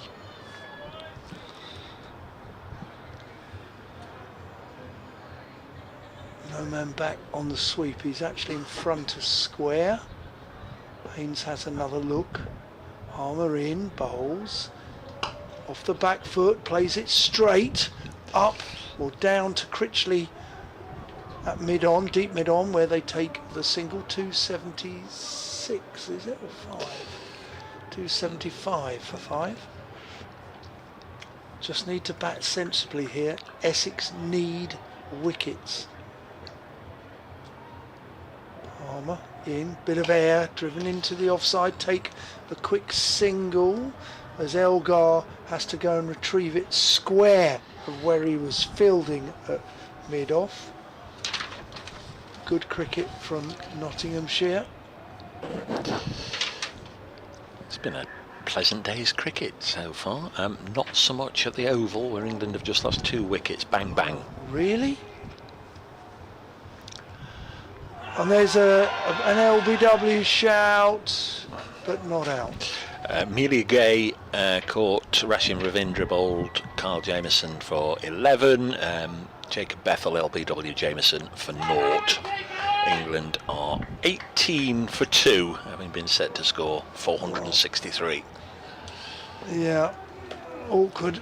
They're struggling as this is played off the back foot into the covers. There's a man back on the boundary, 1 run, end of the over, 277 for 5. For me, Dave, I was able to watch a bit of day 1 and day 2. I did go to Lord's for a little bit. Now, in this particular test at the Oval, the I don't know how to, romanticism of the 3 gentlemen that made their debut. Now, once that's passed, we're fighting for our lives again, aren't we? Didn't see a ball of it yesterday. Seemed to have been a little bit of criticism of young Master Rue, who saw at Trentbridge last I saw week. the drop live. It looked a bit cumbersome and lazy as a drop catch for a wicketkeeper, for me. Yeah. And it's a catch that I don't think Folkes would have dropped.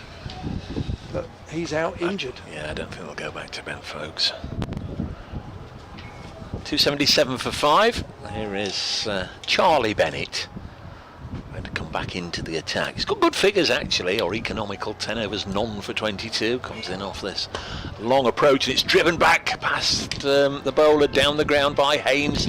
Should be able to get 2. So Jack Haynes is going to come back and get that second. So he's on to 96. This is the ideal start to the over for Haynes. Took in a couple of runs away. Now getting within a boundary of what would be his second 100 of the season. Leg side field is set deep. He has been dropping and running too, hasn't he, on regular occasions on that leg side. As Bennett comes into Bolton, comes down the track, and he'll just drag this away. There's more bat handle and glove, I think, than the meat of the bat. In fact, there wasn't any of that because it was a leg by signalled by Tom Longley.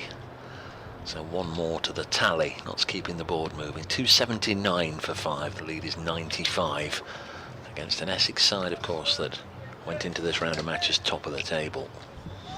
Missing Jordan Cox. Yeah, played some terrific cricket in white ball too. 4 wins on the bounce. The win at Leicester. I mean, you know, they've grown in confidence.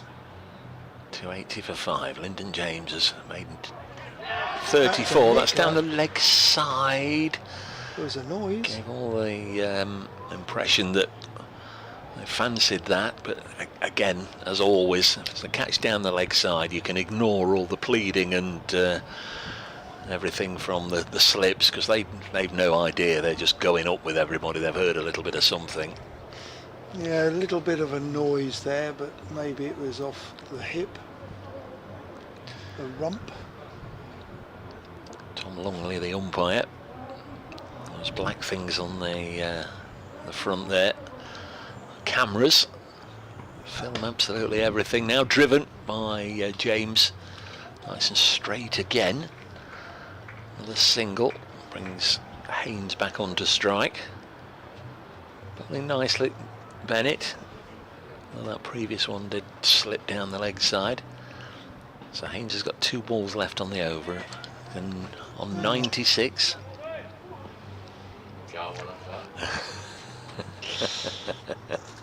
We've looked after you. Thank you very much. There we go for Thank you. a nice cup of tea. Next ball lodges, I think, in the upper left pad of Jack Haynes, bowled by Bennett. Again, he was trying to work it to leg. It's very, very kind indeed from your staff today. Really is nice. Don't normally get this sort of service here at Chelmsford, but we've been regally looked after today. I've been chomping on a bit of celery at lunch, which we don't normally do. Carrot, Very nice. pepper. Carrot, yeah, celery and carrot. Cheese board as well, yeah. 281 for 5. Bennett bowls. Haynes, I think you could see what he was thinking. I'll just push it square of the wicket on the offside, get down the other end, but he wasn't able to. Ball just nipped in to him, end of the over. 281 for 5. So I'm presuming you've got big plans for the evening. Don't forget you're back on parade tomorrow morning. Yes, I'm basically 45 minutes north. You drove through my area. You didn't pop in. I had an appointment myself in the vicinity. Talked about it yesterday with the great man at Ardley. Yes. Are you allowed to mention? Yeah, Bobby George, I think. Bobby George. I certainly mentioned it when we had his book out last year. Yeah, Still available, still here. Nominated for. Thank you for your gesture of giving me your County Championship brochure from last year. Accounts. Yeah, I think brochure's about right. Being advertised as a book, but it is more of a. It's not quite a pamphlet, is it? Here's Harmer. In he comes, round the wicket, down the wicket comes James. The ball cannons off his pads into the offside. No chance of a run or indeed a dismissal. The only opportunity might be a stumping as he has advanced down the wicket. There's a lot of Lyndon James to get the ball round. Leggy. This ball turns, it's played off the back foot, slightly shorter. Takes a single out to the fielder on the boundary, square of the wicket on the offside, in front of the old hospital. It was never a hospital in your day, was it? That was too long ago. Well, what's my day? 80s or 90s? Harmer in, a little bit quicker, just slightly shorter.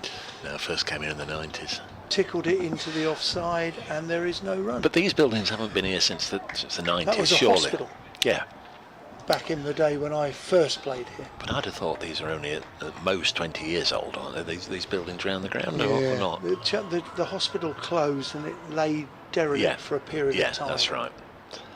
Harmer round the wicket, gives it a little bit of air there. Played on the back foot by James, into the leg side, no run. Nice and handy if anybody picked up a knock on the pitch. Yeah, they did. Yeah. Yep. Just shut down or relocated, new one built? New one built. Yeah. The Broomfield Hospital.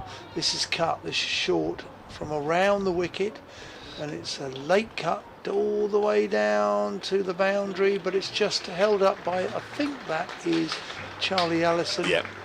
With a duo bit of fielding. Pair of Charlies out there. Pair of Charlies in the commentary box as well. Was it? Right. Really? Yeah, it's the right pair of Charlies. He was. No, I don't. Charlie Allison and Charlie Bennett. No, Charlie Bennett's sporting a. He's the only one got a sun hat.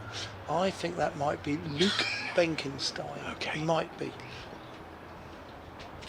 Leg slip only. Quicker ball.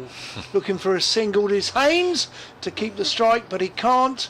Better delivery from Harmer, and the score is 286 for 5. Well, there we have it.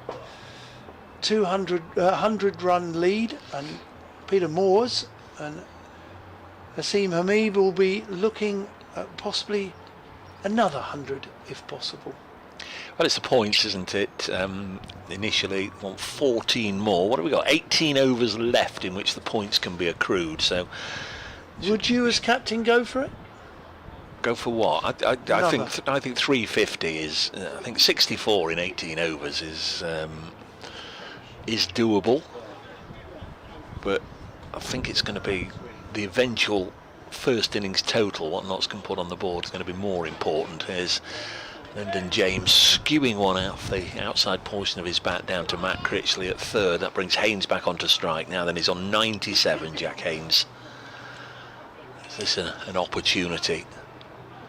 All he'll be wanting right now, I guess, would be just give me one short and wide, or give me one nice and full on his pads, because he's been strong through mid-wicket, hasn't he? And if he can time it sweetly in that area, there's a big boundary. It is a big boundary, yeah. If I was a bowler, I'd bump him.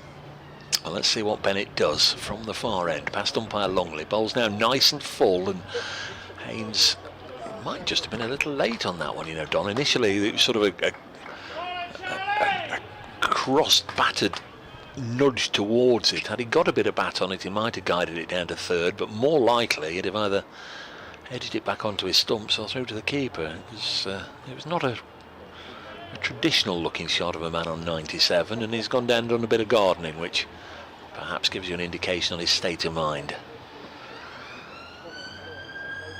It's not his first rodeo, but would just like to get these 3 runs. Again down the leg side now, did he tickle that?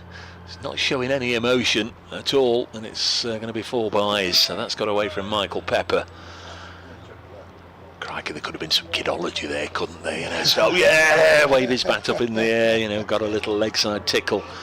Got away from Michael Pepper, and away for 4 runs, so useful addition to the score. Takes Notts to 291 for 5. Second set of 4 byes of the day? I think so. I'm not going to say that was in Michael Pepper's reach or not, because I couldn't really tell. He would be the best judge of that. Single here for Jack Haynes to move to 98, and Notts to 292 for 5, leading by 108. Played very well, can't deny that. Came in, was it the first wicket this morning? Yeah, when Joe Clark fell caught and bowled. To a very fine catch from Shane Snater. Oh, dear, on the live stream. I don't know about that. A fella with a Lancashire bucket hat on the live stream. We don't want pictures like that. That's your gentleman, your George. bagman, isn't it? That's your carrier, your T-man. This is nudged up to mid-on by Haynes. He's been looking after us regally. Yes. One of the best photographers on the county cricket circuit here today with us, and he's made himself very useful. Has he got his cameras with him? All his cameras in the boot. In the boot. yeah. And he'll be sick if there's a big moment and he's missed it. He would. Does he believe in just clicking away on the phone as well? Because I always have fun with the photographer saying, well, you can get just as good a picture on your phone these days. What do you need all those big lenses and that for? He spends a lot of money. Bennett bowls to well James. Bowled. Good over, Charlie, apart from the 4 byes. Yeah, 6 from it, only 2 from the bat, 4 down the leg side, and focus back on Haynes. He's on 98. Notts 292 for 5, leading by 108. We've got 9 overs to go to tea, which is about 32 minutes away. Yep, gentleman George, my driver. So you went to school with him, did you? Yeah, we were in the same class, not the same house, but and he travels. How does that with work? us on the international cricket schedule. He's an approved, affiliated tourist and international photographer. Yeah, he's photographed England, World Cups, all over the place. Loves it. Wasn't really a cricketer at school. You have a lot in common then. Sorry. Harmer. Sorry. Harmer. Comes round the wicket with just the leg slip in place. He bowls. This is played into the offside for just the single. That's very naughty of me. I should have let you. That's Come on, okay. No, that's okay. No, absolutely. It's your man close to a century. I heard Aggers on the Test Match Special driving down on whatever day it was, Thursday, interviewing Jordan Cox's parents, and they were sort of, that's it. Yeah, sort of asking, did you always know as a youngster? Was he, sort of the shining light in his age group? This is an LBW shout again from Harmer. Oh, he's given. Pollard's given it. Lyndon James caught on the crease, just lunging forward towards the ball. Paul Pollard always has a long, careful look to study what may have happened if the ball hadn't hit the pad, weighed it all up in his mind, and then found in favour of the South African spinner, whose figures improved to 3 for 114. Essex get their second bowling point. 293 for 6. Lyndon James has gone. I'll tell you his score in a moment. It's 96 run partnership. Lyndon James' score has just whisked off the board, so we'll get it back for you. I think he got 40, but we'll just double check on that. Lyndon James out for 40, 71 balls, 5 fours. Trapped LBW to Simon Harmer and Nottinghamshire losing the wicket. It should be time for me to make way for Rushan. He said he was going for a sleep. So, well, it's a good job he doesn't play cricket then, isn't it? If he has to have a sleep at this time of day. Haynes on 99. Should I leave you two to? No, listen. Why don't you stay and do his century? There's a lot of pressure you're putting on me there, and a lot of responsibility as to whether I'm going to get a good night's sleep or not. Your parish want to hear you. If Rushan is okay, we'll give it. I think that's quite important in that's very kind of you. The emotion of when your players get themselves to a milestone. It has become sort of the way, hasn't it, amongst the BBC commentary team. Yeah. I agree with it. New man then is, as I alluded to, Fergus O'Neill. So last season and this season it's been Liam Patterson-White coming in between Lyndon James at 7 and Fergus O'Neill at 9. Well, for whatever reason I did hear that O'Neill was going to go 8 for this game and LPW at 9. Certainly Patterson-White's already had an impact in the game. I thought O'Neill bowled well as well yesterday. I think he only got the 1 wicket, or rather on the first day. But he's now out there. We've got 4 balls left in this over. Simon Harmer picking up his 3rd wicket. So spinners already. Is that 32 overs or 37? Harmer. That's a very good question. Yeah, this is his 33rd. Yeah. So what have we had in the match? We've had 16 wickets go down and 9 of them to spin from this end. We had the run out as well, which also came with the bowling from this end. And Essex making Fergus O'Neill wait for eternity here. He must have been out there for 2 minutes. Essex with a over rate of +6. They can take their time if they want, but I just wonder if that was a little bit deliberate. So Harmer,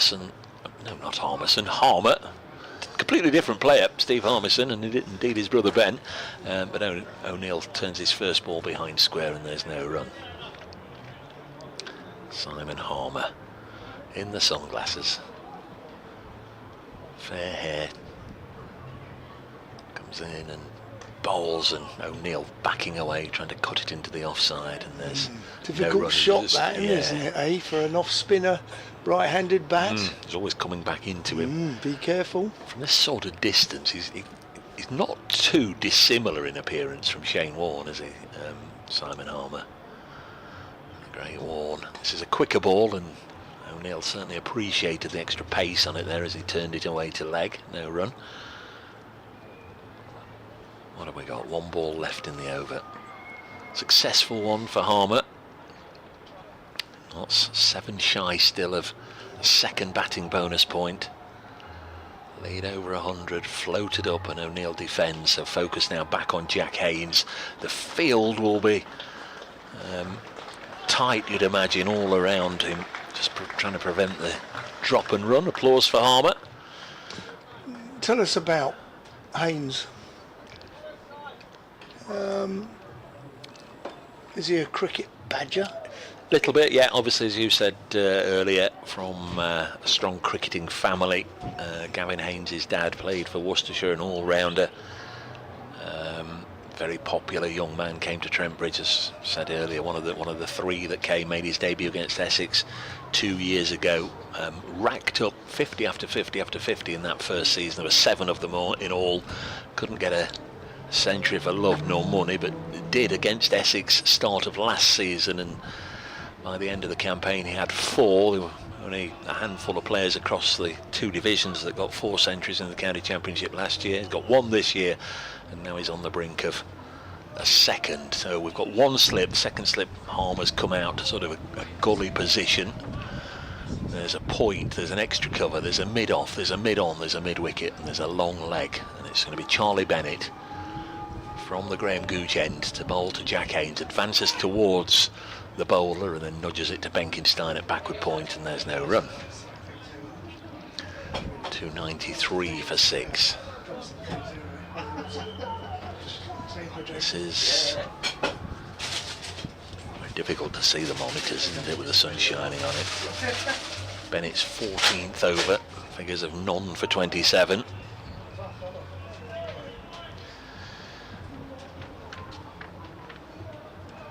Jack Haynes has faced 142 deliveries.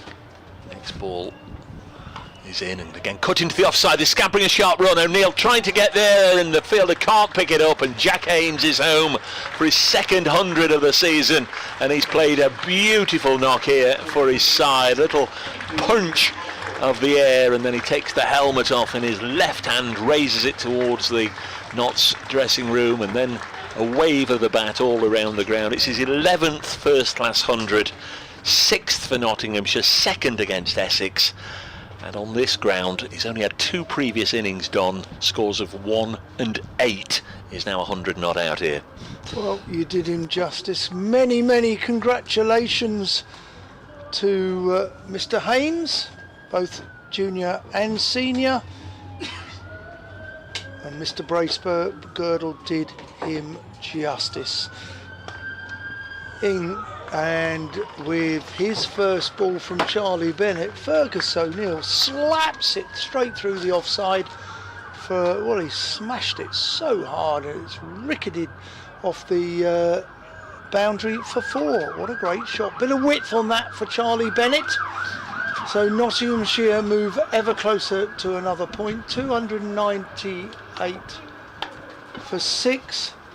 Charlie Bennett will not bowlers with as much width this ball. 2 slips waiting, in he comes. And nice and straight, it cannons off the pads into the offside. Harmer at second slip retrieves the ball. They take a quick leg by. 299 for 6. Welcome back, Roshan. Hello. Right call to let Dave Day on to call the century. Thank you for you want that. No, don't be silly, absolute pleasure. I got an extra 3 minutes off. 3-minute kip. Do you know what? I wanted to have a nap and I didn't. I just sat there watching the cricket. It's really good. Pretty good atmosphere today at Chelmsford. Played well, hasn't he? Hey? Yeah, really good innings. Yeah, it is. Almost a one-day international rate as well, 144 balls. So. Haynes cuts it. It's a little bit of width. That's probably gone for 4, yes. That, I don't know if it was an attempted bouncer that got the wrong line, but in reality it was not a great ball. It's cost Bennett 4. Short, wide. 303 for 6. With the lead ever getting larger. Well, that's a 5th bonus point as well for Nottinghamshire. So driven into the offside, that could run away as well for 4. I'm sure it will, and it does. It beats Benkenstein, who raced a long way to try and stop it, but quite a costly over. That was a very full delivery. Previous delivery to that was short and wide. Maybe Bennett might take his Swecker or sun hat and finish the end of his spell for the moment. Harmer will continue. 307 for 6. So Peter Moores will be looking for a 200 lead, I suggest. Yeah, there's a couple of narratives at play here. I think 200 certainly doesn't feel optimistic. It feels like a good target to have.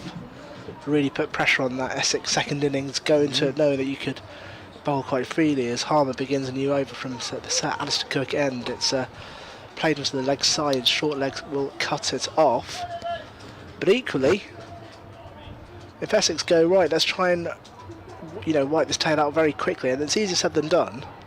You find yourselves potentially with still 2.5 days for 2 whole innings, so there's maybe slightly less pressure on that innings as this next ball is lifted. I think that's gone all the way, and it has. It's a 6 driven down the ground off the bowling of Harmer. Phenomenal shot from O'Neill, and that's, I think, the first 6 I've seen today. I might have missed one. No, I think you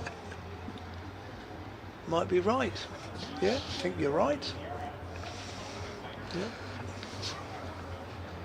Well, Harmer has already got the ball back and he bowls a flighted delivery down on one knee. Is O'Neill to sweep this into the leg side for no run? Yeah, because if Essex can bowl knots out, maybe in the final session today, then yes, they've got to bat again and take 10 wickets, but loads of time. Shorter delivery from Harmer, driven back to the bowler for no run.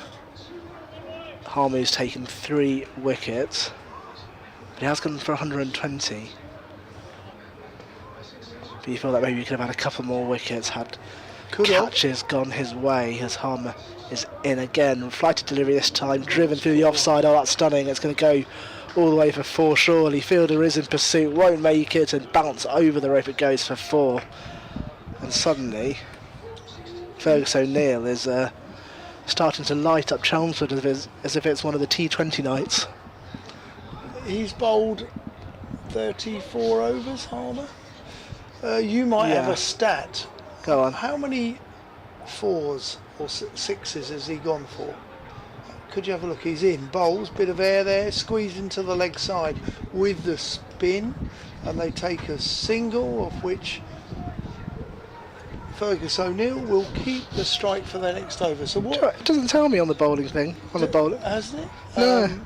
Normally tells you how many 4s he's gone for. Maybe I'm using the wrong website. Yeah, I'll have a look if you want. You can take the next over. I'll Okay. have a look. Well, the reason I mention it is I just sense that he has bowled probably more 4 balls than we are normally accustomed to see from Simon Harmer. You've got to let me know which website you're using. I'm just going to lean over to your thing. Yeah, it doesn't give me that on the bowling figures. Doesn't it? No, it tells me economy, wides, maidens, runs and wickets. It'll be a good stat to know. New over then, it's Bennett in, driven offside. This is going to go for another 4. It's played just past mid-off another boundary. So, well, there's something about Nottinghamshire in the final hour before tea. Well, certainly in the way O'Neill's batting is progressing quite well. We've seen a 6 and a 4 in the previous over. Oh, do you know what? I don't have that on my screen. Oh, do you know what? Because I've got a minimal screen. Hang on, let me see if that's changed. No, it hasn't. How weird.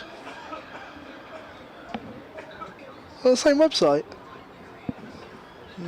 Next delivery is straight through to the wicket keeper.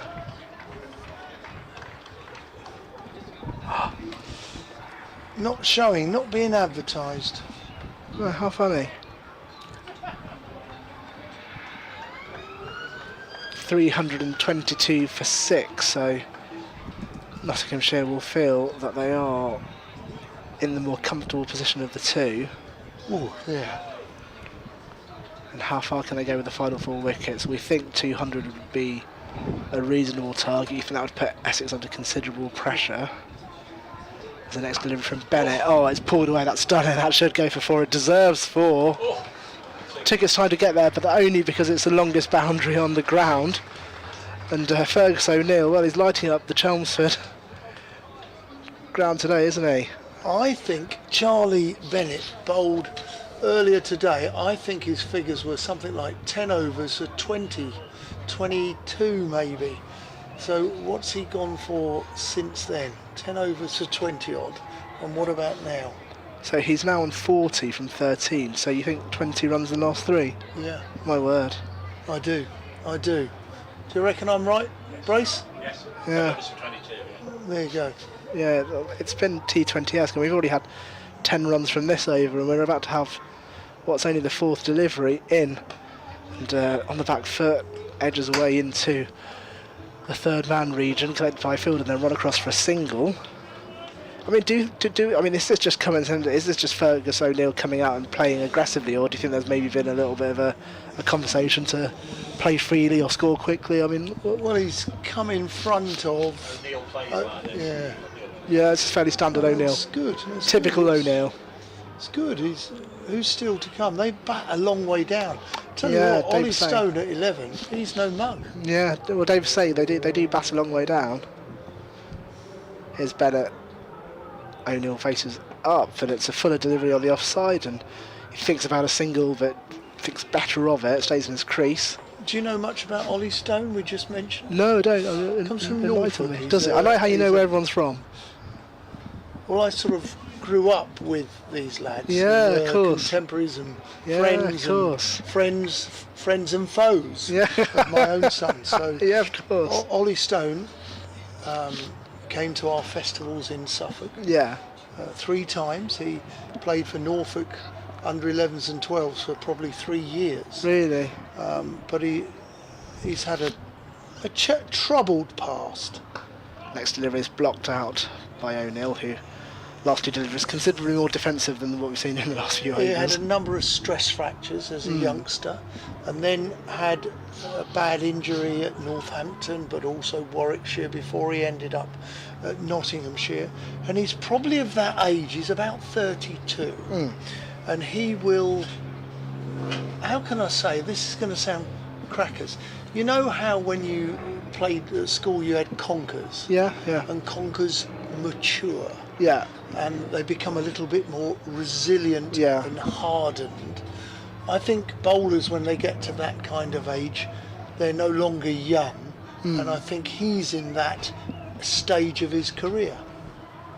Harmer in, bowls, gives it a bit of air, and there's possibly a misdumping. No, bottom of the bat, maybe pad back through to the wicket keeper. But he was out of his ground, but the wicketkeeper didn't miss a stumping. Harmer. Quicker. Played into the leg side. Finds Shane Snater at mid-wicket. Yeah, so that's my description of those kind of bowlers. He's no longer young. He knows what's right and wrong with his body and his bowling. That's a short ball, and that's been pulled out towards Benkenstein on the boundary. No chance of a catch, but it generally was a run scoring opportunity, bowled short. I love that you have like first-hand experience, obviously, you know, with the sort of cricketing family that you're part of and the involvement that it's had your entire life. That you know, you're not reading biographies online. You were there. Harmer in, played into the leg side, no run, well fielded, good shot but well fielded. Very lucky, you know, Emilio Gay came on the festivals, got to know him and his family. All kinds of cricketers, the Ollie Stones, Liam Livingstone, who, you know, Jason Roy as well. Played square of the wicket on the leg side, they take a single, Benkenstein does the fielding at deep square leg. You know, when I've travelled watching tours, Sam Billings' father Jason Roy's father. Yeah. I suppose in many respects we were the original dad stock. I was going to say, yeah, on your tour. dad's on the boundary, were you? Yeah, abroad, you know, on those tours, World Cups, wherever. In comes Harmer, played into the offside, taken a single, and he'll keep the strike. Will Fergus O'Neill? He's on 29. Haynes on 109. Score 332 for 6. Very fortunate, very lucky. Well, I don't. Very greatly honoured. I think it speaks loads about your character, personality, that you feel that way. You don't sound like you've ever taken it for granted, but you know, well deserved, and obviously all the work you put in around it, and I've never taken anything for granted. But yeah, fantastic. Like, what a first-hand experience to have just lived through. Very, very lucky. Sorry, 50 for 5. Oh dear. Who's got those? 0-4.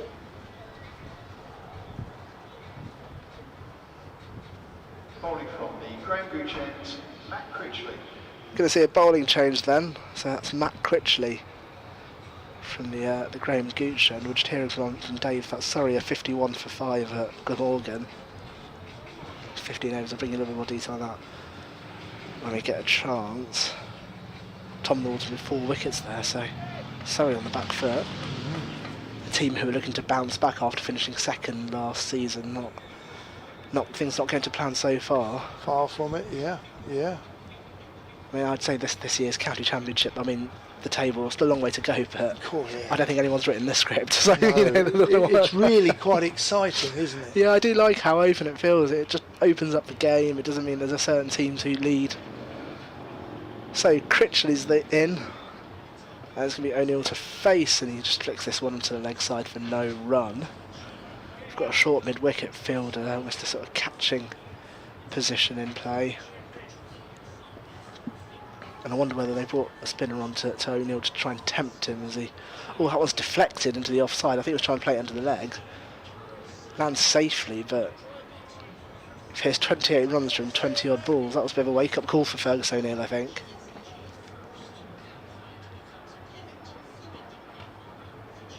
Next delivery is again, so I don't think Fergus O'Neill knew where he went. It sort of hit the bat and landed behind the batter. He had to take a minute to try and find it. 3 deliveries already from Critchley in this over. All dots. 4th one is flighted in and played into the leg side. Fergus O'Neill thinks about a single and realises it's not there. So both batters will stay firmly in their creases. Well, Critchley has rattled through this over. We've had 4 deliveries already and is already running up for his 5th. It's a shorter delivery on the offside, and this time Fergus O'Neill decides to take it on, smashes this over mid-on. It's going to bounce and run over the boundary for 4. Well, Critchley that time pitched it on wide of the off stump, sort of slightly more on the offside, and I think Fergus O'Neill read that, thought I can get onto this, and did. So Fergus O'Neill will move on to 32 then, from 23 balls. Next delivery, well, it's an attempted reverse sweep. It's not enough on it to take it to the boundary. Fielder would collect it. And there's a half-hearted appeal from behind the stumps, but nothing from the umpire. So end of the over. And Notts are 336 for 6. And we're talking about a lead of 200. They're already at 152. They're making it look easy. I mean, They've just got bat, haven't they? They haven't got to do anything, just bat. yeah. And the wicket will hopefully, from Nottinghamshire's point of view, will deteriorate. And, you know, with such a substantial lead, they can afford so many more men around the bat. You don't mind being driven, or, you know, you can afford a 3rd slip or 3 men round the bat for Liam Patterson-White. Yeah. You know, it allows them to attack. Yeah, definitely playing with a sense of freedom, and I think that was only possible because they bowled Essex out for 180 odd. I mean, if Essex had put on, you know, 280, 300, I think maybe the mentality of this innings would have been slightly different. But it just shows, doesn't it? In comes Harmer, bowls on a length. They're interested in taking a quick single, but to be fair to Michael Pepper, he ensured they didn't.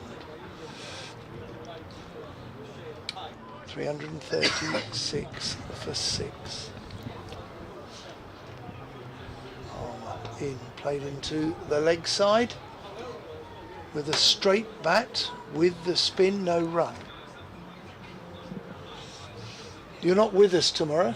No, I'm not. No, I'm not sure who is. What are you planning to do apart from listen to us and Well, watch yeah, the stream? yeah, absolutely be on.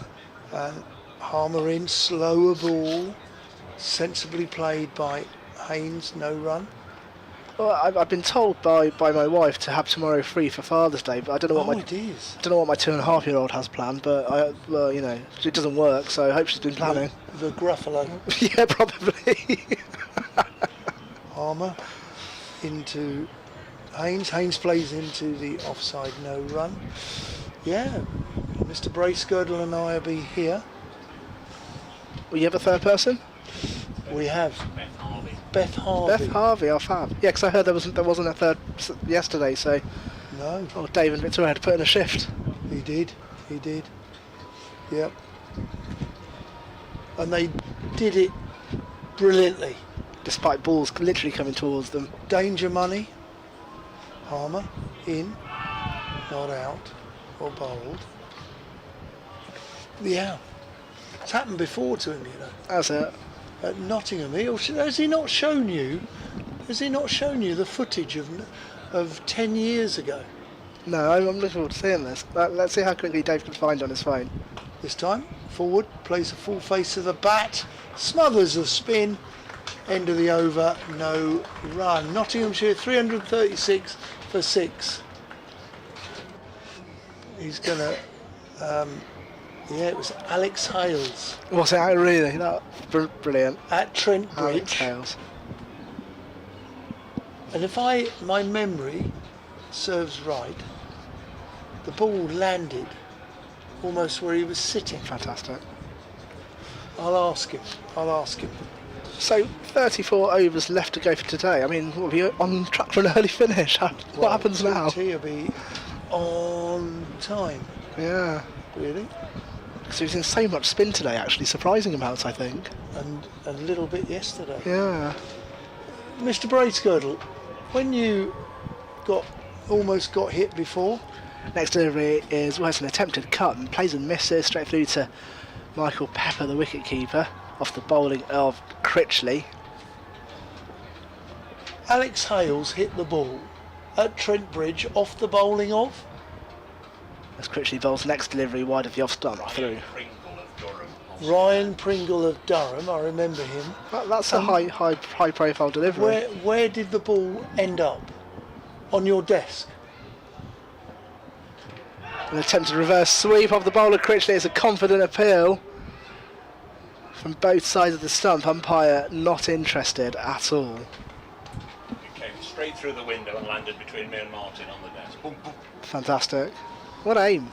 That is Alex Hales. What's your There was an incredible amount of publicity about it. Next delivery is cut early. It's fielder at mid-wicket, no run. We, co-commentators, Yeah. therefore, should be on some danger money. Because it always happens to Bracegirdle. It's true, actually. Risk. Next delivery cut to backward point. It's true, actually. It's an occupational risk working with Dave, isn't it? Like a magnet for loose balls.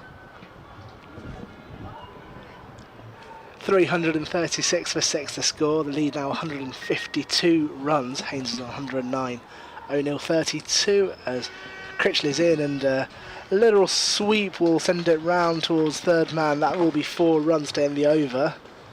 So the score will move to 340 for 6. And it feels only a few minutes ago we were talking about batting bonus points, but within the space of, well, since lunch in the last half hour, Notts are now heading towards another one. If they hit the 350 mark, they've already got, if I can see the screen through the sun, they're already on 5, so 6th could be in reach very soon. I backed them to score those 10 runs and then decide 10 overs at the rate they've been going since lunch.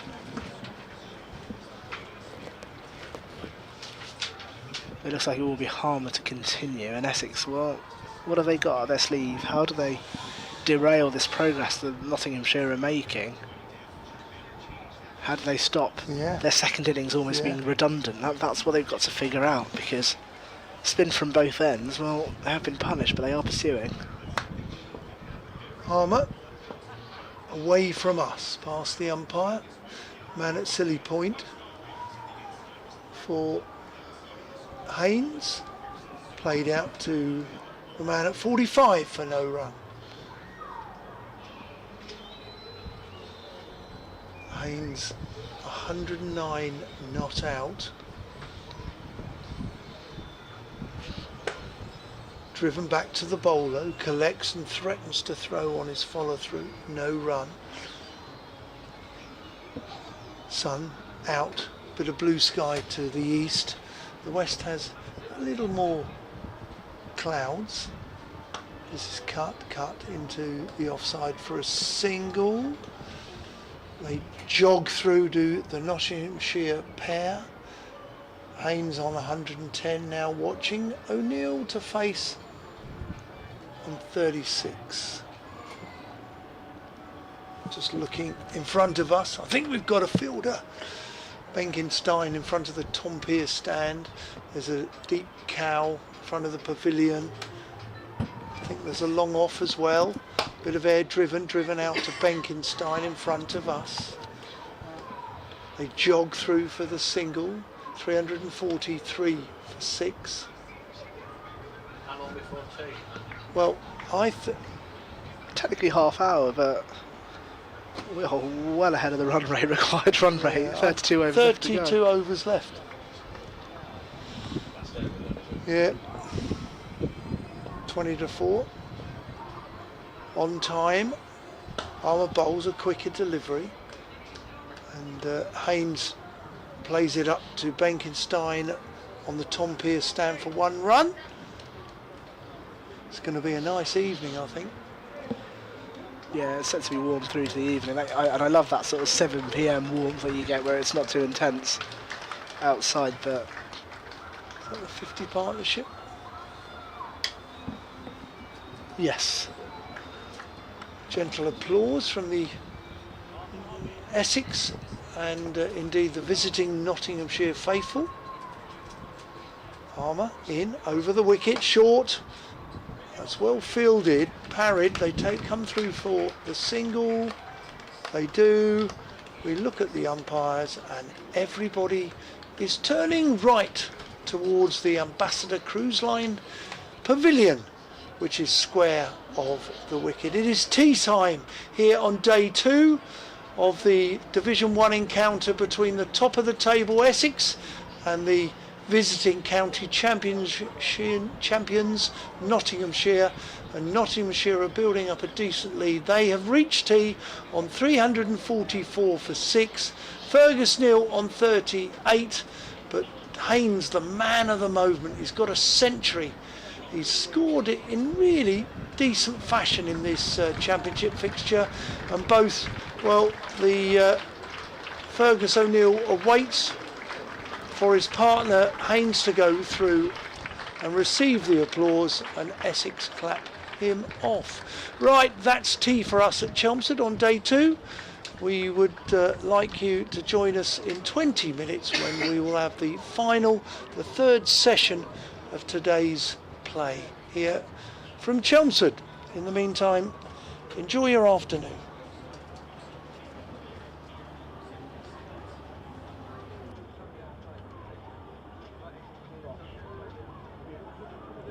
Well done all. George, thank you for the tea. Alright. Yeah. Yeah. Yeah.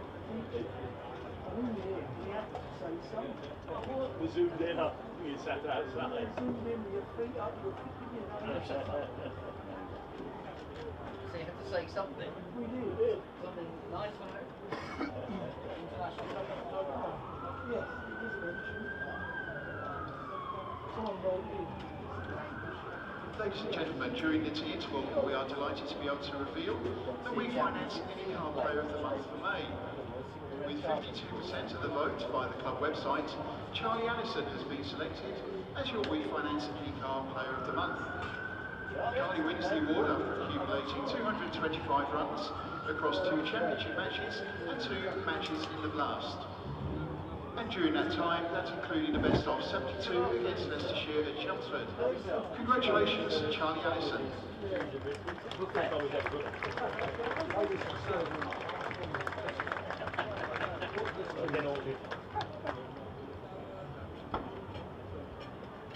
The old ones are the best.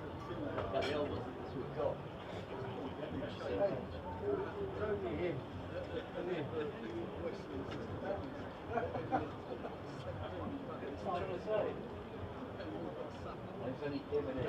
that's right. Oh yeah, actually both of them. 6 runs.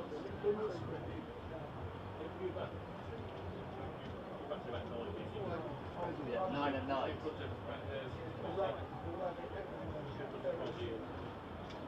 Foxy was in the full. JK, Foxy, was behind him, Charlie, Sachi, they were all behind him. I was the night watch.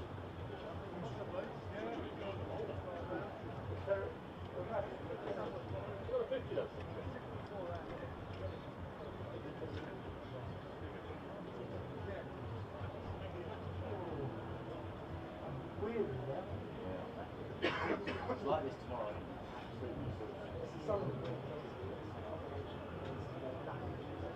It's very enjoyable. I'm having a lovely time. That's why he's a championship team. I'm loving it. Well, obviously the red carpet, yes. That's all he puts, isn't it? His own TV show. When you put your box down, you're good. I think you put that in there. I bought him one. The old boy one, but I'm told it's really good quality. I don't know. Well, you booked it. Once again, ladies and gentlemen, a quick reminder with the sun coming out and the temperature rising this afternoon. Please take care to stay well hydrated. All of our bar outlets do provide water if you've got reusable bottles. Use plenty of sunscreen or please sit in the shade. If you do need any medical attention, please contact your nearest steward or see the medical centre in block 31. Very Radio 1 will know about these things. I was here before Victoria yesterday, so I was first here with this man. I wanted to beat you in you left there. That was outside the full car games yesterday with the all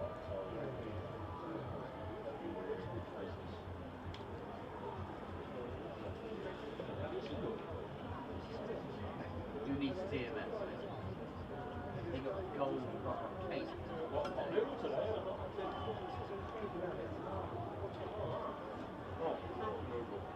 I might be hosting.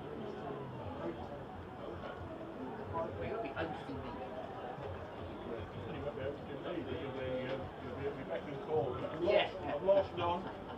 Can you walk me back to my hotel, Don? I've been set up on my life for some South Africans, Don. Where's your New Year's batch? Well, I'll tell you, Ray. It's not tell me. I know South Africa. Takes me. I've always wanted to put Cape down. So this is into Barbados, which is a big deal. Go, good. Go, good. Go, somewhere, I'm going via Ethiopia. Sleeper flight, Addis Ababa.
you going in with Shanford?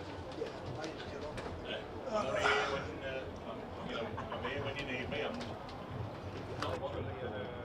Grace, are you alright to come on at 1:15?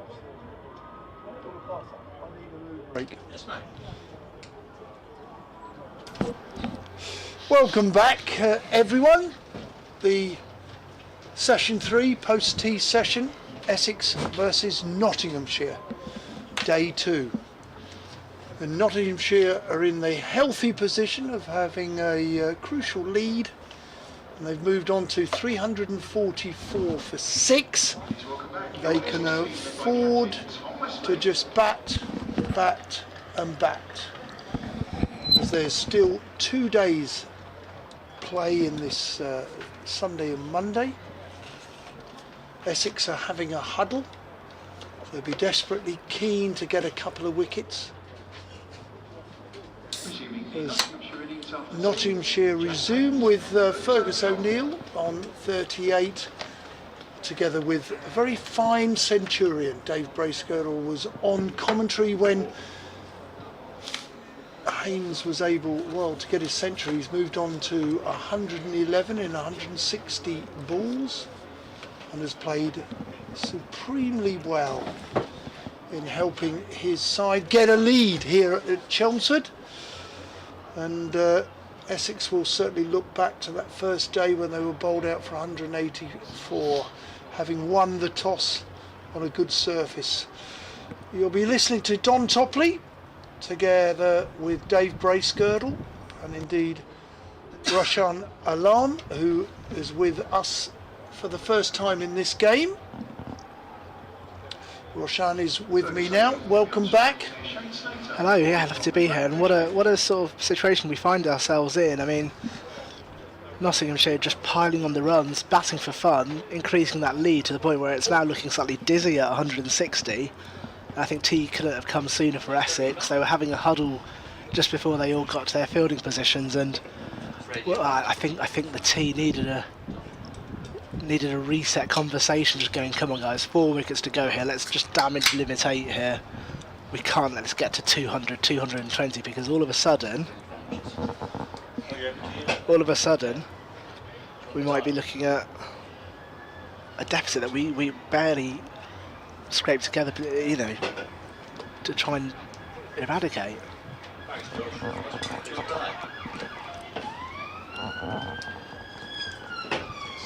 So Essex captain is chatting with Shane Snater, who has now moved to the Graham Gooch end, and they're just setting the field. The batsmen are ready. I think the umpires are ready, but the captain and bowler aren't. There's a ring of 3 on the offside, that is Benkenstein, Dean Elgar and Jamie Porter, and here we're off, we're ready. In comes Shane Snater, keeper standing up.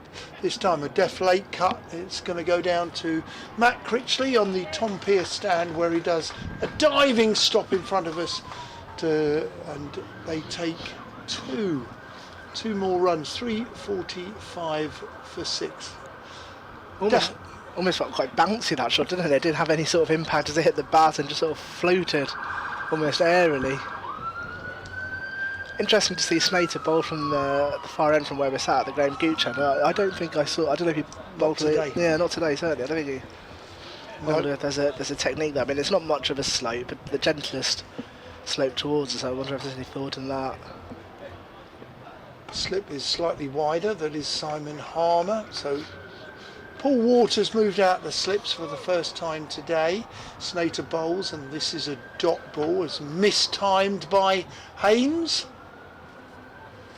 Well, I think Waters also had a tough time in the slips today, and maybe there was a conversation again, right, do you have a little shuffle, have a little bit of fresh air somewhere else, just have a little reset. So funny enough, I think that's quite important actually. Yeah, I totally agree. I think sometimes just moving out of position but fielding somewhere different, a different perspective literally. Snater in, playing a miss outside off stump, And there is no run. Haynes played a miss. The gentleman that has 111. Yeah, it's been 14 fours throughout his knock. He's batted for 225 minutes. Centurion. I'm sure he'll be up for an interview for Mr. Bracegirdle tonight. Do you know what? I think he'll be in the mood for that. Forward defensive. Back to the bowler. No run. Bit of cloud around. No sign of rain. I think it was you on one of your weather apps Yeah. suggested. Well, the BBC one suggested a 34% chance Yeah. of rain at 5 p.m. It doesn't look like it. Can't see any clouds coming in. 4 Over o'clock the has got trees. an hour to build up then. Well, you know, like I said, 66% no rain chance. Driven into the offside, slightly open face. They're going to take a single. Dean Elgar does the fielding as a deep backward point. Another run, 346 for 6. O'Neill, 39 runs. He's been a fantastic gentleman to bat with for Haynes. 39 in 35 balls. Played like this most of the season, according to Mr. Bracegirdle. Yeah, I was going to say he's been a very good supporting act, but he hasn't been the supportive act. He's had main character energy throughout his innings. Slater in. There's a ball that does a little bit. Pinned him on the glove, the bottom glove, right hand. Or is it his elbow? Certainly bounced a little bit there. The ball is, doesn't say the overs. I reckon we've had about 25, 30 overs with this new ball. Doesn't say anything. Not even on this. Is that 103 overs? 103 overs, 23 yeah. overs. 23 overs with a new ball. My word, they rattled through those, haven't they? Really doesn't feel that long ago since they were took it. Harmer's going to have a break. We're going to see Ben Critchley to have a little bowl, which is technically the favoured spinner's end. I presume your spinner that took 6 from this end. Yeah. That's the end you would expect the spinners to bowl from. Yeah, so Critchley's bowled 14 so far, gone for 48. Should have had a wicket, caught Yeah. it slip. Absolutely. You were on comms at the time. As he just does his final few warm-ups. So O'Neill's on 39, 36 balls. Haynes on 112, 346 for 6 on Nottinghamshire. They lead by 162. Batting for fun now, it feels like. And they just pile on more and more of a lead, make that deficit harder for Essex to recoup. So much time left in the game. Yeah, absolutely. Lot of cricket to come. Here's Critchley then. First delivery is a lofted delivery left. Yeah, a little bit of movement away from the batter. Chooses to leave it. Yeah, another turn off the bounce. It rose a long way. It was almost chest height for the wicketkeeper there. Second delivery, Critchley in again, slightly shorter delivery, and this time Haynes is back into his crease to cut this away. It will be cut off at deep point, but they will run across for a single. And so Knox will move to 347 for 6. And Critchley one more time bowls a slightly fuller and on the middle stump, and O'Neill's more than equal to it, comes forward to defend for no run. So mid-on is up, mid-off is back on the boundary. I'm going to suggest he might fancy having a look over Harmer at mid-on.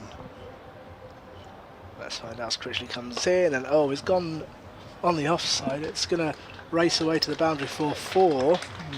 Ball stayed on the ground, so it wasn't a risky shot, but down on one knee, leaning forward and sweeping, gets the runs. Slog sweep. The slog sweep, that's right. Effective, perhaps a little untidy, Yeah. but effective. He's got himself 4.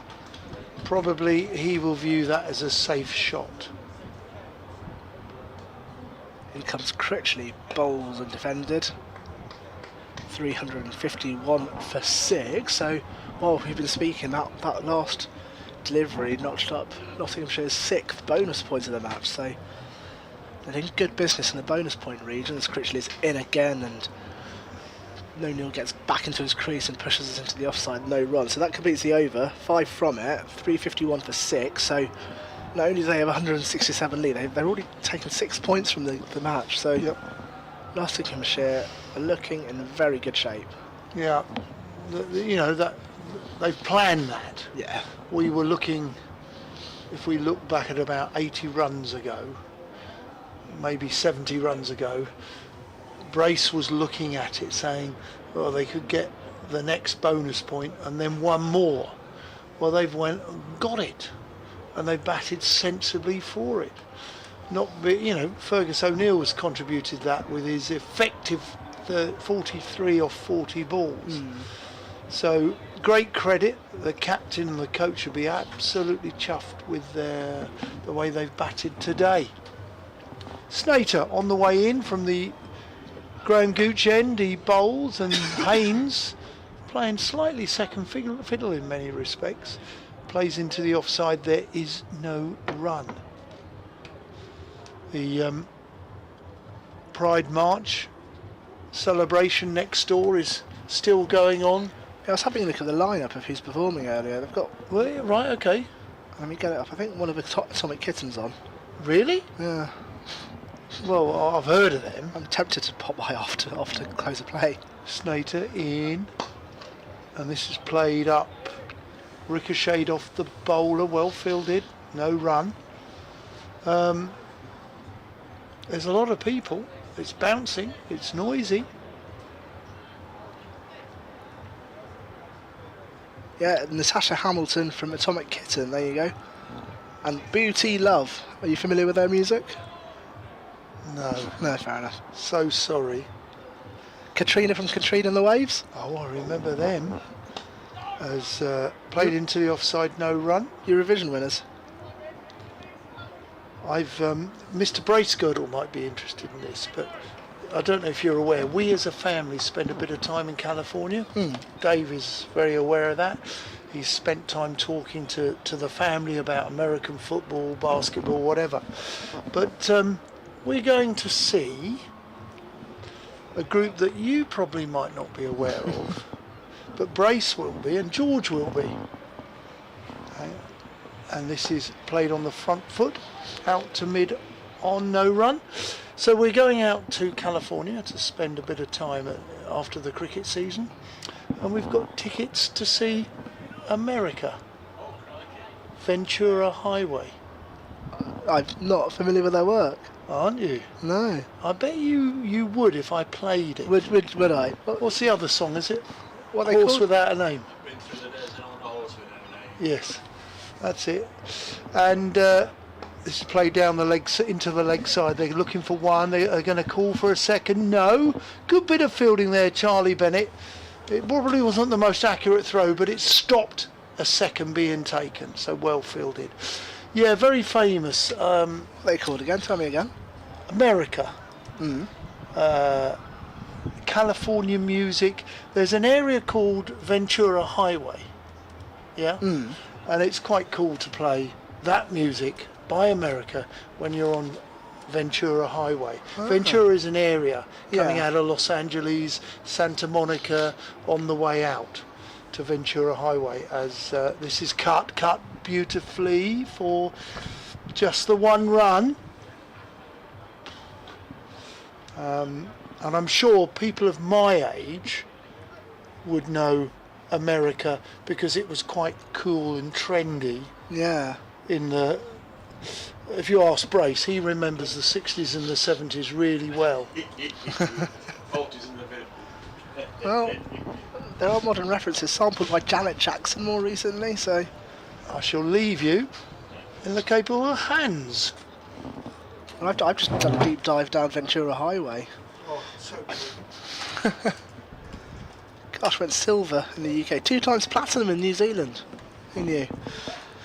Anyway, 353 for 6 is the score. That's Nottinghamshire, who now have a lead of 169. Haynes is on 114. O'Neill's there on 44. And it's going to be Tom Critchley bowling from the Sir Asda Cook end first delivery. is driven into the offside. There's a fielder at deep cover who'll cut it off for a single, so they'll move to 3-5-4 for 6. So 29 overs remaining today. I feel like they're rattling through the overs. I feel like we've seen a lot of spin, like more than average amount of spin. It feels like I'm watching Bangladesh play in the mid-noughties, the amount of spin we've had today, and for that reason, I mean, maybe they've all got dinner booking on a Saturday night, and maybe they want to get out to the Essex Pride Festival and watch Natasha Hamilton from Atomic Kitten Performers. Cricket part of a very flighted delivery. It's played into the leg side. It will be cut off by... Oh no, it won't be actually. I thought the fielder was in pursuit and I thought he was going to make it, but in the end the ball bounces over the rope for 4 more, so Haynes will move to 118. So an Atomic Kitten's just behind us. So one member of Atomic Kitten. This happens quite... That's enough, isn't it? I know, yeah, well, yeah, quite often. That's enough. That happens quite a lot now. You kind of get bands who disband, but then the individuals will perform the hits. Quite efficient as Critchley comes in and Haynes back in his crease pushes it out. Yeah, because in theory, Atomic Kittens could be playing 3 places tonight. I've been in the presence of an Atomic Kitten in the past. Which one? Once, briefly. Well, that's the question I don't know. Critchley's in again, another flighted delivery.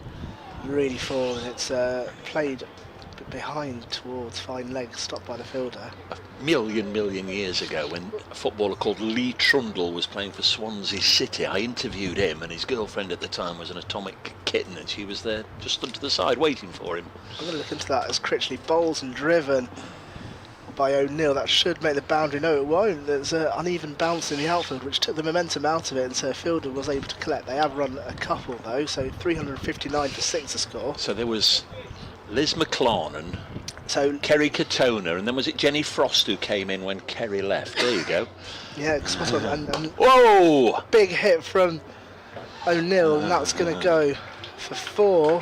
One bounce and over the boundary just in front of us. Gave that a wallop, didn't he? It really did, from nowhere. I heard the thwack off the bat. It was a good one.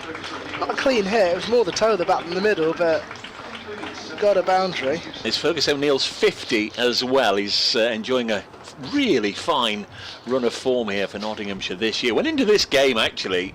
This is just his 5th game of the 8, with a batting average of 56 this season. That's his 3rd 50. He's had a couple of decent not outs as well in that, but he's got there very quickly indeed. 44 balls. Just have a look how many 4s and 6s, but Fergus just giving Notts an outside chance of getting up to 400. They need 35 more in 4 overs, and I guess right now it's important that Jack Haynes maybe just focuses on staying there and giving O'Neill the strike, just so he doesn't surrender his wicket. 7 4s and 2 6s for Fergus O'Neill.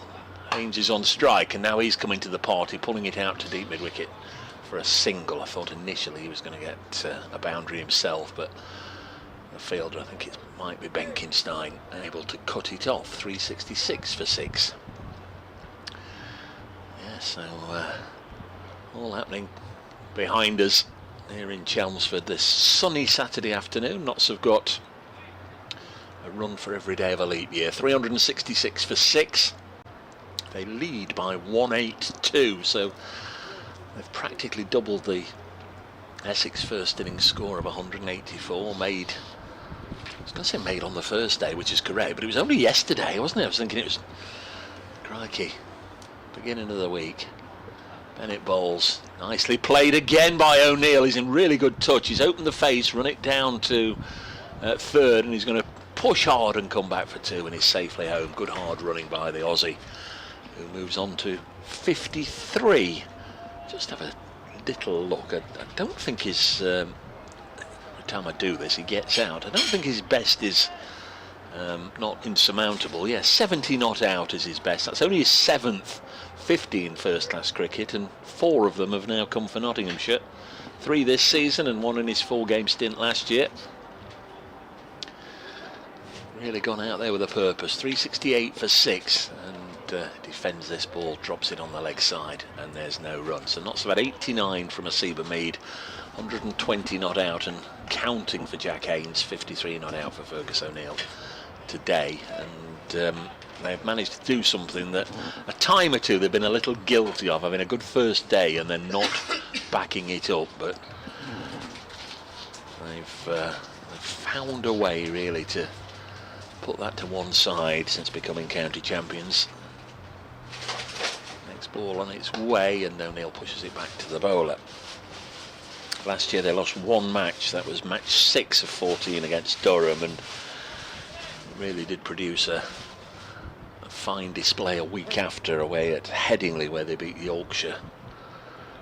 One of the few times in recent years that they've got the better of the White Rose up in Yorkshire. And it's a similar story here. We're not so only won twice ever, 1984 and 2018. Next delivery through the offside by O'Neill, just stands and admires it as well he might. Hitting the ball really hard, but not only that, he's hitting it into space, and that combination is lethal from a fielding side's point of view. O'Neill onto 57, 372 for 6. Gave that a wallop, didn't he? Yeah, really did a stunning little drive. I mean, you'd think that like they were batting as if this was day 4 and they were chasing. Yeah. With the overs running out, but at some stage in his career, I think O'Neill has got to do 2 things. One, he's got to play international cricket, and 2, he's got to get a first-class 100. Yeah, might not happen today, but it's already shown enough signs, and he's going to pull this down to long leg for 4 more. Poor from Snater for once. He's been excellent throughout this innings, throughout this match with bat and ball, Snater, but a rare poor ball from Shane. Drags it down the leg side, and Fergus Patrick O'Neill, born in Tauranga, New Zealand, but very much of Aussie parentage and very much an Aussie, has finished that over with back-to-back 4s just to keep Notts in with a sniff here. 376 for 6 after 107 overs. We'll do the math, as they say. 24 required from 3 overs. Notts lead by 192. I mean, 8 and over is I was going to say T20 required run rate, but that's tough T20 required run rate. But the way O'Neill has batted and has made it look fun, dare I say. And the other aspect of that is Essex at the moment, unless something miraculous happens, you're only going to get 2 bowling points. Here's Critchley into Haynes, who drives into the offside. When I say miraculous, they need 3 wickets in the space of 17 deliveries. I know 3 wickets can come in the space of 3 deliveries, but I've just not seen where the wickets will come from. It's been all Nottinghamshire, and Critchley comes in and forward and defended by Haynes. Yeah, because we've seen a hell of a lot of spin, so much spin from Essex today, and short of Nottinghamshire making a mistake, I've not seen a potent wicket taking ball yet, as this next one is left by Haynes.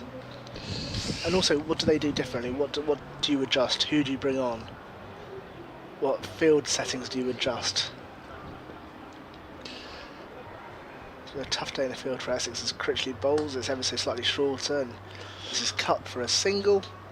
So that moves to 378 for 6. yeah, you talk about being patient in the field and the wickets will come, but I think they've been patient today and the wickets haven't really come.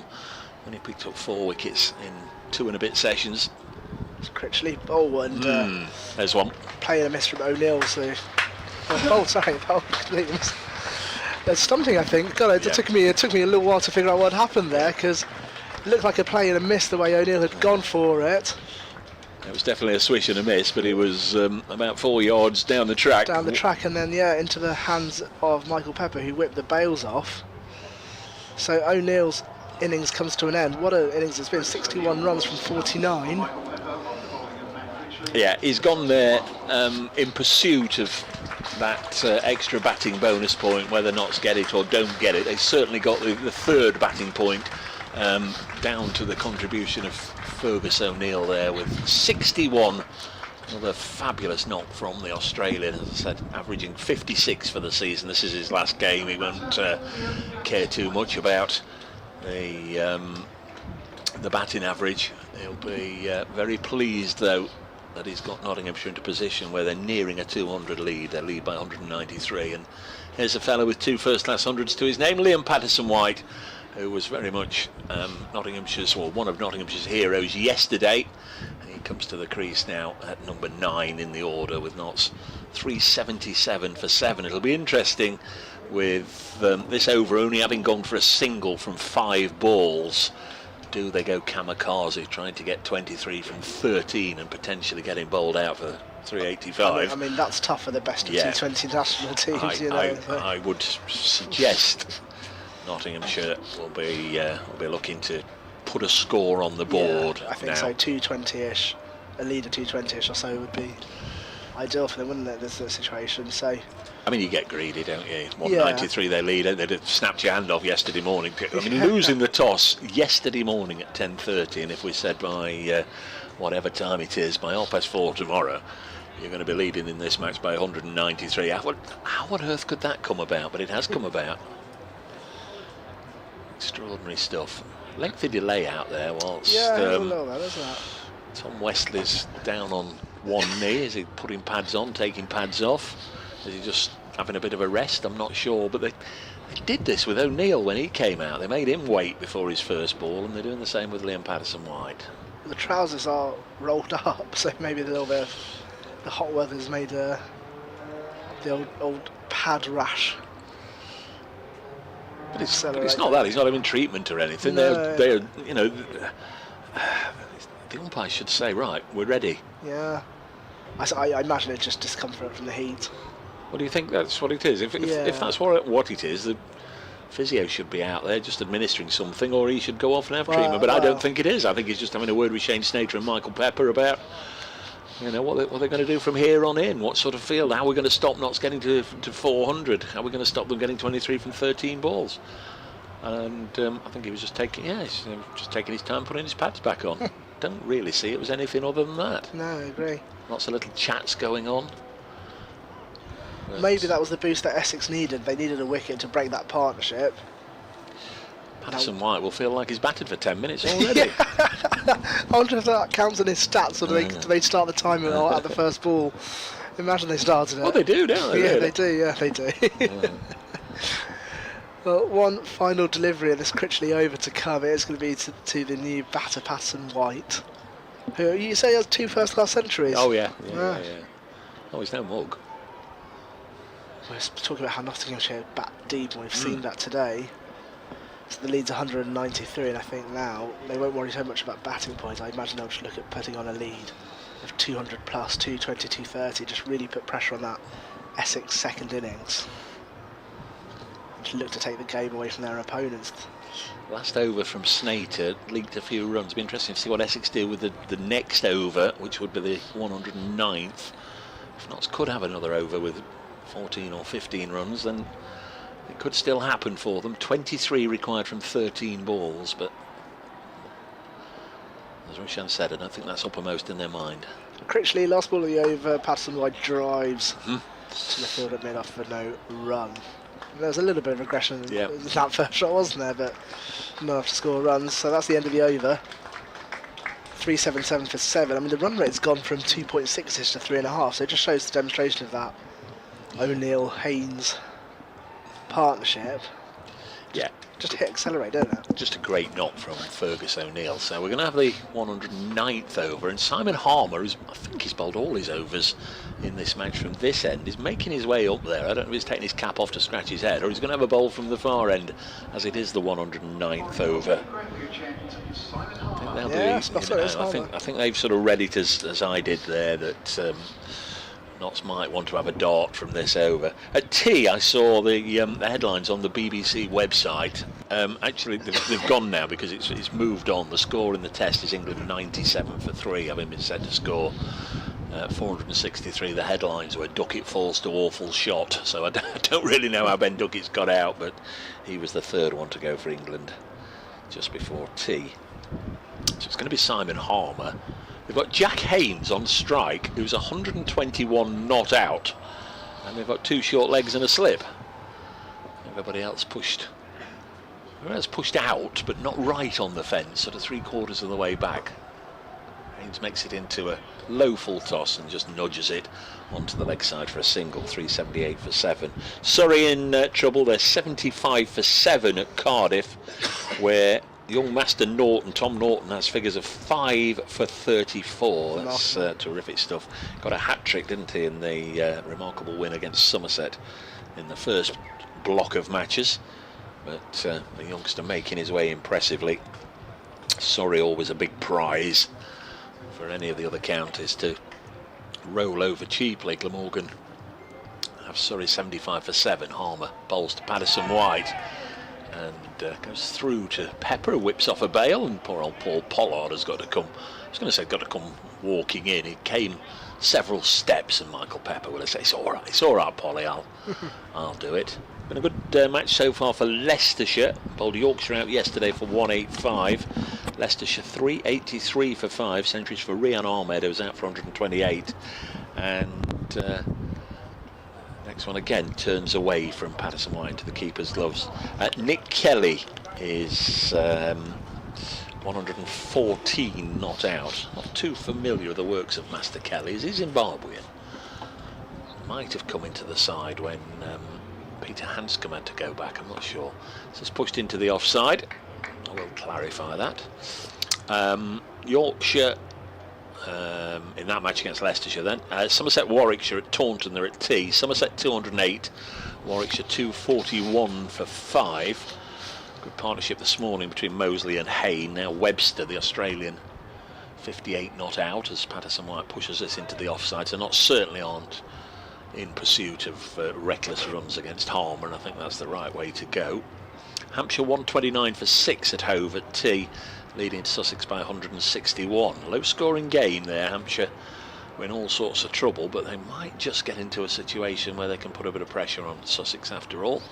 Harmer around the wicket to the lefty, and he will get off the mark, cutting this into the deep on the offside to keep the strike. 2 coming from that over. That's a 379 for 7 after 109 overs, so I think it's gone for Notts to get 21. Essex would need 2 wickets in this over to get third bowling point. Let me tell you about Nick Kelly, because I was here at Essex when Leicestershire were playing, and there was an injury to one of their openers, the name escapes me, and Nick Kelly wasn't due to report for duty until later that week. That was Sol Budinger, wasn't it? Nasty injury to Sol Budinger. That's correct, yes, that's absolutely spot on. And his first game was due to be a T20 match. I think he'd flown, basically, he'd captained New Zealand in Bangladesh, and then had a little bit of time off and then flown here. And as a New Zealander, is he? Yeah, New Zealander. And he ended up being rushed in to the match as injury cover, probably quite jet lagged, because he wasn't due to report for duty for another 2 or 3 days. Didn't score many here, but who can blame him if it's a long old flight from New Zealand. He's got a ton today. Leicestershire going well against Yorkshire. There's a slight fielding. There's a lot of discussions about fielding, more so than I've seen throughout the day. I mean, they're taking a long time about it, are they, Essex? I think things will settle down after this over when neither side can get any more bonus points. I'd still be a little fearful that Paterson White might go on the counter. Let's see what happens then. Critchley's there. Paterson White drives. Should go for 4. It's down the ground past the bowler, and it will meet the rope. So 383 for 7. Well, this does feel like T20 stuff now, doesn't it? 17 runs, 5 deliveries for Nottinghamshire to get. I mean, from the last over, I know it was Harmer bowling, but there was no sign of any aggressive intent at all. I just think that was just a poor ball that he's hit straight, and I was expecting long off to field it, but there wasn't a long off. There wasn't a long off. Critchley's in again. No, and this is defended. Yeah, I think that shows the intention. They're not going to try and chase 17 runs, and I think that's probably sensible, isn't it? The lead's 199. Let's try and get that over 200 and towards that 220, 230 mark, and that'll be daunting for Essex to bat second as Critchley comes in. And this is forward and defended. 2 short leg fielders and a slip in place. So Paterson White is surrounded in his crease. There's no need to do anything silly here, is there? Just get the runs. You've got plenty of time, plenty of cricket to come. It's Critchley in once again. This is up in the air. It should go all the way. It is, in fact, 6. Took a long time in the air. I had to sort of watch to see where it was going to land, because it went up a long way, but in the end gets a maximum. So I mean, mixed messages from Paterson White. We've now got 2 more deliveries before no more bonus points can be allocated, and Nottinghamshire are 389 for a 7. I mean, they need 2 6s to get there, but weirder things have happened. Well, he can certainly hit a ball. Have we got the bag?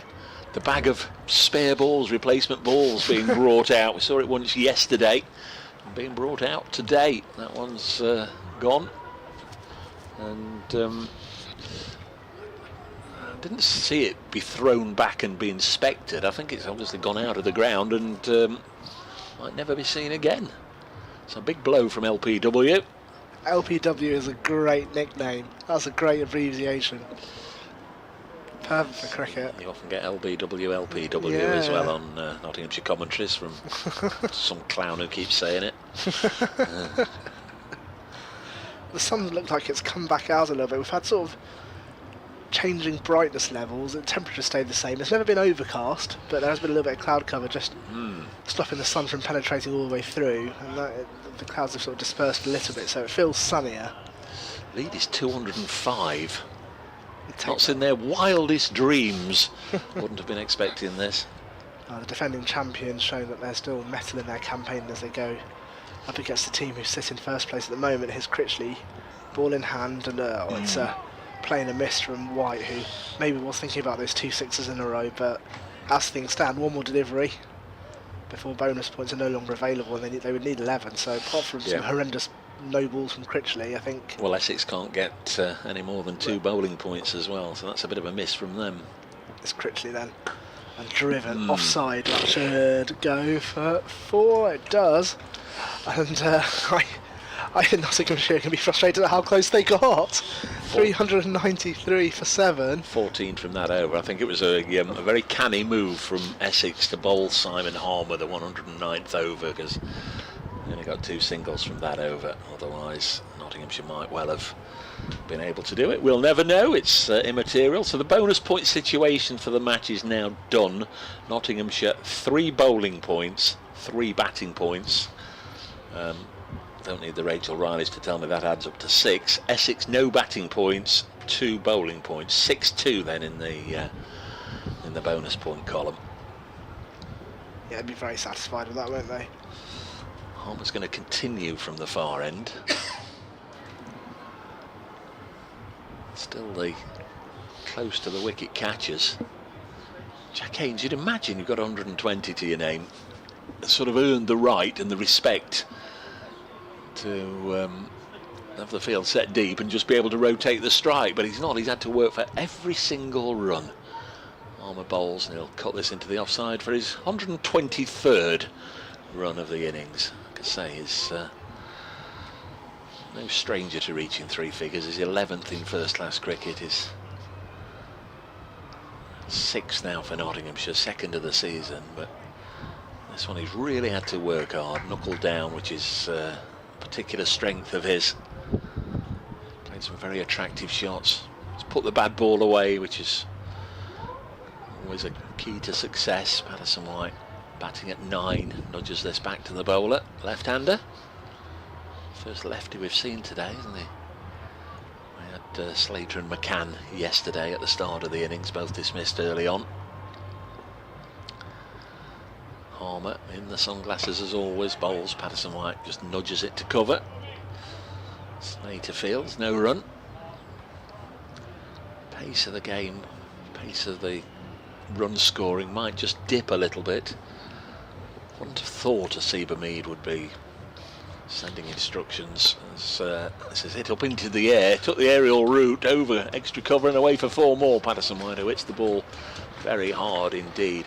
I wouldn't have thought Mead has decided, well, this is what we're going to do, fellas. We're going to bat until, you know, I don't know, 20 past 5 and then have half an hour at Essex this evening or whatever. I wouldn't have thought right now those are clearly defined plans. It will be just go out there and carry on as you have been doing and build the total. Lots of time left in the match.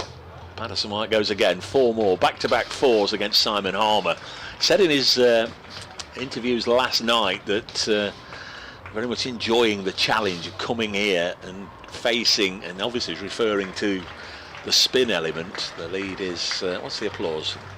Not reached 400, that's what the applause is. It's almost complete indifference. Saying last night, enjoying the challenge of coming here to Chelmsford on a surface no doubt prepared to maybe suit Harmer. Comes in now and bowls, and he was late on that one as it goes through to Pepper.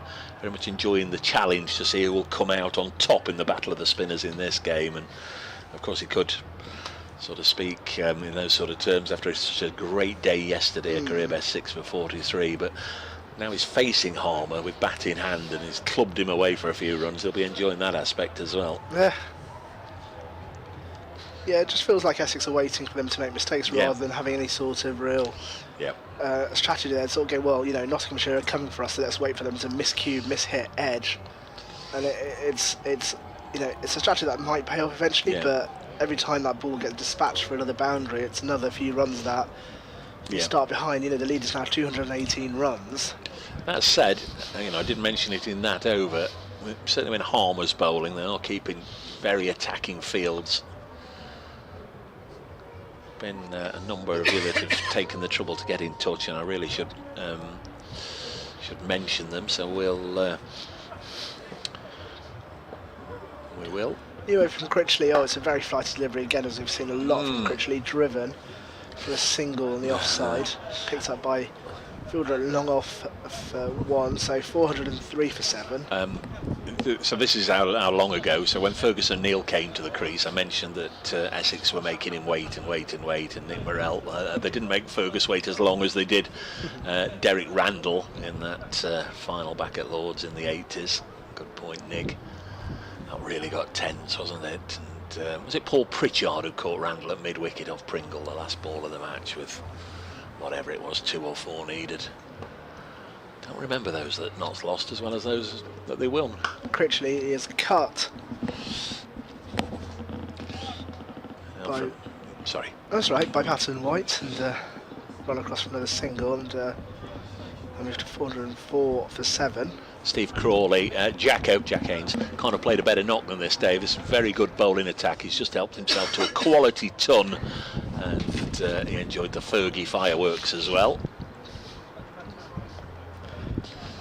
Should have mentioned the last couple of deliveries were around the wicket from Critchley. He's back over, and this next delivery is pushed into the leg side by Haynes, another single. So less attacky, but still keeping the scoreboard ticking. The lead's now 220, so when Essex do come into bat, my word, they've got a long way to go to even think about setting a score. Surviving up to 221. Yeah, he's switching round for the lefty Patterson wide, isn't it? It's Patterson wide to face the next delivery, and this is played into the ground. Critchley will field off his own bowling for no run. Charlie, one of our Nottinghamshire regulars, what a batter this lad is, referring to Jack Haynes, delighted for him, so unassuming, just gets his head down and gets on with it, making the hard yards. He's a unsung hero.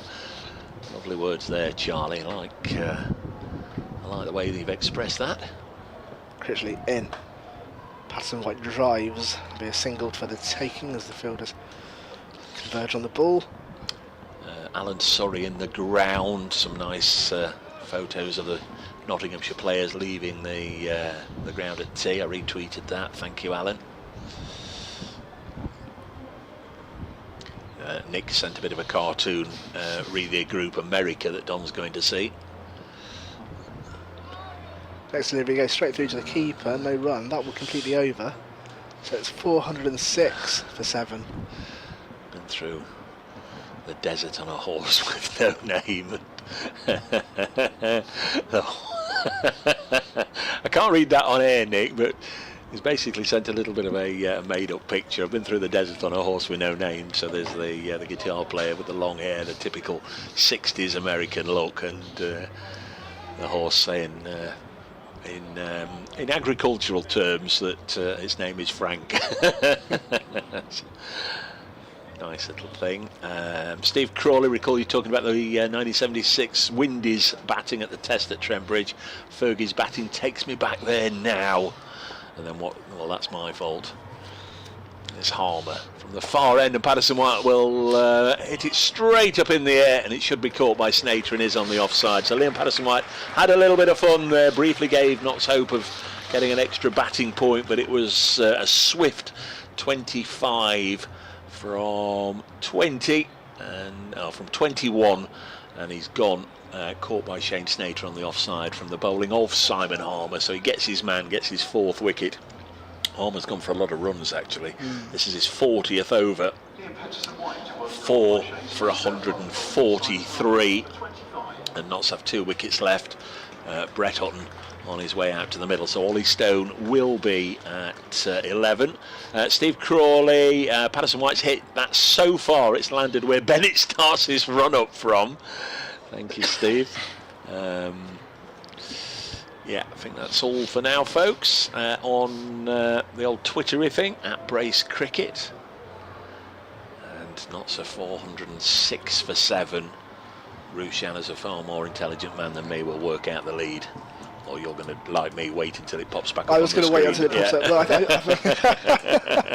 think it's 223 runs, but we need wickets were going to come, but it was going to be a case of waiting for those miss hits, because Nottinghamshire were just having fun, weren't they? They were going for big shots against the spinners, and we knew wickets would come, but there was no real strategy from Essex. There was no potency in the balls. There was no delivery where you thought that's a wicket-taking ball, but we knew that there might be catching opportunities coming, and that was one of them. So 2 more to go.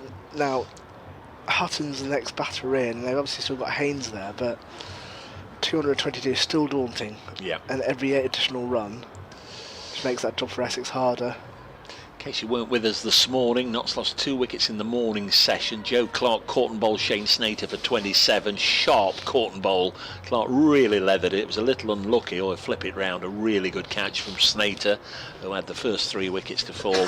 And Asiba Mead out for 89. He was dropped off Harmer at slip by Walter, and then the very next ball danced down the track, got forward to Harmer and skied a catch to long on to Matt Critchley. Hamid caught Critchley, bowled Harmer 89.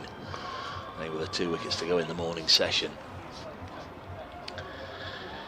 Will be Harmer. Again, he's making Brett Hutton wait here, and in fact Kyle Verena then went, didn't he, the ball before lunch. He was caught at short leg by Wesley of the bowling of Harmer for 11. Here is Simon Harmer looking for a 5-foot. Bowls to Hutton, pops up to square leg. Hooray, they say, but it wasn't off the bat. Lyndon James also fell to the South African spinner. He was LBW. Simon Harmer for 40. Fergus O'Neill, a very entertaining 61 from 50. Stumped by Pepper, charging forward to Matt Critchley. He did 9 4s and 2 6s in his 61. Harmer to Hutton, goes on the sweep round the corner, fielded by Critchley, and there's no run. And the only other one to fall has just gone, beginning of this over. Liam Patterson-White skying to cover where Shane Snater took the catch off Harmer for 25. And through it all, Jack Haynes 125 not out. Still there. Harmer bowls. Hutton again on the slog sweep, and again he doesn't really time it, and there's no run. Got 21 overs to go in the day after this over. They are rattling through them, aren't they? Would of course be a change of innings, or if there's a change of innings, we'll lose 2 overs. Hutton plays this up to mid-on, and they don't take a run, but I don't think there was a run. I don't know what else you said was on across the park. That sounds like Fun Boy 3 from back in the day again. That's a long time ago. This is defended by Hutton, and that's a wicket maiden from Simon Harmer. 40 overs now, 4 for 143, and the difference between that wicket and his previous 3, that was taken from the Graham Gooch end. The other 3 came from this end. Well, you would think Essex wants to try and mop this up as quickly as possible, but I think that's been their agenda pretty much through the entire last session, but Nottinghamshire made it as difficult as possible. The clanging of plates there is a Don clearing up his incredible spread that he put on for us today. So honestly, what a selection of high-end dips. Talk about the perfect host, eh? Honestly, there were peppers and carrots and celery and crackers and cheese, and not just any cheese, nice cheese. There was camembert and brie. Posh cheese. Posh cheese. Yeah. He's looked after us. Yeah, Don knows how to feed well, doesn't he? Meanwhile, Surrey are 91 for 8 against Glamorgan. That is in trouble. Critchley new over, bowls and driven by Haynes into the offside. Single will be taken. Fielder will collect at deep point. There's a round of applause for something. couldn't tell you what, because it doesn't look like there's any sort of landmark achieved. The hotel where we're staying, and the Notts boys are staying as well, just the other side of the park, and after the day's cricket yesterday, they made their way back that way. I don't know if they've got to walk through the park where the music festival is, or they've got to go round, or what the plan is, but that could potentially reroute them on their way back to their accommodation. Critchley in, defended by Hutton. Now, you know, some of them might be some of Kitten fans. Well, who isn't? Who isn't? Yeah, you know. Who didn't want an atomic kitten for Christmas? There you go. I mean, in the last World Cup, we were all singing "Southgate makes you whole again," weren't we? But not the manager anymore. It's Critchley. Well, he gets a bit lucky, does Hutton, and he's drifted away behind the keeper for 4. And it is signalled as 4, so it did come off the bat. I thought it might. No, 4 byes, single 4 byes. Oh, sorry, yeah, my bad. yeah, Byes. Yeah, yeah. I did think that initially. Yeah, he raised his arm to the sky. Paul Pollard, first thing he did. Gone through everybody. Hutton past the stumps, past Michael Pepper. And Critchley has the ball again, and this one is played and missed by Hutton, who hasn't looked the most comfortable so far at the crease. Don't know what Ollie Stone feels about being number 11 on the card. He's had a successful career, batting at 8 and 9. Defended by Hutton. Well, I was talking to sorry to bring it back to Bangladesh and Hassan Mahmood at Kent, but he's batting at number 11 too, and he's not necessarily a number 11 for Bangladesh, but obviously just slotting into that Kent lineup. His 2 scores so far are 6 not out and 22 not out, so he has an average of 28 in county cricket, which is not bad. Critchley in, and goes past the batter, no attempted shot, no run. So he's finished with Kent after this match? No, 4 more. He'll go back to Bangladesh. There's a series against Zimbabwe, right, and then he'll be back in September. And will he play in the Blast? No, it's a 6-game contract, right. County Championship. It's not, so I'll be down at Canterbury on Friday evening. Got to go all the way from Nottingham down to Canterbury for a T20 game, which I feel makes a bit of sense, but I'm sure when I'm going around the M25 twice, it'll be lost on me whilst we're going all that way for a T20 game. But there we are, 411 for 8. Little shot on the live stream of some of the spectators. Not been a lot to enthuse about for the Essex faithful as a new over starts. Little push single by Haynes, but we did see one of the many Nottinghamshire supporters down here there in one of the old Notts replica tops. Another single. Haynes has just ticked over now to 127. I think his best is 157 from memory. Need a bit of support from the lower over. Single taken by Hutton. If it's to beat that, I think. Brett Hutton off the mark with a single. 413 for 8. The lead 229. Haynes top score 157 in first class cricket. Spot on for once. Next ball turned to leg by Jack Haynes. His 11th first class 100 secured today, 2nd of the season, and his 6th for Nottinghamshire.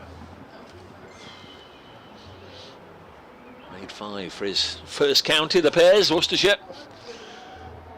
Harmer bowls to him, and he said it's to deep mid wicket, but only going to settle for a single. If there was a run chase on, I'm sure they'd have tried to sprint back for 2, but we're not in a run chase. We're just still in the let's build the lead phase, and that lead is up to 230 here at Chelmsford as Simon Harmer bowls to Hutton on the reverse for 4. Nicely executed. Well, if that was Freddie McCann batting at number 3 playing the reverse, you'd be not surprised, but Brett Hutton didn't know he'd got that in his locker. Beautiful shot, brought it out nicely, and Simon Harmer's comments are not available for the general public, being reverse swept for the 4 by Brett Hutton. That brings up his 150. Harmer 4 for 150. 11 wickets now taken by spin, because Patterson White got 6, Harmer's got 4, and of course Critchley got 1 as well. His delivery is eased into the offside by Hutton, so 7 from that particular over. Notts here on BBC Radio Essex, BBC Radio Nottingham, on the club's live stream of 418 for 8. Day where they began with just 2 down. Can't for the life of it remember the score. Was it 111 for 2? It was Nelson, wasn't it? 111 for 2 overnight. So Notts have now scored more than 300 in the day. 307 for 6 today. Yeah, 111 for 2. Feels a very long time ago. It's going to be Critchley to continue from the Sir Alistair Cook end. Because I think you're about to take a break, I believe. Absolutely, whatever you want, boss. 19 overs left in the day. I'll do one more over and then I'll be joined by... No, hang on, am I taking a break? No, we're doing the musical chairs. Here's Critchley. And they'll take a single for this as it's played. I don't mind absolutely whatever you want, as you're not here tomorrow. If you want to, if you want to carry on, if you want to have a break, whatever. But I think you started after tea, and then I came in for Don. So if you want to break, head off. If you don't, I'll head off. Whatever. But we need the great man back on to get his thoughts. Here's Critchley and. I'll get out of the way now and leave it up to you to decide. Has he been caught down the leg side? I think he has. He has, yeah. I thought it bounced wonkily, but yeah, no, it has. A very quiet celebration. It's almost like the Essex players didn't know what happened to them themselves. But Hudson has been caught down the leg side, a kind of top edge. And so they find themselves 9 down. Let's take a look at that on the old replay. So yeah, it's an attempted sweep, gets a top edge at the high end of the bat. There's very little reaction from the guys. It was almost like it was a play in the miss, really. No. Let's get rid of it. That's a duff one. That's a new. No. So Essex have their 9th. They are making their way through these Nottinghamshire wickets. But the lead now 235, and that is a daunting deficit to go in and bat again. But at the current rate, it looks like they'll have a few overs today. There's just over 18 overs left, so if they wrap up this Nottinghamshire innings and come back, would lose a couple of overs with the kind of change in teams. But you'd suspect they'd maybe get at least 10 today, and then still have 2 days of cricket to try and reduce that deficit. But really, you do feel this is Nottinghamshire's to lose now from this stage. But judging on the way that Essex have bowled, you wonder whether the pitch isn't doing a lot for the pacers. We've seen so much spin, and I wonder if Nottinghamshire are making notes because they've got a bowl on this tomorrow, maybe a little bit today. As I'm joined again by Don. Hello, Roshan. Oh, Essex need to polish this off with the last man, Ollie Stone. He's certainly not a genuine number 11.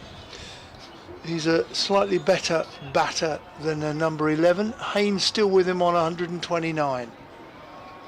Ideally, Nottinghamshire in blue sky thoughts, ideal world, they would like a new ball spell tonight and then also in the morning. Critchley's in, they're playing a miss by Stone. No run. Yeah, I think you're absolutely spot on. I think that's the googly, and I don't think he picked it.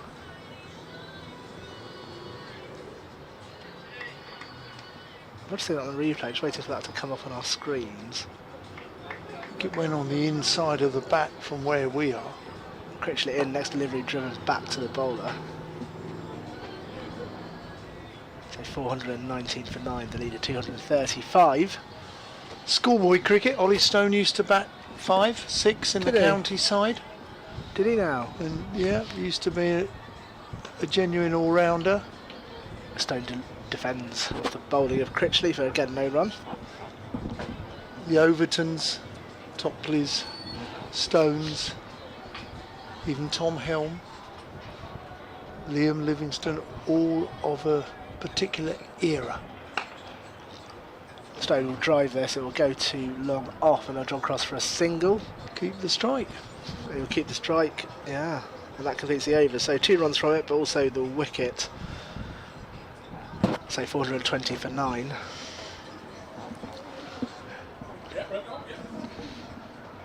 Yeah. Thank you very much, Roshan. With 18 overs, I would suspect Mr. Bracegirdle and Mr. Topley will see out the evening. So thank you for your endeavours today, and we genuinely hope you've enjoyed Chelmsford and indeed meeting the pair of us. Love both. Thank you. Thanks very much, Roshan.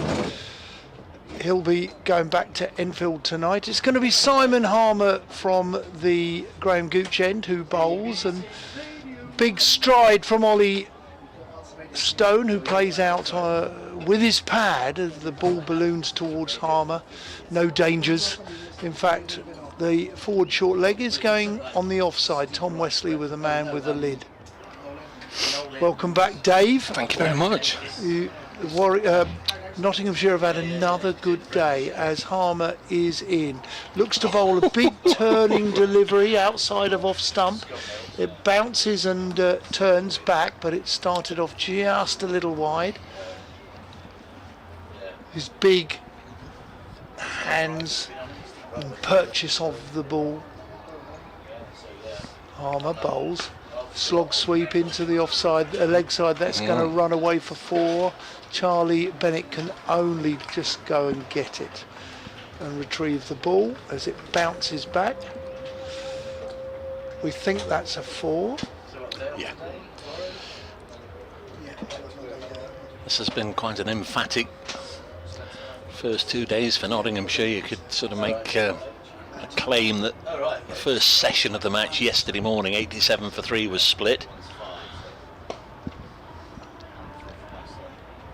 Driven by Stone. In fact, given the previous one as 6, Donna. Yeah, I lost the flight of it as well. I think it bounced and bounced back from the crowded area, the Felsted School stand.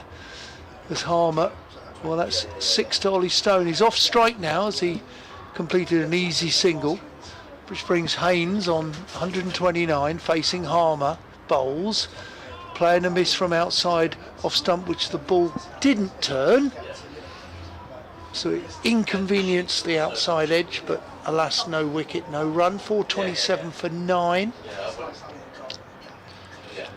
Gonna have to bat well, Essex, aren't they? Very well. Yeah.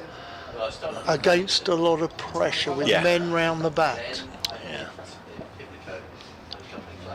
Harmer, short and wide, left alone by Stone. Interestingly, that was possibly a run scoring opportunity, but he left. No, it's Haynes. So he left it alone. 427 for 9. You were able to get that extra bonus point. You planned and designed it strategically. No, I always thought they'd get the 350, and I always thought 400 was just out of reach. As it happened, they got to 393 in the 110 overs, so weren't too far away. No. Got some feathered friends watching us, those having a little look on the live stream. I appreciate that always there's people who aren't looking at the pictures. They're with us on the BBC Sport website and app, BBC Sounds, listening to the feed. Going to be Matt Critchley. He's got figures of 2 for 87. Slip in the gully. Wrap up the innings, bowls, and a nice clump of bat on ball by Ollie Stone, pushing it to wideish mid-off. After this over, then there'd be 16 overs left in the day. We'd lose 2 overs for the change of innings down the leg side, and there's going to be some more, and in fact it's going to run away all for 4 runs. He got a little tickle on that one. Wow. It goes very, very quickly down to the fence at that end. We saw the 4 byes in the previous Critchley over. It just went so quickly down there. But that's 4 more to Ollie Stone. Yes, I think Notts and their supporters can sort of make a claim that Notts have won 5 of the 6 sessions so far. This is just defended by Stone. Or 4 of the 5 sessions, I guess. Still time for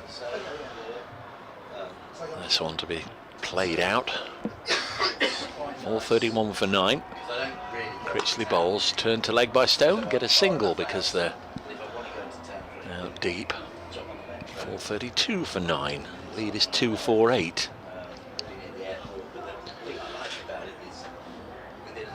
wouldn't imagine a Seabermead will call them in, but just maybe the thought's gone. Oh, well, the thought's being passed around. This over and finish. We'd have 14 overs left to bowl at Essex this evening. A little bit of turn there away from Jack Haynes, as well bowled from Critchley. So 1 ball left in the over. Haynes probably deserves his not out.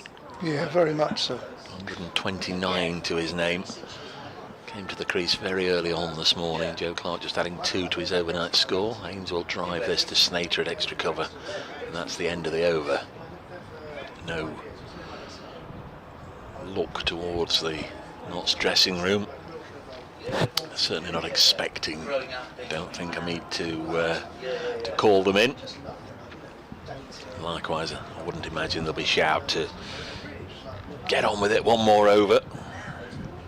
There's a little look at the Notts balcony of sorts.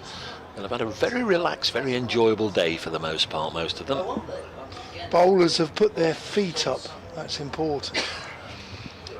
Eh? Well, you say that, Ollie. Fergus O'Neill's been running up and down. He walloped a quick 61, expanded a lot of effort. Brett Hutton's just got out. Patterson White hit 1 or 2 big blows, and now Stone is as well. That's Harmer. Bowls to Ollie Stone. A little gentle push for a single. They let him get off strike very easily there, didn't they? They did. 1 more to the tally, so the lead is 250. In fact, the lead is 249, I beg your pardon, so 1 more needed for that particular milestone. Harmer bowls to Haynes, and now the lead is 250. Been a much cooler day than yesterday, I'm pleased to say. It was an absolute stifler yesterday. Very, very hot indeed, and probably even worse in the night. Next ball, just again tickled behind square by Stone, doesn't get anything on it. Kevin says he's wearing his polo today. That's the same shirt as I've got on, the White County Championship one. I'm wearing one of those today. That? Kevin has just sent a communication as defended to us both, saying, I'm wearing my polo tonight, mate, enjoying the commentary, come on the green and golds. Is that the Canaries? Ipswich. Do they call Essex red and blues or anything like that? They've had all Eagles, sorts of... Eagles. Well, I know, and they're not so the outlaws, but the cricket club colours are green and gold. I mean, when you play the blazers and the ties, what? Well, in 1991, I think it was, we had the first time of the coloured kit. Harmer bowls, and it's defended on the leg side. Was that by the local brewery, Reds and Blues? We were fly-loving yellow. Were you indeed? In the AXA, do you remember the AXA? I do. I've still got. I've still got one of those shirts. Yeah, Yeah. with Nottinghamshire across the front. Yeah. It's my dream to fit inside it again one day. I don't think I will. Yeah, we had yellow. Then we've had we've got a maroon type colour for the One Day Cup, similar as the Ambassador Cruise Line ground colours. Okay. But mainly we've been navy blue with a bit of red and a little bit of yellow. Critchley in, bowl short, it's pulled into a 1 bounce into the hands of Wesley at mid-wicket, halfway back, no chance of a run. The Pride event next door is going on to late into the evening, if you're interested, Brace. Well, Next door, on the way back to your hotel, this is cut into the offside where they will take a singles. is it a free event? I think it will be. Oh well, we might go and mingle with an Atomic Kitten and Fonboy 3 then, and You'll be on first name whoever else. terms now.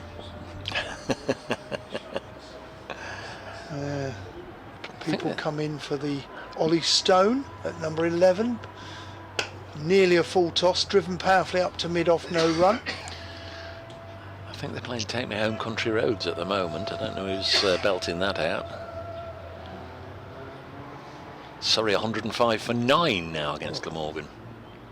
Cut short. And it's going to go for 4. Stone won't receive an easier run scoring ball than that all season, with the men up on the inner ring, short and wide, and it goes for 4. He'll be going, don't you dare call me in when it's going as well as this. Well, he's moved on to 18. Yeah. Your number 11.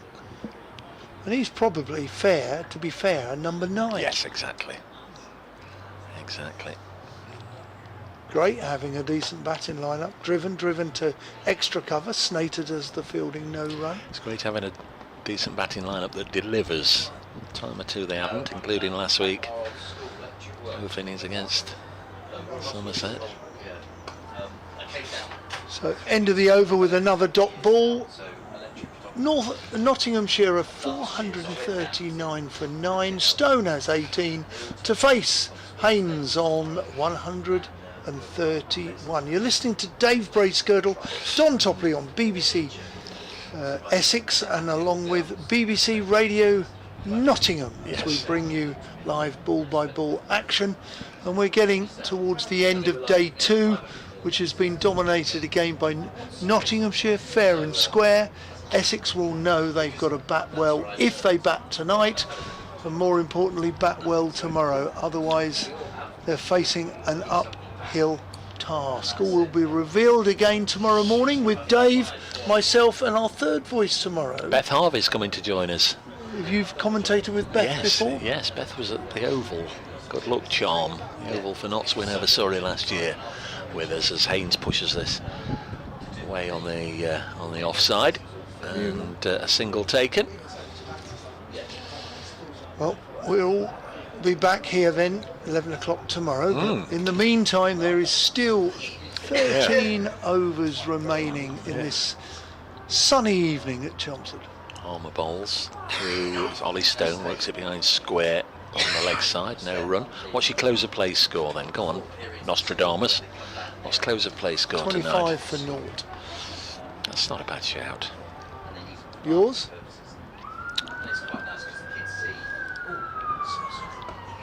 Defended by Ollie Stone. Well, I could play that game, couldn't I? Say 18 for naught, but let's just see if Notts can winkle one out tonight. I'll go 18 for 1. There we go. Just to be different. I was going to say 18 without loss. Okay. But Notts might still be batting. 440 for 9. Chopped away by Stone. And, I don't think there's any protection out there. There isn't. In fact, it's thrown back by Fergus O'Neill in his whites. So I think that's just interrupted his stretching and bending on the boundary rope. So he's either got himself ready. Well, he has obviously got himself ready for a bowl. There's Armour bowling, and Stone, who's now on 22, pushes this on the offside. It's all the 4s. 4-4-4 for 9. Notts lead by 260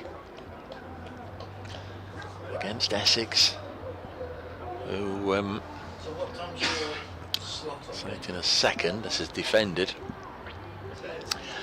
I would say by the end of this round, Don, Essex will have done well to hang on to top spot in Division 1.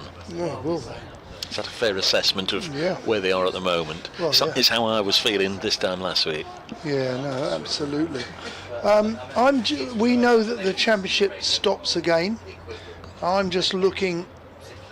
Essex play next Friday evening away at Northampton, so that's one of the one of the games that's outside of your group. Not so. What to go to Kent. You're going down to Kent. They've actually been playing some quite good cricket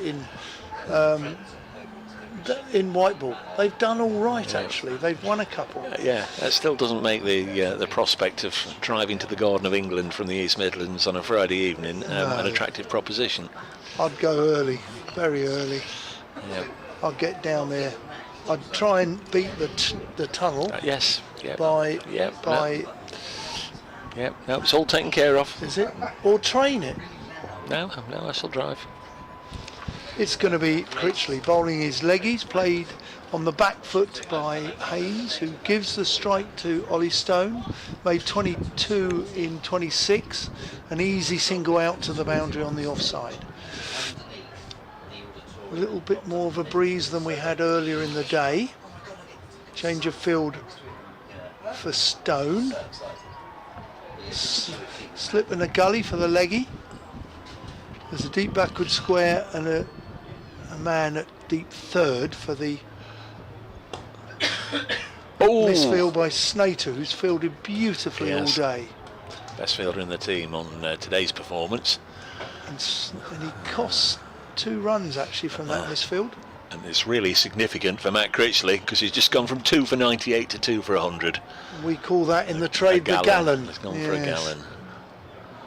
Harmer's gone for 150. But he's bowled twice as many overs. I'm going to find out how many 4s he's gone for today, because I think he's gone for a few more than he would normally. Do you ever go for a gallon? Yes, definitely. Gives it a lot of air, and it's hit on the full toss down the wicket to Benkenstein, who fields at mid-on, conventional mid-on. I think Ollie Stone would have felt he could have hit that over mid-on actually. Critchley again, slightly quicker cut, and he's played it out to the man Bennett at deep point. One of the nonsense sayings in cricket, but you can half see where they're coming from, is saying you've got to be a good bowler to go for a gallon, because if you're a bad bowler, they wouldn't give you that many overs. Yes. Critchley a little bit quicker and shorter. It's cut out to Bennett, who are playing between themselves right now. Deep point, and he underarms it back.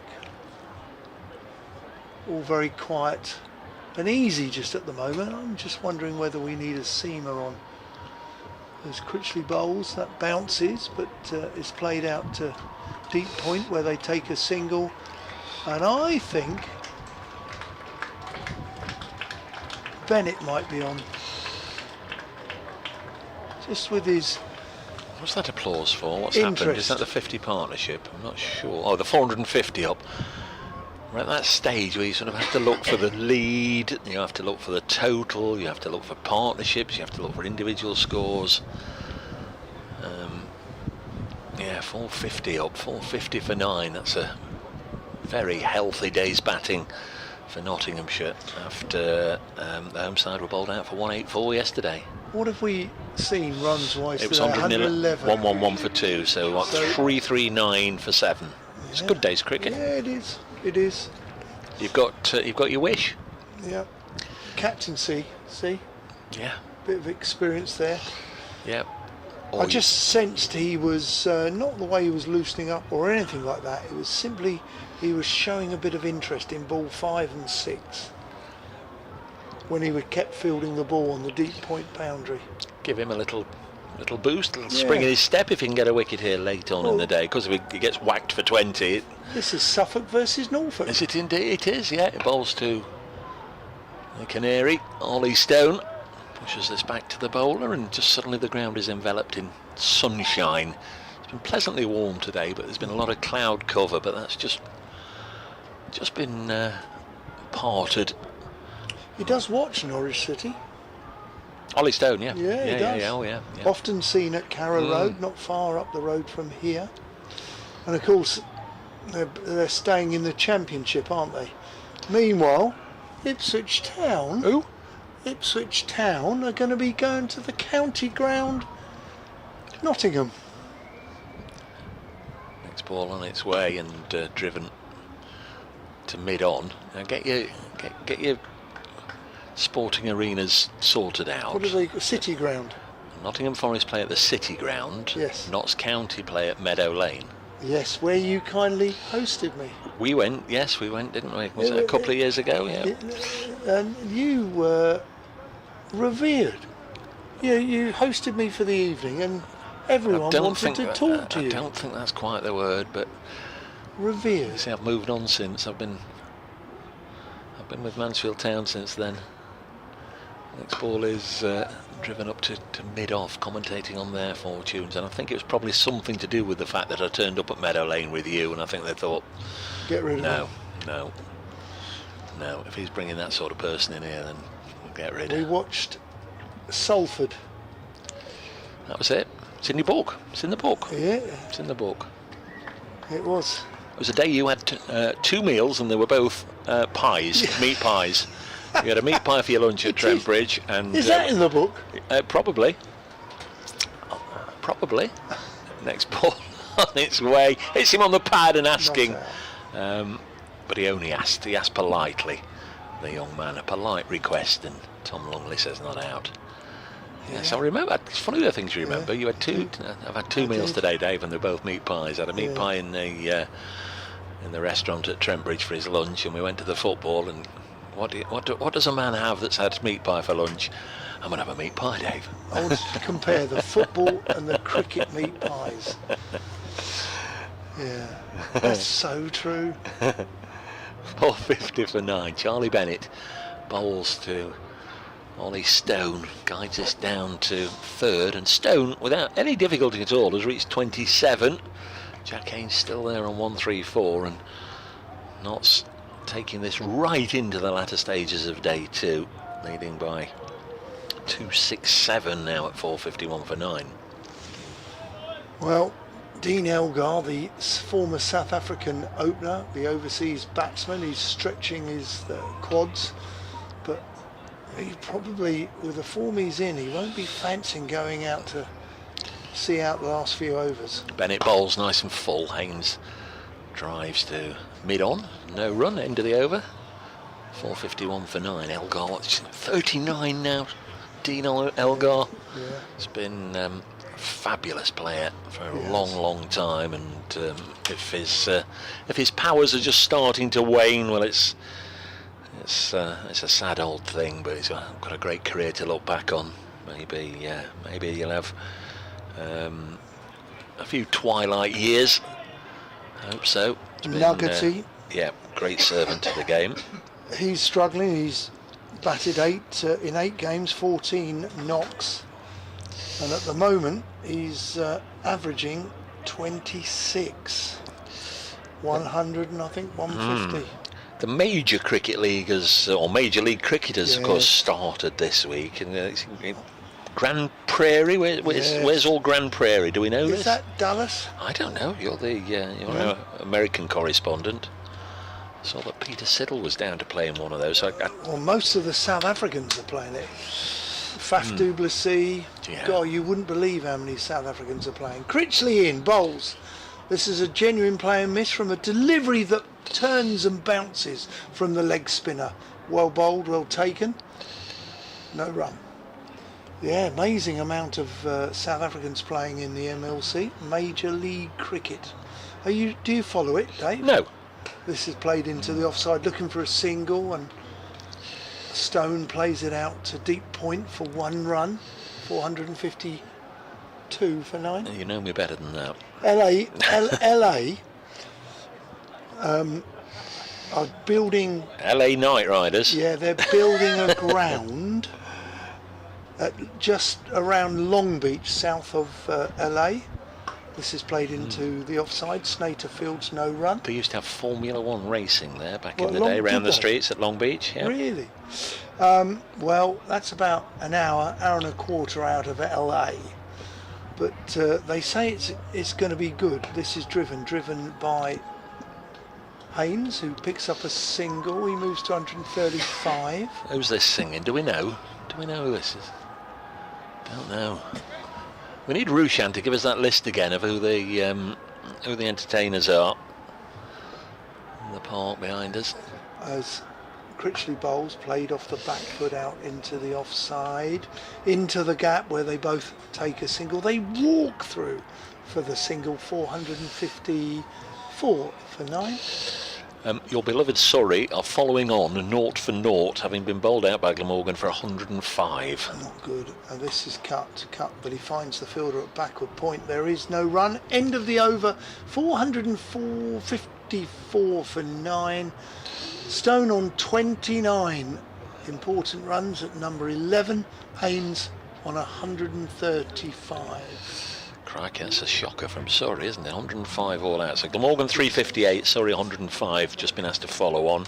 Leicestershire have had a great day with the bat.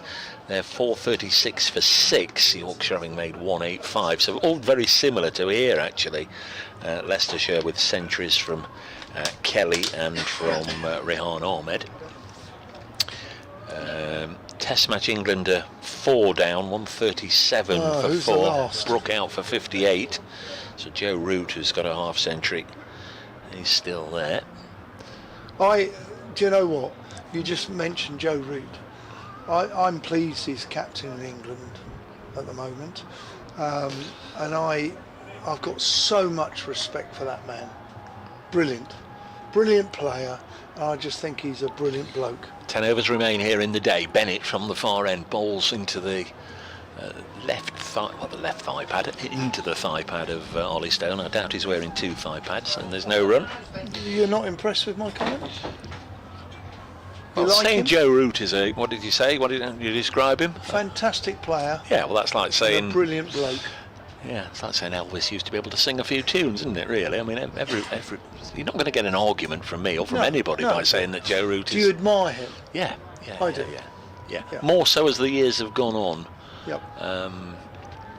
454 for 9. Next ball on its way is turned away on the leg side by Stone for a single. Moves on to 30. You know, in years to come, probably Harry Brook will grow on me more than he does at the moment. I think there's a lot of areas of it. Who am I to be passing criticism of Harry Brook? But he's not sort of gripped me the same way that one or two others have that have come into the side. But not at all. He's only a youngster and he's scoring a lot of runs for England, and I think they'll stick with him through thick and thin over the next decade as Bennett bowls Haynes down the track. We've seen that a couple of 100 times today. Works this down to long leg for a single. 456 for 9. You mentioned earlier you popped into Lords. Are you an MCC member then, as a former MCC young cricketer? No. Okay. But I'm a member. Okay. But not because of the MCC young cricketer affiliation. I mean, again, I don't know if it's right or not. I thought all MCC young cricketers could apply and take the membership. Yeah, they can, but they have to go through the same process. No different. Bennett bowls and just push back to the bowler. So how did you get yours then? Nudge, nudge, wink, wink, here's a tenner. That's not strictly fair. I went through the system. I'd been a playing member, and I converted years and years and years ago. I did get my MCC membership quite early. Good. I enjoyed it. Yeah. It's a great stadium. It is fabulous. Fabulous. A lot of history. Just one of my lucky grounds too. 456 for 9. Bennett bowls. Took in short and goes through to Ollie Stone. And should Bennett need to come out to bat in Essex's second innings, Ollie Stone might be bowling and might remember that one. Sharp bouncer. Yeah, good on him. So if you turn up for the test match just unannounced and wave your pass down the member, I can come in. Where would you go then? Would you go and fight for one of those seats in front of the pavilion? Or? No, I would know people. You know people. You know people, so you would probably enjoy having a beer. Yes. In the pavilion or in the Harris Gardens or one of the other gardens. Bennett bowls and Stone pushes it to mid-on, set off as if there was a sharp single there, and then quickly realised there wasn't. End of the over. We've got 9 overs to go. Don, still no sign of this innings ending. No. 456 for 9. The lead is 272. In a way, the only two people happy are probably the 2 Essex openers, who we're going to have to face less and less. I think it'd be fair to say that Mrs. Teague comes with us occasionally, and to say, shall we go for a walk round Lords, which is always a nice social thing to do. She doesn't always enjoy it because we bump into so many people, and she goes, I'll keep walking. She's heard all your stories before, Don. Yeah, exactly. But it's just a lovely day to meet up with friends and foes of yesteryear. It's a great stadium. Test matches are always like that. Lords is no different, and it's a great stadium. Harmer returns from the Sir Alistair Cook end, and this ball bounces. They look for a quick single, but Stone in the end has to turn it down because there is a man at 45 saving one, stopping the single. What do you think should happen to Middlesex with regards to them being sort of the tenants? Yeah. Well, there's two ways of thinking about it. It's a good question. As Harmer bowls, he comes down the wicket, does Haynes. Haynes takes a single. Critchley can't stop it. He's at mid-off where they do take an easy single. Right, let's be brutally honest for one thing. Middlesex don't have the money. They don't have a ground. They've got a reduced membership. Does county cricket, as Harmer bowls, this is played into the offside by Stone, no run. Does county cricket need 2 London counties? Do we want 2 London counties? Yes. But does the game need it? I think so. It's a big city, London, isn't it? It is. So if we decide that, and that's an LBW shout, I'm interested, but the umpire's not. It was almost playing French cricket. Don't think the fact that Harmer just ran off celebrating will have gone down too well with Paul Pollard.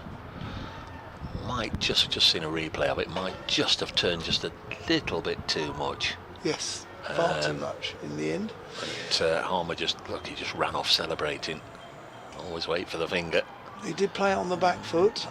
Bowls again. This is a bit of a cross bat shot, but for no run. Like you say, Walter and Elgar was saying, don't appeal, don't appeal. Yeah, no, that's right. No more runs, but wait for 6 overs to get him out. Harmer, the slog sweep straight up in the air. Snater's under it, he won't drop it, and he doesn't. There we go, that's the end of the innings. 5 wickets, he gets his name on the honours board, which is in the pavilion. There's a whole host of honours boards in the pavilion. Have you been in there lately? I haven't been in there ever. You must go in there, must.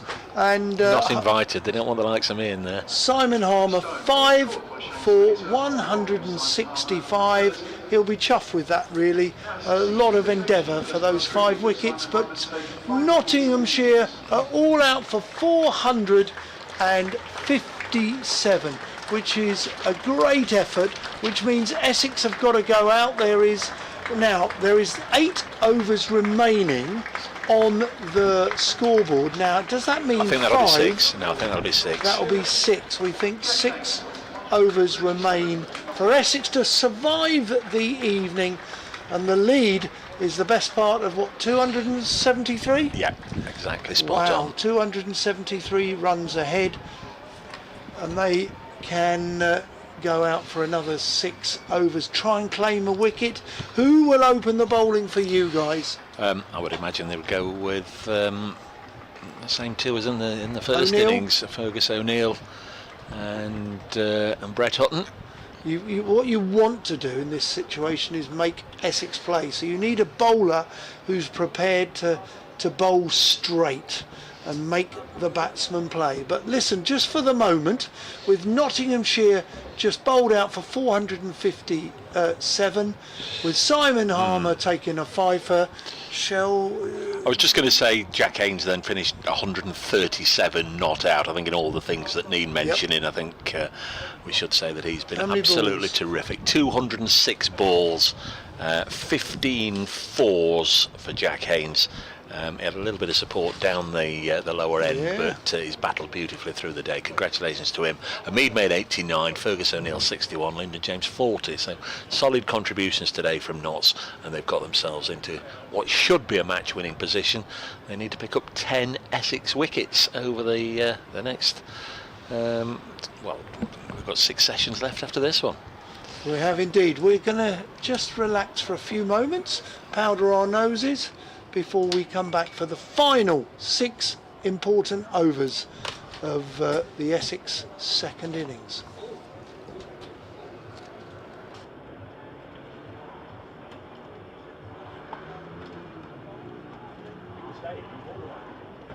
stay up there, can't they?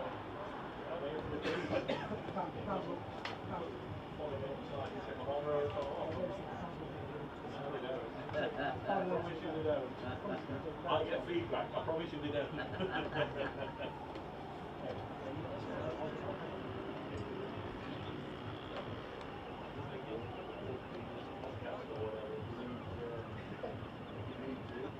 Profile.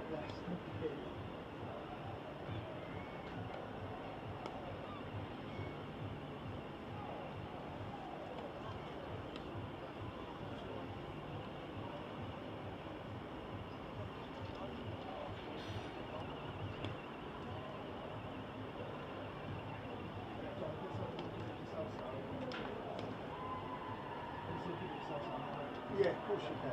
Sure. Yeah, absolutely. No, absolutely. Impolite. Not bad. Not bad. Well, it's very impolite.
Hey, see what I did there, Tom? I'm here all week. Yeah. Yeah, we sorted for the food vouchers. That's great. That's such a problem. I went up to see them and said, look, you don't want food for me. You have drinks. And they went, yeah, no problem. So, Who went for No. For this?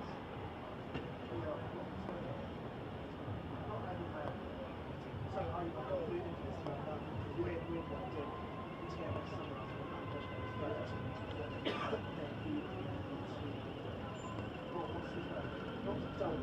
Doug's on. Yeah, that's it. To your left. Yes, that's good. Balls down the sun.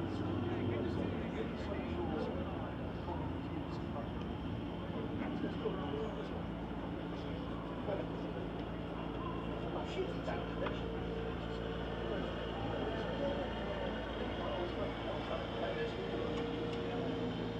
Rally, 90% sold.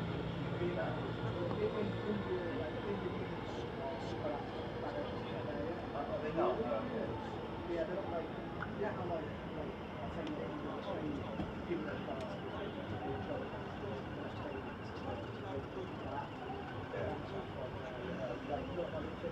They like the whole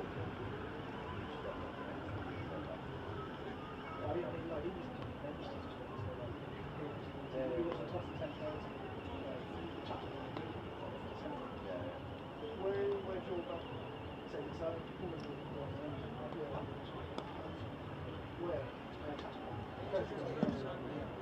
Please welcome back your on-field umpires, Tom Lumley and Paul Pollard.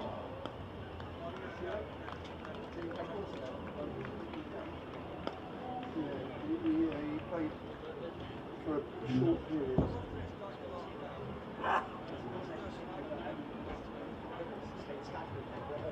What's so much in sport though? It is cricket. Football now. Comes to Chelsea,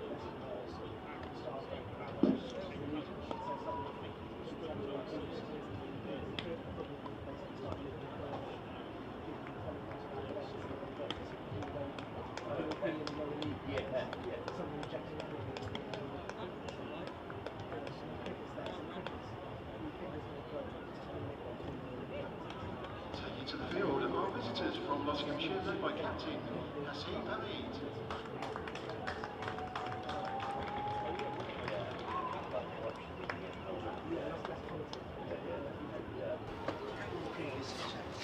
Right, welcome back for the final 6 overs of the day 2's play, where Nottinghamshire have just been bowled out for 457. They lead by 273 over this Essex side, and Essex now are about to commence their second innings here at Chelmsford. The county championship leaders versus the county championships. Yeah, it's a big billing, really, to be honest. The umpires are out there. The Essex players are slowly getting themselves out there. Paul Walter is about to take guard, and he's going to face Fergus O'Neill, who's going to be bowling from the Graham Gooch end. Don Topley's bringing you the action, together with my excellent colleague Dave Bracegirdle, who has just powdered his nose. I have. Well done. I have. You've only had to climb one set of stairs, haven't you? Only had to climb one, yeah. Went down one and came back up one. Yeah, it was a little natter to a few Nottinghamshire folk who happy. very much enjoyed the events of the day. Fergus O'Neill on his way in around the wicket with 2 slips waiting to Paul Walter. O'Neill bowls, and this is on the front foot from Walter, played into the leg side, and a very happy dot ball, but a no ball. A no ball. So we've still got 6 overs. I'm saying 25 without loss. You asked me that. Yeah, and I said 18 for 1. Oh, that means either Walter or Elgar will be out. In comes Fergus O'Neill, who's being driven nicely by Paul Walter up to mid-off, where there is no run.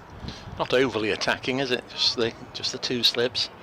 I think they've sort of assessed the surface over 2 days and realised there's...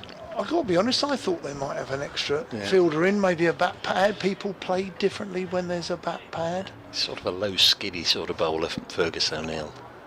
In he comes round the wicket, and he's bowled him. He's bowled him. I think he's got one through the gate, and he has. Whether there was an edge, but Essex in dire straits now, having lost one of their dependable openers. 2 for 1, with the man Paul Walters being bowled by Fergus O'Neill in the very first over of Essex's second innings. Oh my dear. Yeah, the ball's gone for 4. Joe Clark had to run down and actually disappeared down below us, and he's just coming back with the cricket ball. Lovely bit of bowling from O'Neill. So he got it wrong from the first ball in the sense that he overstepped, then the dot, and then the wicket, and Essex have already lost a wicket. I wonder who's going to come in at 3. Normally Notts. Night watchman. I'm going to say we're in night watchman territory for Notts Porter. with 6 overs left. I nominate Porter. Oh, that's a good ball, you know, and it's just come back, as you say, through the gate. And big, tall Paul's match as a batter has gone. Didn't bowl a ball in that long innings. Jamie Porter. But he's got a good one there. He's just clipped the top of middle, actually. It's come back that much. Well, I've said all along, or all through this game, this is his final game for Nottinghamshire until who knows when, and he certainly has played as if he wants to leave his mark, leave a little bit of a legacy until we do see him again. And bowled beautifully in the first innings, just getting 1 wicket. Whacked a quick 61 today. It really was a terrific innings, got Notts to where they wanted to be much quicker, and now he's taken a really important wicket that's got Essex on the back foot straight away. They've lost one of their openers, and they've got a night watchman out there. Well, it's the right-handed Jamie Porter. He's facing with 2 slips and a gully, and a play and a miss there from O'Neill. Well, decent ball. Porter under a bit of pressure here. Can he survive the evening? Can he take a bit of strike from Dean Elgar if needed? Normally our night watchman would be Sam Cook. Just looking, Liam Patterson-White's warming up. You did ask me in the change of innings, and I said it'll be. I would. It'll be Hutton and O'Neill, but certainly Patterson-White, who've got 6 from this end. Yeah, I agree with that. Get him ready. Personally, O'Neill bowls, and this time Porter gets behind it, plays it up to mid-off. The captain does the fielding. Well, that's such bad news for Essex. They really going to have to fight hard. Another slip being employed, 3 slips and a gully, and a bat pad for Jamie Porter. Essentially, they've got to bat through the day tomorrow just to get back on terms and see where we are going into day 4. O'Neill, right arm over the wicket. He bowls to Porter. Porter plays into the offside, softish hands, opens the face of the bat, but safely, and it's fielded well at gully. There is no run. We talked about attacking field, didn't we, for Paul Walter? Just 2 slips, and suddenly things have changed for the right-hander. There's 3 slips and a gully, or even a 1, 2 and a 3 and a 5 slip. Lyndon James. Jamie Porter's never been so popular. Short leg as well in there. Absolutely right. Got to attack here, Essex. You have an O'Neill bowls. This is clipped into the leg side, timed beautifully. They're going to run away for just the 1 run. So listen, Jamie Porter, well played, sir. He keeps the strike as a good night watchman. Did indeed, and I think he's going to be facing Liam Patterson-White, who's already got his cap off. There are 5 overs left in the day, and Nottinghamshire, I mean, they've just put cream on top of the jam, on top of the cake with that wicket. If they could get another one, well, again, you get greedy, don't you? Get another one. You say, can they get another one? In the first innings, Jamie Porter finished not out, facing 5 balls. He was the one member on the Essex card that Notts couldn't dismiss, the player they couldn't get out. Can they get him out this evening? Just creates more and more problems, doesn't it, for the side under pressure. Would then Essex turn to Tom Westley or Charlie Allison? Would they send another night watchman in? You don't want to lose another wicket now. Is Patterson-White then off his 6 foot first ball? Oh, he's gone lazily through the legs of... Not a chance. Lyndon. No, it ran along the ground, but it absolutely, completely nutmegged Lyndon James. It looked like he was stiff back then. It's a good job Freddie McCann was there to back up. And again comes Patterson-White. One thing he will do is make them play every single ball. He won't waste any. There won't be any spearing it down the leg side or anything like that. He'll be attacking the outside edge every ball. He's in now, bowls. Oh, has it been caught? No. It's deflected onto the leg side, and Jack Hames, who's had a good day, just couldn't hang on. It was a chance, just couldn't hang on. Went very, very quickly, and I thought for a moment it had got lodged in there. Yeah, has to go down. It very nearly got lodged in his thigh area, in his midriff.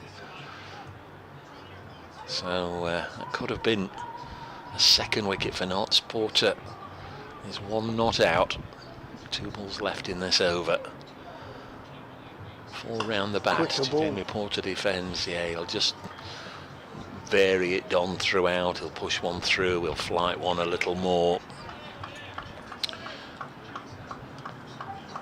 Great boost for Notts getting rid of Walter. 1 ball left in this over. Is he going to look to push and run here? Oh, bit of turn and bounce away from the right-hander and through to Verena, who takes it one-handed as if it was the simplest thing in the world to do, when it was quite a difficult take. A life in that over for Porter. He's 1 not out, and Dean Elgar, who's been out there for 10 minutes, hasn't yet faced a ball, will now face Fergus O'Neill, Aussie to bowl to South African. Yeah, good over from Liam Patterson-White, who certainly made Jamie Porter play and varied his pace and guile. And Essex have got a very difficult day for tomorrow, to be honest. They're going to be under a lot of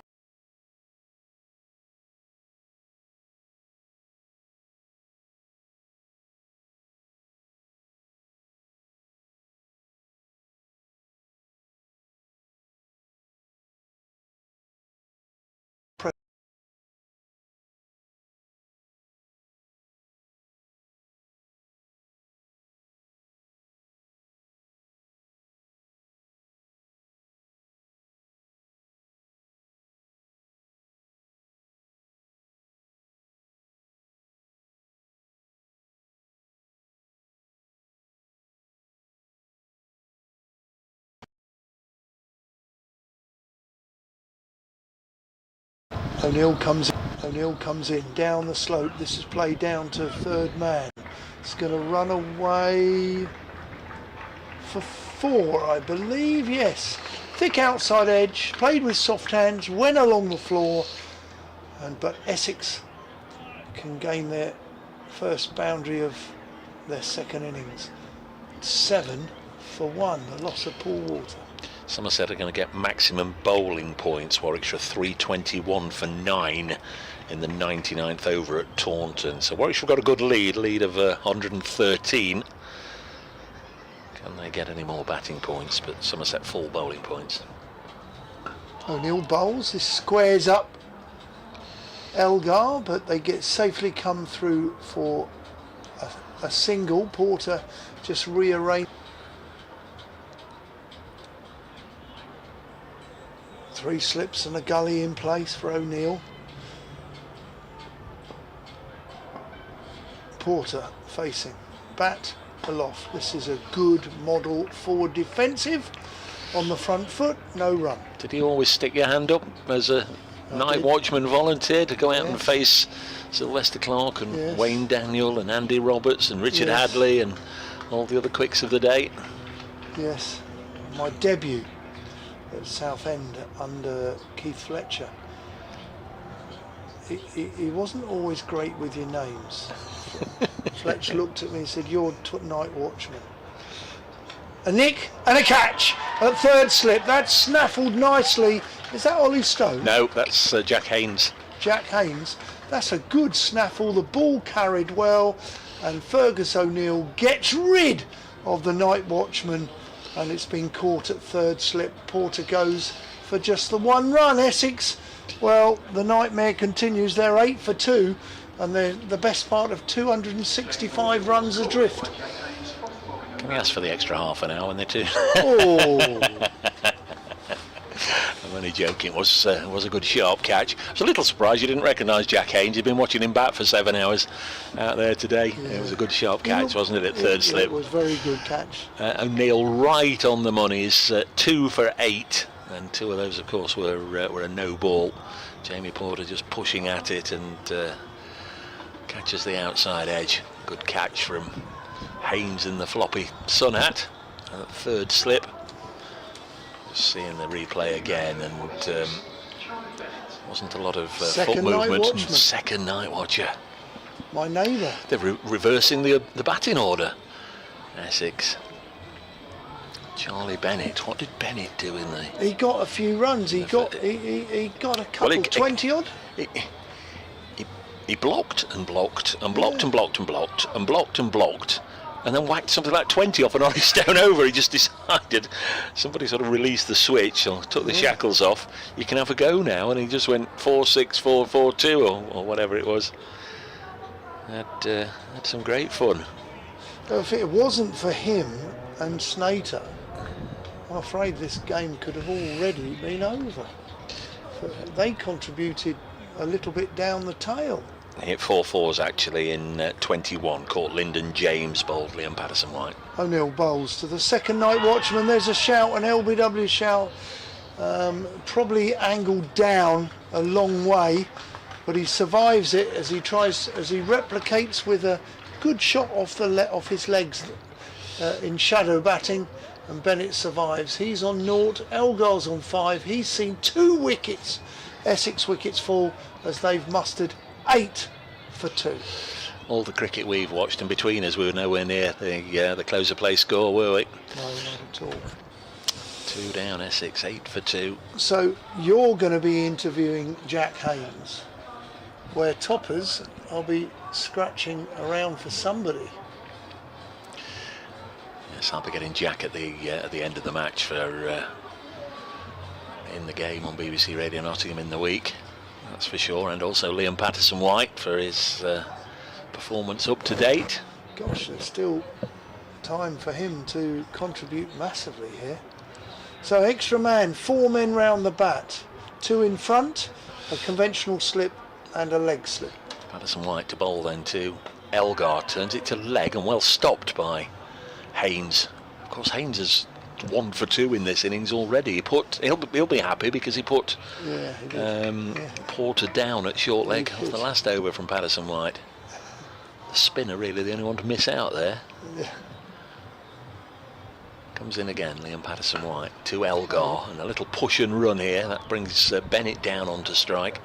It's the right way to do it, isn't it? The night watchman has to face as many balls as possible, but Dean Elgar, of course, is he is the top order player, a player of immense quality and experience, and he's better equipped to keep out Liam Patterson White. It's one of those, devil if you do, devil if you don't. But it is down to Charlie Bennett, 4 round the bat plus the keeper, and he pushes forward. If there'd been 5 round the bat, it might have been a catch.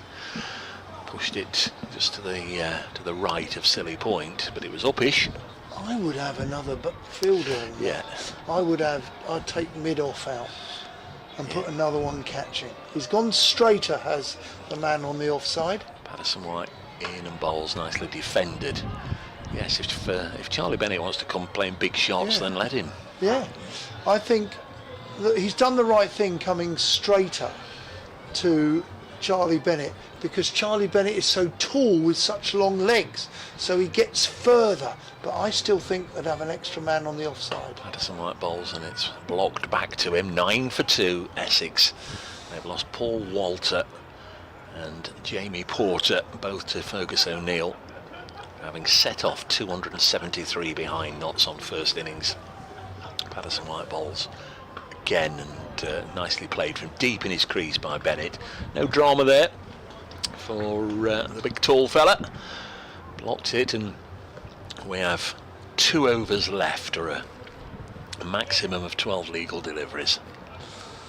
You're listening to Dave Bracegirdle, Don Topley from Chelmsford, where there's live ball-by-ball commentary on a thrilling day, a day that Essex won't enjoy, but Nottinghamshire, well, you talk about being greedy in the game of cricket. If things work out Nottinghamshire's way, they could end up having a day off.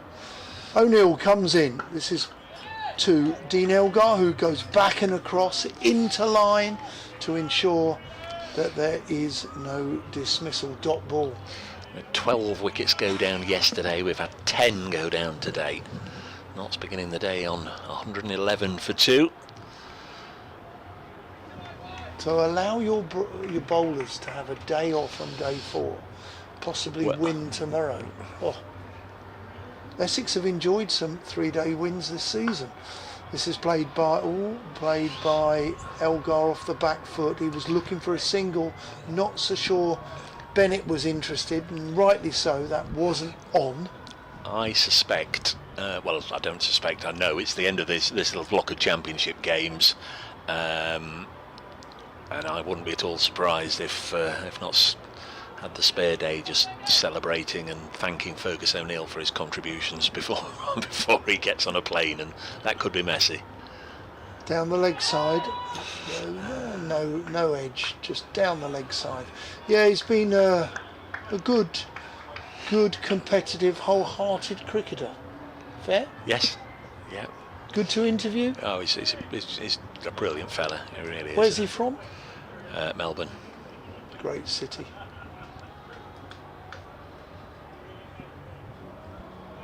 Made a really punchy, attractive 61 today with the bat. Picked up 2 wickets.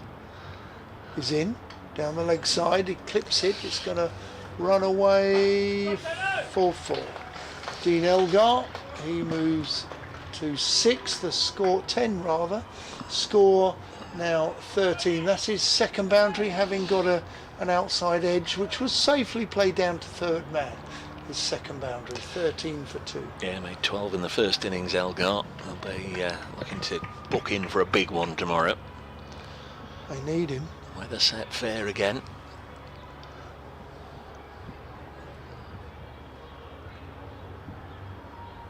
O'Neill, this time just squares Elgar up a little bit, and it's played into the offside, played with soft hands. So 1 ball left in the over, and then Liam Patterson White to finish. Don't imagine there'll be a drop and run here from Elgar. Essex would want Bennett's role really to face the final over, and Notts really, they'll want to bowl it. Bennett. That said, they'd love to get Elgar out this evening as well, but... And he has. No, What a delivery. Where did that come from? he just bounced extra, bounced a little bit more than I thought previous he was deliveries. walking off. No, he took off and created a little bit of animation behind the wicket and with the bowler, a bit of kidology I think perhaps from him. 1 over to go. It's a good delivery certainly, but Bill just took off, did a bit. Elgar did well not to get drawn into going hard at it. Jeffrey thought he was walking square of the wicket. Great as if he celebrations. nicked it. Yeah, there's been 1 or 2 over the years. I think Chris Broad back in the day, in his England days out in Australia, he just set off walking towards square leg just to get it out of his system, and the umpire presumed that he was walking back to the pavilion, so just gently raised his finger. And when Broad turned back, he'd been given out, one that he clearly hadn't nicked. Anyway, we are 6 deliveries away from the end of the day. It's yours. Yes, it's Patterson White, past umpire Lungley, to bowl to Bennett. Looks, They got that extra man in now. 2 on the offside, 1 squarer, 1 straighter. That's right for Bennett. I agree with that. 5 and the keeper round the bat. Great attacking field from Notts. Patterson White bowls, Bennett defends. They've played like champions in this match. Nottinghamshire, they are night and day away from how they played against Somerset last week. Stirred by the manner of that defeat as much as anything, and they've bounced back here. Next delivery turned to leg, stopped by Haynes at short leg. Could have gone for, probably could have run 2 if they'd wanted the 2. Had Haynes not stopped it, there's nobody really behind him. On the leg side, Patterson White bowls now, and this is pushed into the offside, no run. At Taunton last year he got Matt Henry, the New Zealander, came in as a night watchman for Somerset out to the last ball of the day. Wouldn't have thought that'll be crossing his mind right now, but with 2 balls left, he's done it before. Comes in and this is pushed back to the bowler. So 1 to go in the day, 13 for 2. A very, very entertaining day's cricket, dominated by Nottinghamshire.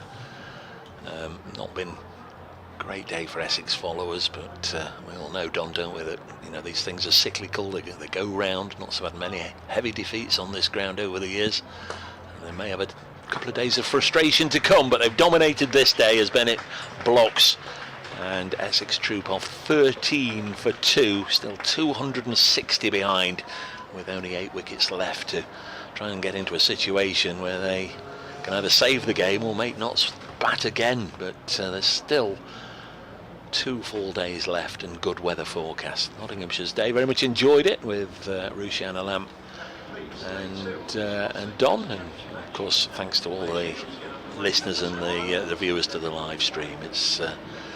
It's been good to be back alongside. We've seen some really good cricket, but it's been Notts that have taken the day's honours. Absolutely, yeah, emphatically at the moment.